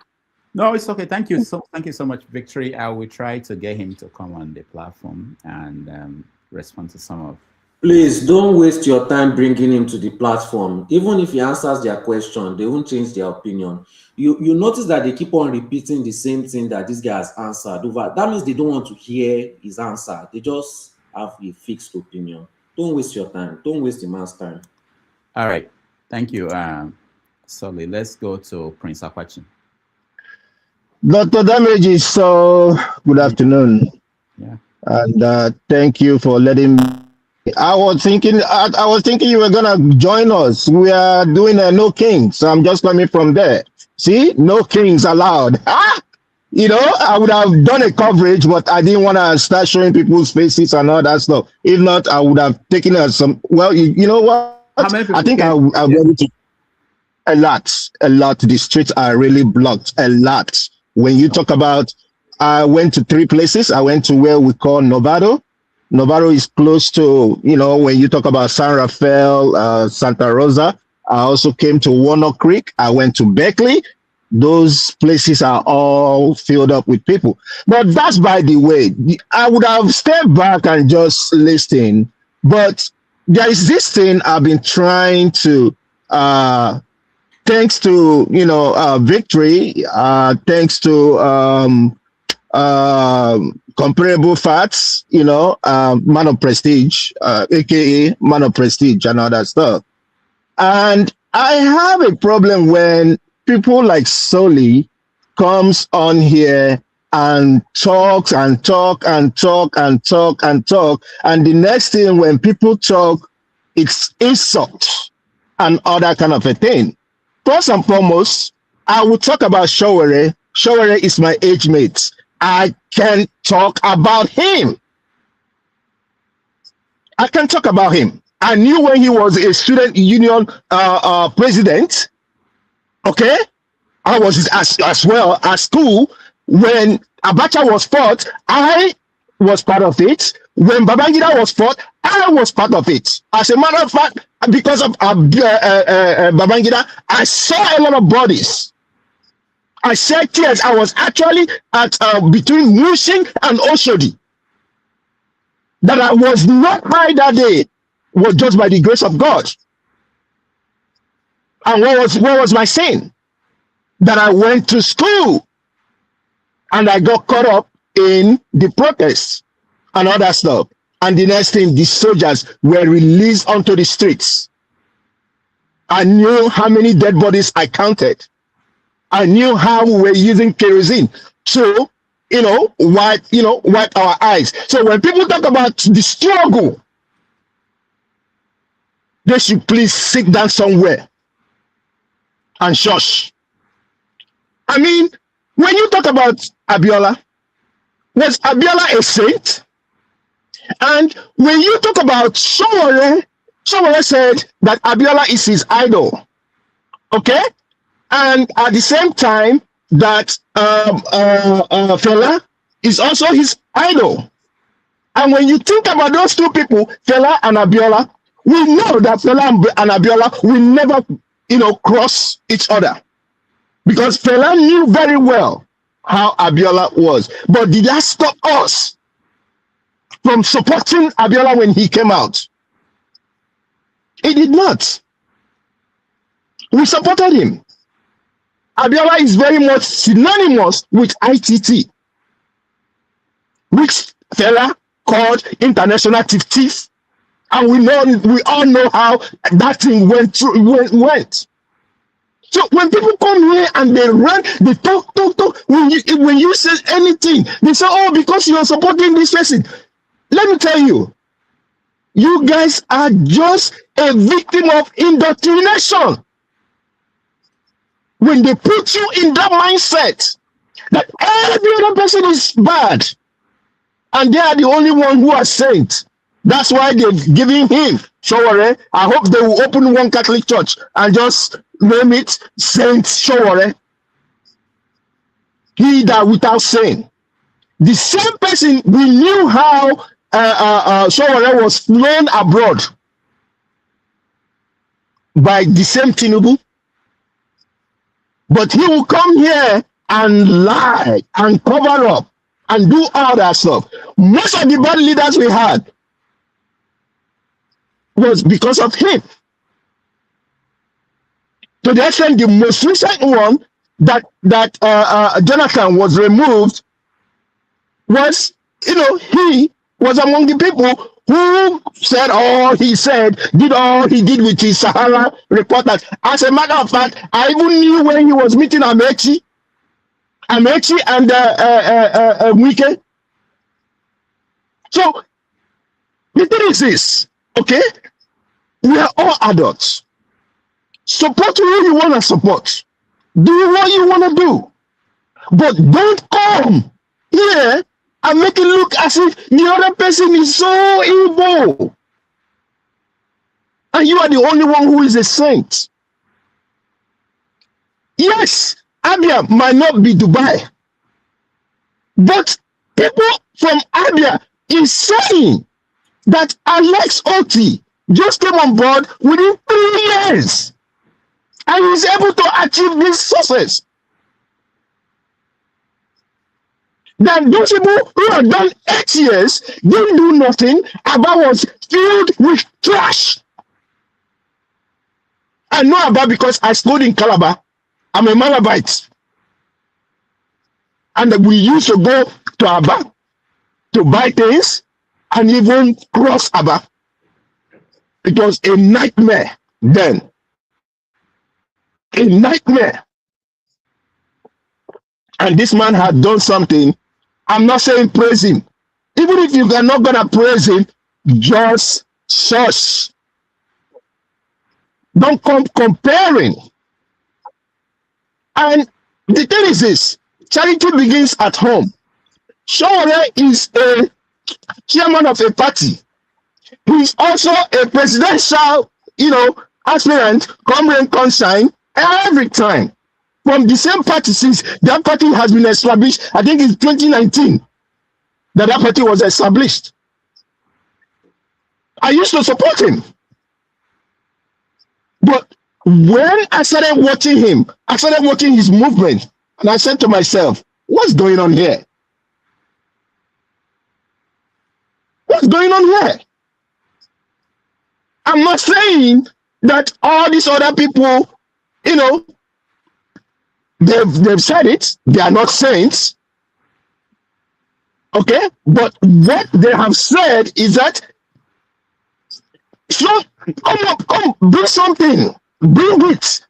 Come and show your evidence of categorizing them as a criminal. And knowing Nigerian politics, nobody you have to associate with different kinds of people. The only difference is that your character matters a lot. Thank you, Dr. Damages. Dr. Damages, please, I beg you in the name of God, please let me respond for sure. Just 1 minute. Please. I want to, but we want to in just 1 minute. Just 1 minute. Just for Dr. Damages, we all will be responding because this is not fair. All of us should be responding. Please. Because he has been talking all this while since we start this program. We cannot continue to allow somebody to continue to talk when other people have not spoken. Why is it every time you give him the opportunity to reply? I have a lot to say. He has just said what he said. Dr. Damages, if you give him 1 minute, I will respond. And because of him, I will stay here and I will respond. I'm supposed to be somewhere, but do that and I will respond too. Okay. Sorry, hold on. My issue wasn't about doing minutes to anybody. My issue was I don't like interrupting the rants so that we flow. At the end, we can do that. I will give you a chance to respond, and anybody who wants to respond. So let's go to forefathers, and then Uche will be the last, and then I give people a chance to respond. Forefathers, go ahead.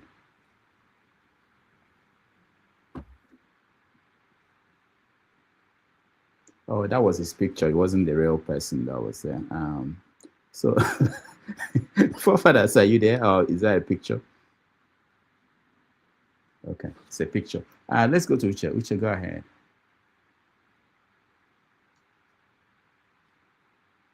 I'm muted, am I? Sorry. Sorry about that. All right, go ahead, forefathers. Yeah, thank you for having me, Dr. Damages. Greetings to all. Am I coming, Kilia Rudolph? Okay. Oh, look at that. Uche, hold on. Forefathers is speaking. You are 1 week past now. I don't know where you think you're talking from. All right. So, thank you for having me. And greetings to all the panelists and the chat and to the viewers. This week has been interesting, and I found a lot of confusion within the Black community with what the Ghanaians did. And it just reminds me how depressing our situation is, because the same Ghanaians that went to propose reparation for Black people on the same day signed a security agreement with the same EU that abstained from the vote, that didn't support the reparation movement.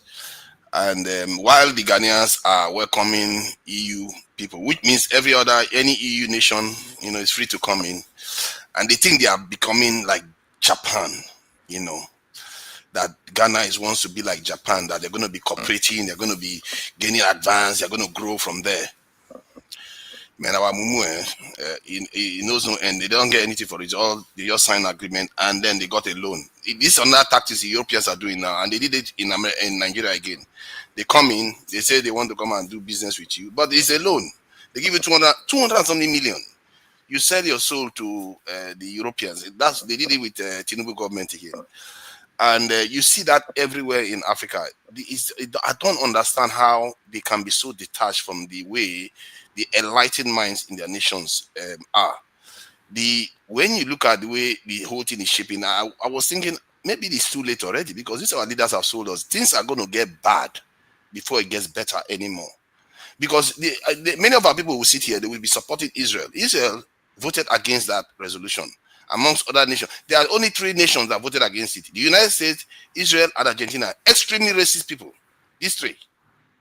They are the only 3 nations that voted against it. And these same Nigerians will come here, and Black people, they will be, even the Ugandan defense minister was saying he was going to go and join to fight against Israel, to fight for Israel, against Iran. A Ugandan defense minister was willing to do that. What is it going to take for us to learn any lesson? I think maybe when we face an existential crisis, that's when we're going to learn our lesson, because nothing else teaches us anything. I tell you, there are certain things in human beings, no matter whether we know it intellectually, it makes no difference. It makes no difference with the outcomes. This is why our society never changes until something dramatic happens. I've been saying this over and over again, and all the evidence is pointing to that. Because how can you see a country like Israel that every time they say there are two sides in Africa, they want to choose two sides.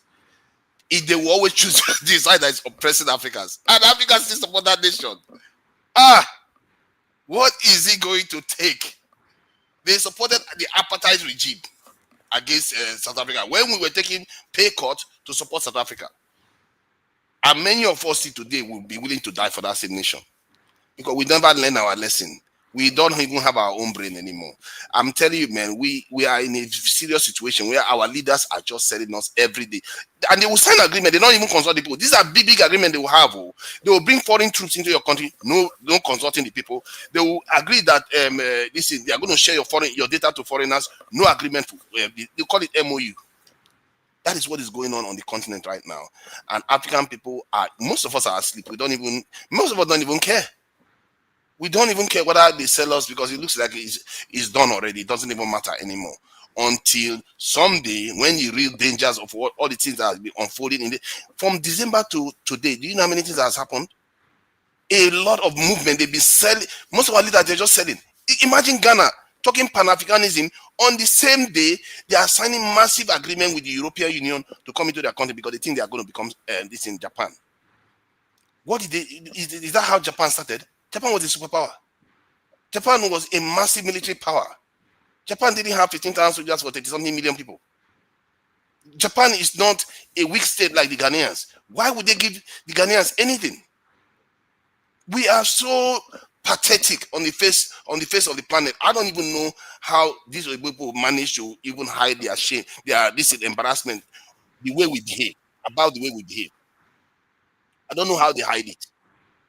And many of us today, if you tell our people, oh, let's go and make our country strong. Oh, no, let's not do that. Let's prepare to side with foreigners to fight ourselves. I'm telling you, man, like I said the last week, sometimes when I look at our people, I wish, why did God put me amongst these people? Common sense not there at all. We know they use common sense. Even like 1 + 1 = 2. These people are our enemy. Let's not. It's like you see snake bite your neighbor. And you tomorrow you go and put your hand so you try your luck. What kind of mumuting be that? And our people do this repeatedly. You go to inside the country now, they are fighting each other. Look at, we were just fighting about chivalry and everything. Is it not obvious? I like the point the previous speaker made actually, that about what chivalry represented. Why is he focusing most of his energy on fighting the opposition? Why does he not focus most of his ire on the government? You ask yourself that question. And it comes out how many years ago, and it's accomplished even more than chivalry can be said to have accomplished. Apart from the national discourse, we have had Gani Fawemi before. I didn't see Gani Fawemi attacking the underdog. Gani Fawemi was going toe to toe with Abacha. Not any. This is a military dictator, one of the most brutal military dictators we have in Nigeria. He was going toe to toe with him, and yet chivalry, all he keeps doing is going after P2B, going after the lower hanging fruit. I don't subscribe to that. If you side with chivalry, I like what he stands for against corruption, but it doesn't seem to represent what. It doesn't pull people along with him. If you cannot put people along with you, why would you support him? You support somebody that will actually get there to make a difference. That's how I look at it. The Anioma State business that they are going to try they are looking to create. Personally, whether they create it or not, it makes no difference for Nigeria. The Nigeria still has this chill political zone, and I actually believe that Nigerians should start looking at a kind of presidential council system. In a way, that's what the Sahel nations are doing. Because the Sahel nations, what they are doing is one president at a time, speaking for all three of them, one at a time. Right now, it is Ibrahim Traore that is speaking for all three of them. You see how people that actually want to build something that endures work because they share amongst themselves constantly, they keep rotating control. That's how people behave. If you truly want to, democracy that we are running is a fake system. This type we are running is designed to weaken us. Because the system is designed to give foreigners access to our country because we are technologically not advanced. If you try to oppose them, it's very easy. You can see how easy it is to take out opposition in Nigeria. It's so easy. It will take a foreign power to back that opposition leader and your country become a fighting zone, a kind of proxy war zone for an opposition party leader to come and beat an incumbent that the West support in Africa, right? Especially in Nigeria, Ghana, in short, all West Africa really, apart from this is Sahel nations. So I'm sorry I've gone a little bit a bit too long, because when I look at what is going on in Africa right now, I'm beginning to lose hope that it has to come to an existential threat before we are actually going to wake up. Thank you. All right, thank you for that, sir. Uche, you are next. After that, I'll take a few reactions and then we close. Am I coming clear? Yes. Okay, Mr. Rudolph, Mbedoma, Kekime. I did. I greet everyone in the panel this evening. I'm speaking from the land of Europe. It's a long time. This is a long time. I haven't come up to speak, joining the program. Well, it has been a difficult one from my side. I lost my mother 2 weeks ago.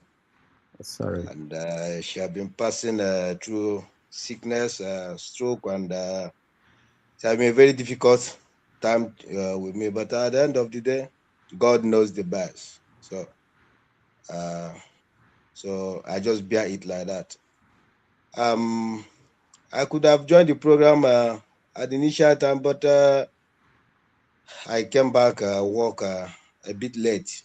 So I had the discussion about slavery and about maybe Ghana president trying to recognize about. So it's very important that all of those things need to rise, like raise it up from the dust again.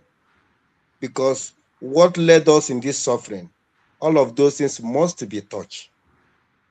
All of those things must be revealed, because the situation we black are in, we are not happy. And anybody that's saying we should move on where? Where are we going? Where do we think we end when we move on? We are not moving on anywhere. Here we are beating them with truth and the fact. The white people, we are beating them, going eye to eye with them. We cannot agree. You people cannot move on, and we will be at the back. No. So I love what the Ghana president did. So he takes courage. Like when the traditional rulers spoke one-on-one, face-to-face to Nigerian President Tinubu, he told him, if you want all these things if you want to address the issue of Nigeria, releasing Nnamdi Kanu, he told him one-on-one. This is men, people that have courage to speak, not some these elders. When I look at them, I don't know where they are coming from. I don't know where they are going and where they will end. But I pray for them so that their children will not be in shame. Let me touch the issue of Mr. Showore. I want to beg all of us one thing. The reason why I say let me beg all of us one thing, so that it will not be like people speaking against Showore that it's their opinion, of course. I'm not coming against anyone's opinion. But let me say this. If Showore is behaving like you are Obi Kubana chief priest, and what do you call it? The one from Yoruba who is fighting for Yoruba Oduduwa nation. So if Showore is behaving like that, maybe all of us will say, hey, why is a young boy like you, a young man like you, why do you? But a man that took a courage since 30 years, 3 decades in the planet Earth, fighting for humanity. Who are you to talk? Who are you to talk against Mr. Showore? I'm an Igbo man, full-blooded Igbo man. I'm an Igbo man from the scratch. If you say I support Mr. P2B, I will support him. But do you know why? I cannot support him in the situation of working with the people that set us back, that join people that set us back. Joining Atiku. Who do you want me to? Which mind should I join? Which mind should I take to join, support Mr. P2B where he is now? He is like inside the soup that already the soup have war. You know the language of war. The soup have already war. He went and joined to make the soup work. How do you think soup that's already work, you want it to work again? You want to stay in that pot to make the soup work. Maybe you put in Maggi, and over all those ones. So let us check before we come out in public to speak about somebody who should have led his life for humanity. So when he talk, you think, let him speak like how you think in your mind. A young man pointed something. As you see me here, I have gathered about 15 men. We are going to campaign for Alessioti when the time reach from Europe here. Anything, let it take anything from our own pocket. We are going to support Alessioti to continue his work. But when a young man like Mr. Showore, okay, because he didn't speak like how you think, how you want him to, why must he speak like how you? So he just like it's like letting Alessioti to know, guy, you are doing this work half and half. Is that bad thing? He have already people from Yoruba land, they went to that protest. They speak about the good thing Alessioti is doing. Showore did not condemn what Alessioti is doing, but he said he's doing it half and half. It's like he's telling him, Mr. Man, wake up more, do more, we need more. Which some of us have in touch to some of people governing, working with Alessioti. And they are trying their best. So I don't see the reason why some of us will come out and talking again. Nobody. I have seen some people here. I haven't seen your courage. If not, Mr. Rudolph giving us platform to speak. I've been in social media for before, like before COVID. Seeing Nigerians that have platform. Some of these people, I'm not seeing them anywhere. Mazi Nnamdi Kanu raise our mind, raise our conscience to ask questions. And because of it, we take the courage to confront things that are against humanity. We don't fear anybody. No fear have, because what happened to a black man now, and where we saw ourselves, made us to let heaven fall down. Things must to be set well. If it didn't set well, we will not agree. We will not agree is a word like now the white people are hearing it and they are doing something about that. Who believe today that issue of Biafra is going to be on table of Nigeria? Nnamdi Kanu said it, that this Biafra must be speak in every platform, including where you didn't expect it. Who believe that? Now, talking about Nigeria may divide. I saw when Mr. Rudolph talk about it starting of this program. I'm on the way coming back. I heard it. So in all these things, what you want is what you will get. Mr. Showore is not telling you he's going to be president by fire by force. He made it like there is an interview I saw him of recent where he said it, whether he win or he did not win, but what he wants to let the system work. Let the system work. So when the system works, are you not going to achieve it? Are you not going to benefit from it? You are going to benefit from it. Why can't you support that young woman that have the zeal, the blood, the mind to make it work, than going to these ones that are going with their convoy? People, police army protecting them. How many army protecting Showore? Sometimes how our people speak get me angry. Like, are we going back or are we going front or do we continue managing? We did not create to manage. We did not born to manage. White people are not managing. We don't supposed to manage. So let us join to do the fight and get it right. Thank you, everyone. I like my case here. Thank you, Uche. Do the fight and get it right. That rhymes.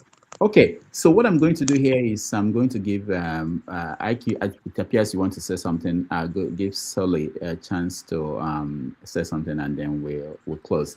For fathers, we continue with part 2 of Have Your Say for Saturday. Ike, go ahead. To be honest with you, I didn't want to say anything. But when I heard my brother Mori speak, I didn't really want to talk about Showore today, because I have my reasons and my reservations. But when I heard Omori speak, and my brother Uche had just spoken right now again, is asking us who gave us the audacity to talk about Oshowere. He's speaking with commanding us who give me the audacity to talk about Showere, but you have the audacity to talk about somebody else. English language, we should use it and understand the languages that we use when we speak. I have every right to disagree with anything you say, and you have every right to disagree with everything I say. We're in a public space. It's a kind of conversation. We are to agree to disagree, but you don't give me direction. You don't command me who to speak about and who not to speak about. You're speaking about somebody now. For the past 5, 7, 10 minutes you're talking about somebody. And you're speaking, you're telling us that I'm speaking about Showore. What audacity do we have to talk about Showore? I mean, are you listening to yourself? Whatever I wanted to say, forefather have just spoken about it. But why I just dropped this right now is for my brother Uche to, when you speak, if you don't understand it, later you go back to listening to yourself. Nobody commands nobody here. You have right to say whatever you want to say. And Dr. Rudolph made his platform that you are free to say whatever you want to say.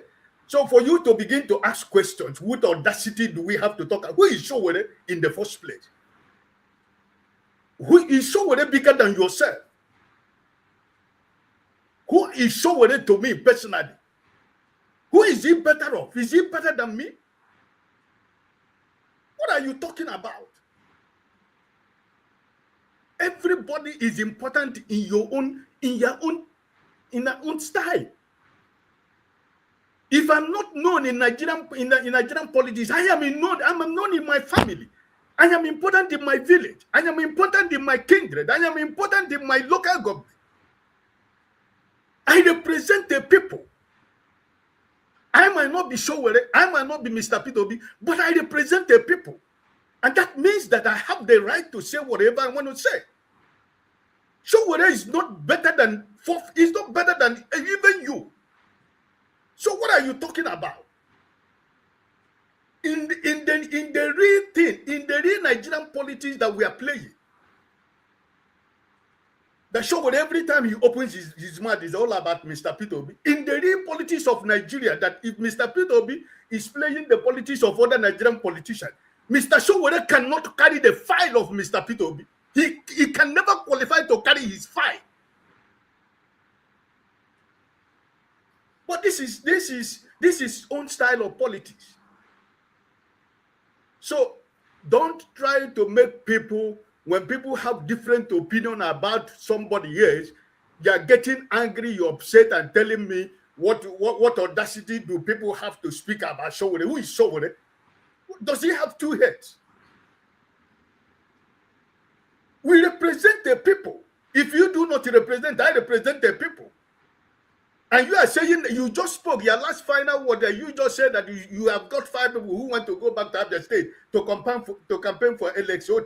Why you have to go back to campaign for election? You think you are not important that you can do that?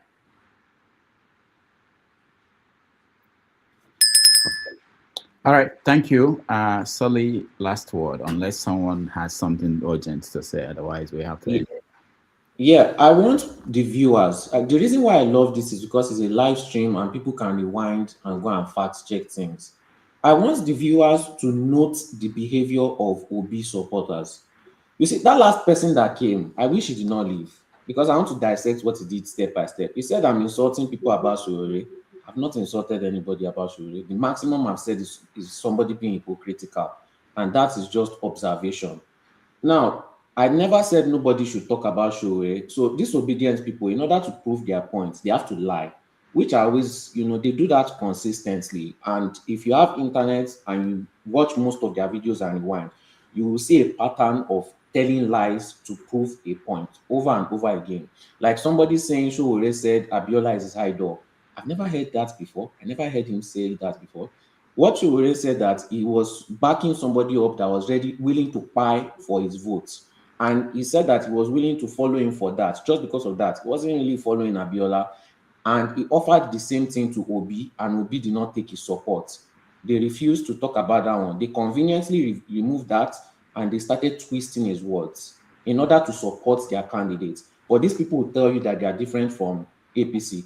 They said that he helped remove Jonathan, and he doesn't talk about Tinubu, and he's only talking about the opposition. He talks about Tinubu all the time. The reason why he's in court right now is a case against Tinubu, where he said that Tinubu is a criminal, and he used Reno Mokori's video as defense in the court. Most of his court case is against the current government. You do know that, right? I know you know that, but you choose to twist the narrative, because the only time that you care about what he says is when he talks about your candidate. So in your own closed bubble, all you hear and all the time you see him is when he's talking about your candidate. Somebody is saying I'm talking nonsense, but they will never disprove what I'm saying. These are the kind of people that we are dealing with. These are the kind of people that are saying they want to save the company. Liars, word twisters, emotional manipulators, and they will tell you that they are different from APC. So when you have to do all these kind of things, you just bring fear. People are not foolish. People that have really, really suffered in Nigeria. I'm talking about the real poor Nigerians, the oppressed Nigerians. They are not going to fall for these tricks because they see you doing the same thing that you are saying other people are doing. So you cannot ask for the release of Nnamdi Kanu and support Nnamdi Kanu and at the same time be supporting Obi, because Nnamdi Kanu hated Obi. It's either you support Obi or you support Nnamdi Kanu. But you see these obedient supporters, they claim that they want Nnamdi Kanu to be released, but at the same time, they claim that they support Obi. If Nnamdi Kanu is released, do you think that he will support Obi? The first person that is going to go against is Obi. You do know that, right? You do know that if they release Nnamdi Kanu, he is going to go against Obi way more than anything that you are even seeing Sowore do.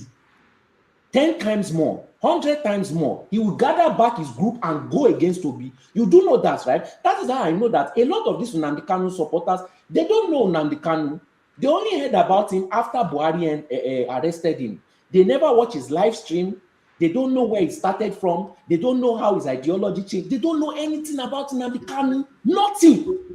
They just support him and they just ask for his release.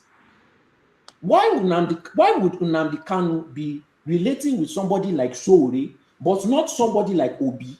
It's not as if you didn't see it with your eyes. It's not as if you don't know. You know. You know. But you are in a party of criminality. So I don't expect nothing more than criminal behavior from such supporters. Now, as for Obi, Sowore has invited him to AAC. Asked him that all you need to do is turn a new leaf. Stop rolling around with criminals. What did Obi do? Obi continued to stick with his party of criminality. The worst part is that I did not come up with that word. Sowore did not come up with that word. Obi came up with that word, that it is a party of criminality. You have been given a chance to enter a party of non-criminality, but you still choose to stick with criminals. The question I have to ask you is why? They will never answer this question. They will never ever answer this question. But they claim that they want to change the country for better. Criminal behavior, criminal acts, criminal schemes. These people claim they want, and they think that the poor and oppressed are foolish and stupid to believe them. Tinubu's 2027 ticket is guaranteed. Somebody said that I don't even talk bad about Tinubu. I think you must be brand new to this channel or anywhere that I've been. All I've been talking about since Tinubu won, and I'm a Yoruba person, is against Tinubu. So who is the real scam? Let's ask ourselves the question. Somebody that called people a party of criminality, joined that party of criminality, knows that he might not get the ticket, but he's still gaining support. It's still distracting you. It's still gaining your mind. It's still taking your mind away from a credible candidate, knowing fully well that he may not get the ticket to, and he knowing fully well that he's going back to the party of criminality that he told you that this is a party of criminality, and he's going back there. Who is the real scam? Who is the real scam? They will never address this because these people are criminal-minded people.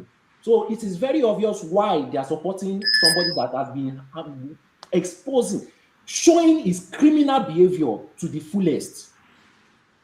So I don't expect nothing more from you. Keep on supporting your criminal. All right, thank you, Sully. We are out of time, more than an hour and a half over time.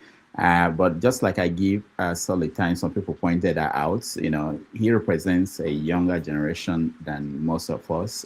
So we pay attention to that. We want to encourage the younger people to join us. The same way, I will have Ify joining us, even though we are rounding up. I have to give her time because we don't have any woman join us all throughout today. But before Ify speaks, let me just use this opportunity to thank those that supported us. Ria Kutobe, thank you so much for your support. Oscar Blackbone, thank you. AI Village Curation, thank you. Kulata, thank you. And Prince Akwachi, thank you. And Oscar Blackbone, thank you. All right. Or maybe I would say I'll bring you on because you 1 minute. Medical in my former life represent the medical profession. But we have to round up. There's another show coming up with it's not really that we are ending everything.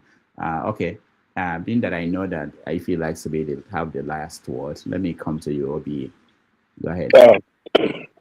Thank you, Mr. Rudolph. I tried to follow up. I've been distracted, trying to do 3-4 things at the same time, you know. I work mostly at the weekend. That is why it's difficult for me to strip on and while you guys are on. I like listening, you know. Well, an old man like me, I'm on the 5th floor now, so I see things differently, you know. So maybe the younger generation will see things differently too, where we're coming from.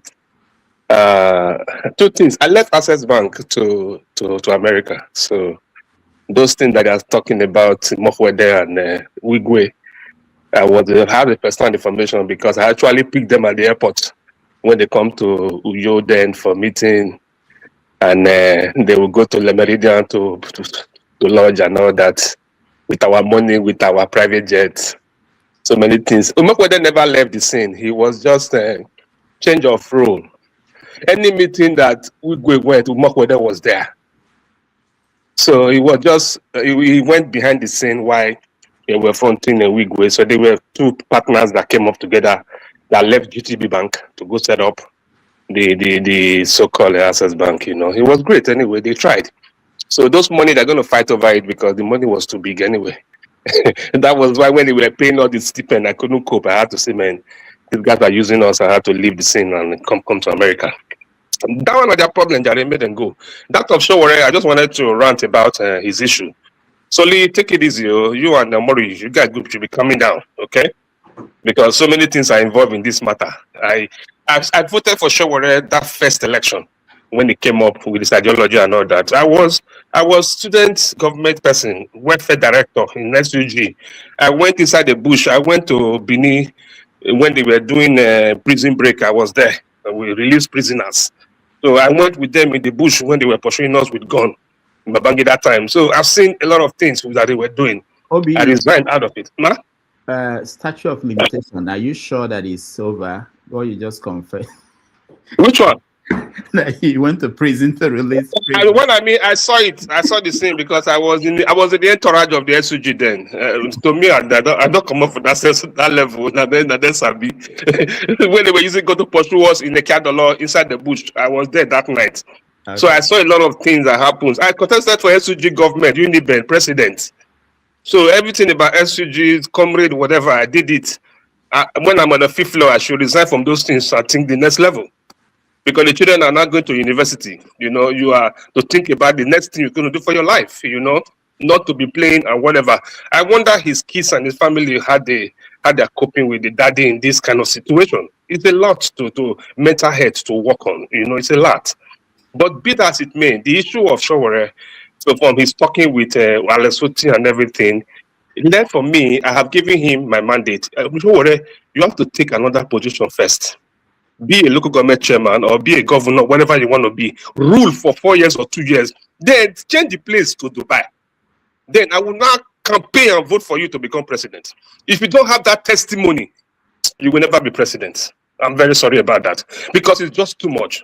The talk is too much. Talk is cheap. You have to go and take a role and run it.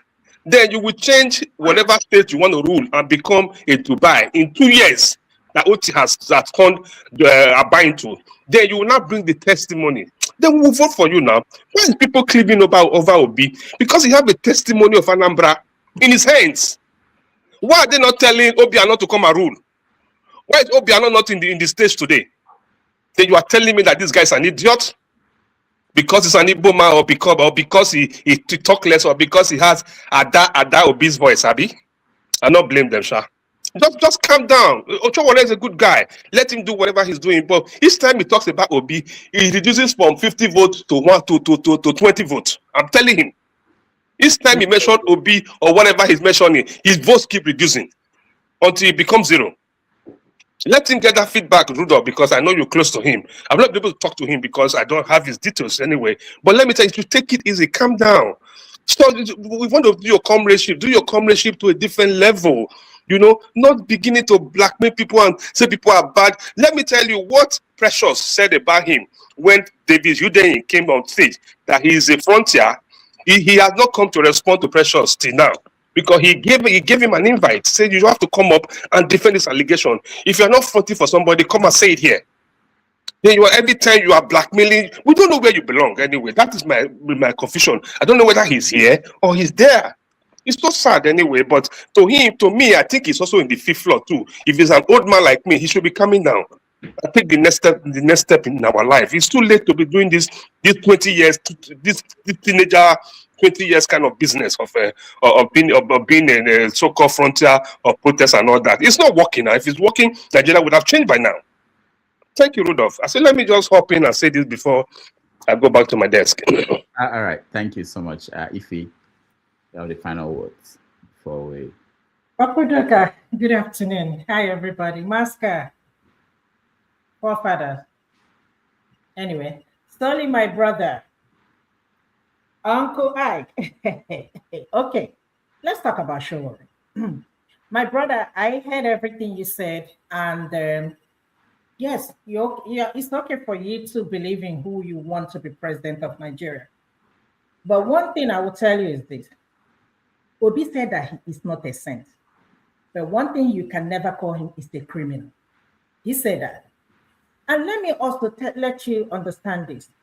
Trump is the president of the United States with a 34 convicted charges, right? He's a convicted felon. He's the president of the United States. Is he a saint? Of course he's not a saint. So let's talk about P2B. So I know the hatred and all that stuff about P2B. People say, oh, he's too quiet. Oh, he cannot handle Nigeria. Tinubu is handling Nigeria now, and we are seeing what he's doing in our country. So I personally can even handle Nigeria more than what Tinubu is doing. So when people come here to criticize, mind you, P2B is not the president, but he is the most talked about in Nigeria. Why are people afraid of P2B? You people say that he came third in the last election. Nobody's talking about Atiku. Why P2B? Tinubu is campaigning now. He did not campaign as much as he campaigned in the last election. He's pouring all the energy and all the resources. Why? Because of one man. They are afraid of one man. So what is the problem with P2B? I don't have any problem with Showore, and I'm going to tell you that. But like my brother said, he has to start from somewhere. We don't know where Showore is. Opposition fighting opposition. I've never seen that except in Nigeria. If there is something anybody wants to talk about, if they don't mention P2B, we know that that conversation has not started. Bawala or whatever, Daniel, or whatever his name is, went over there and effed up everything now. When they ask him, he's calling P2B. So, my brother, let me tell you something. In as much as I love Showore, in as much as I would love to support him, well, he has to start from somewhere. He hasn't proven to us. He's more of activist than a presidential candidate. I'm sorry to say this. I don't have anything against him, like I said. You call Peter Obi and he joined the bandits of, political party, whatever he said. May I ask you a question? If Showore becomes president today, who is he going to work with? Is he going to work by himself? No, just answer me. Is he going to work by himself? Every country you go, there will always be 1, 2, 3 people, 4, 5 people that you can consider criminal. But do you know what they're doing? So all this allegation and all this hatred against this man, it's not going to go nowhere. The truth of the matter is that, of course, we know we're not going to have a free and fair election. Let us have free and fair election in Nigeria and see if we would still be talking about Showore and see if we would still be talking about Tinubu. By 12 o'clock that election day, Tinubu will be back in Ikoyi. So my brother be coming down, like I said, if Showore contests election today, as he has this right, but if he wins the election, who is going to work with him? Are you going to be the presidential, the vice president? I mean, I just don't know who. Tell me who remains. People are criticizing him because he went and met with, what is this guy that was just recently released from prison, Malami? They called him all sorts of names, that he's this, he is that he's associating with a criminal. Look, let me tell you something. If you find one person in Nigeria, one politician in Nigeria that is innocent, let us know so that we can vote for the person. So that is, by the way, 2027 election that is coming up. I've never seen any political party campaign the way APC, the way they are campaigning. They're not even campaigning. They're just trying to buy people. And I keep asking myself, the money these people are wasting, imagine if they have poured that money, that resources in our economy. Do you know where we will be today? We don't even need to borrow any money. The money in Nigeria is enough to fix Nigeria. The money in Nigeria is enough to pay our debts. All this money Tinubu is sharing to governors, he shouldn't have been doing all these things. If he has done one thing, let's say assuming that he fixed the electricity for us, everybody will be campaigning. We will tell Obi, go sit down. We will tell everybody, I beg, go park one side.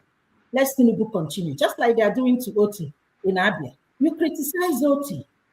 I don't know where you're from. If you're from Abia, I'm not from Abia, from Anambra. And if all the people from Abia are speaking for this man, saying that this is the best governor so far, and Showore will leave Ondo State to travel all the way to Abia State to come and tell us that Alex State is not doing anything. My brother, come on now. Somebody made a video about Showore and said Showore should go and contest and showed his state. He should go there and start. Local government, see the roads there. I don't know if he has ever criticized the governor of his state, but you are worried about another person in his own state doing the job of the masses. Coming to Nnamdi Kanu, I don't know where you're from. You're talking about people who don't know Nnamdi Kanu. Even people who are from this country here know Nnamdi Kanu more than even people in Nigeria. You are saying that Nnamdi Kanu did this, Nnamdi Kanu. All the terrorists, your defense, I think it's your chief of defense, came out last week, or no, this week, to tell us that these people, the criminals, the terrorists, that they are our brothers, that they are like prodigal sons. So we need to rehabilitate them. Why not rehabilitating Nnamdi Kanu? What is the difference? If you call him a terrorist and call him, why is his own different? Why is he in prison? If you give other people opportunity, give Nnamdi Kanu the same opportunity. But you know what? They are fearful.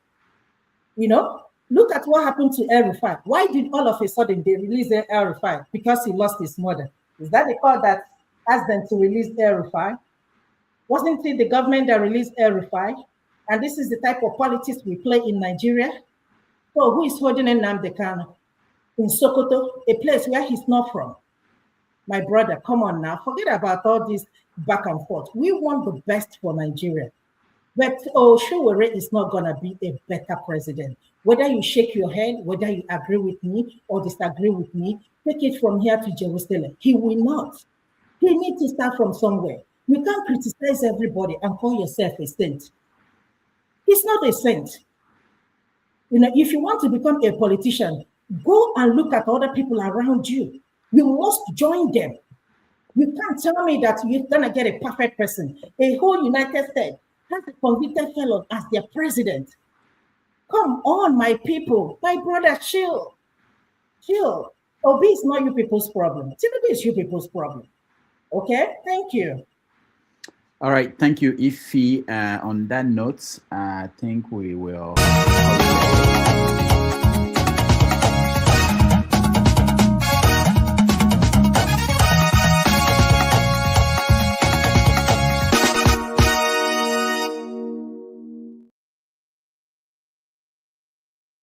Next stream is going to be on in a. Doctor, you didn't give me the opportunity to talk about Showore. No, you can.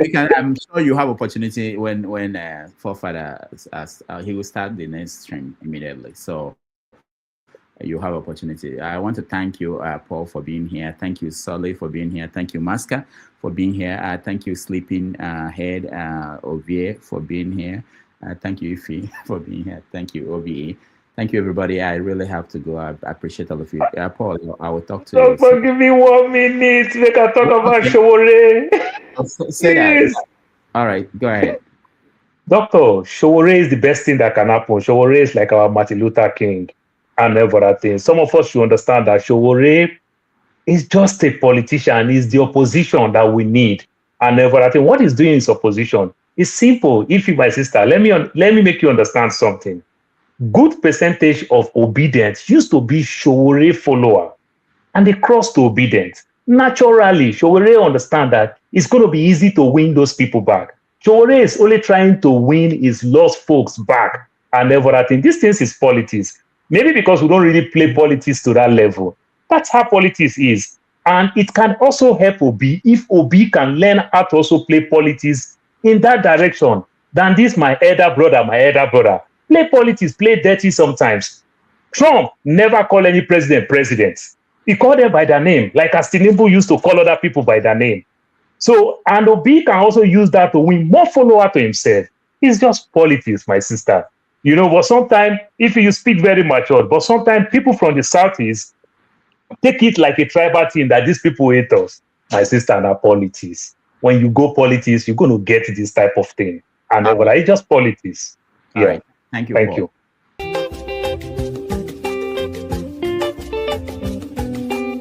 We will meet in August 2026 on Saturday.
tó fẹ́ kú torí ẹ̀ o.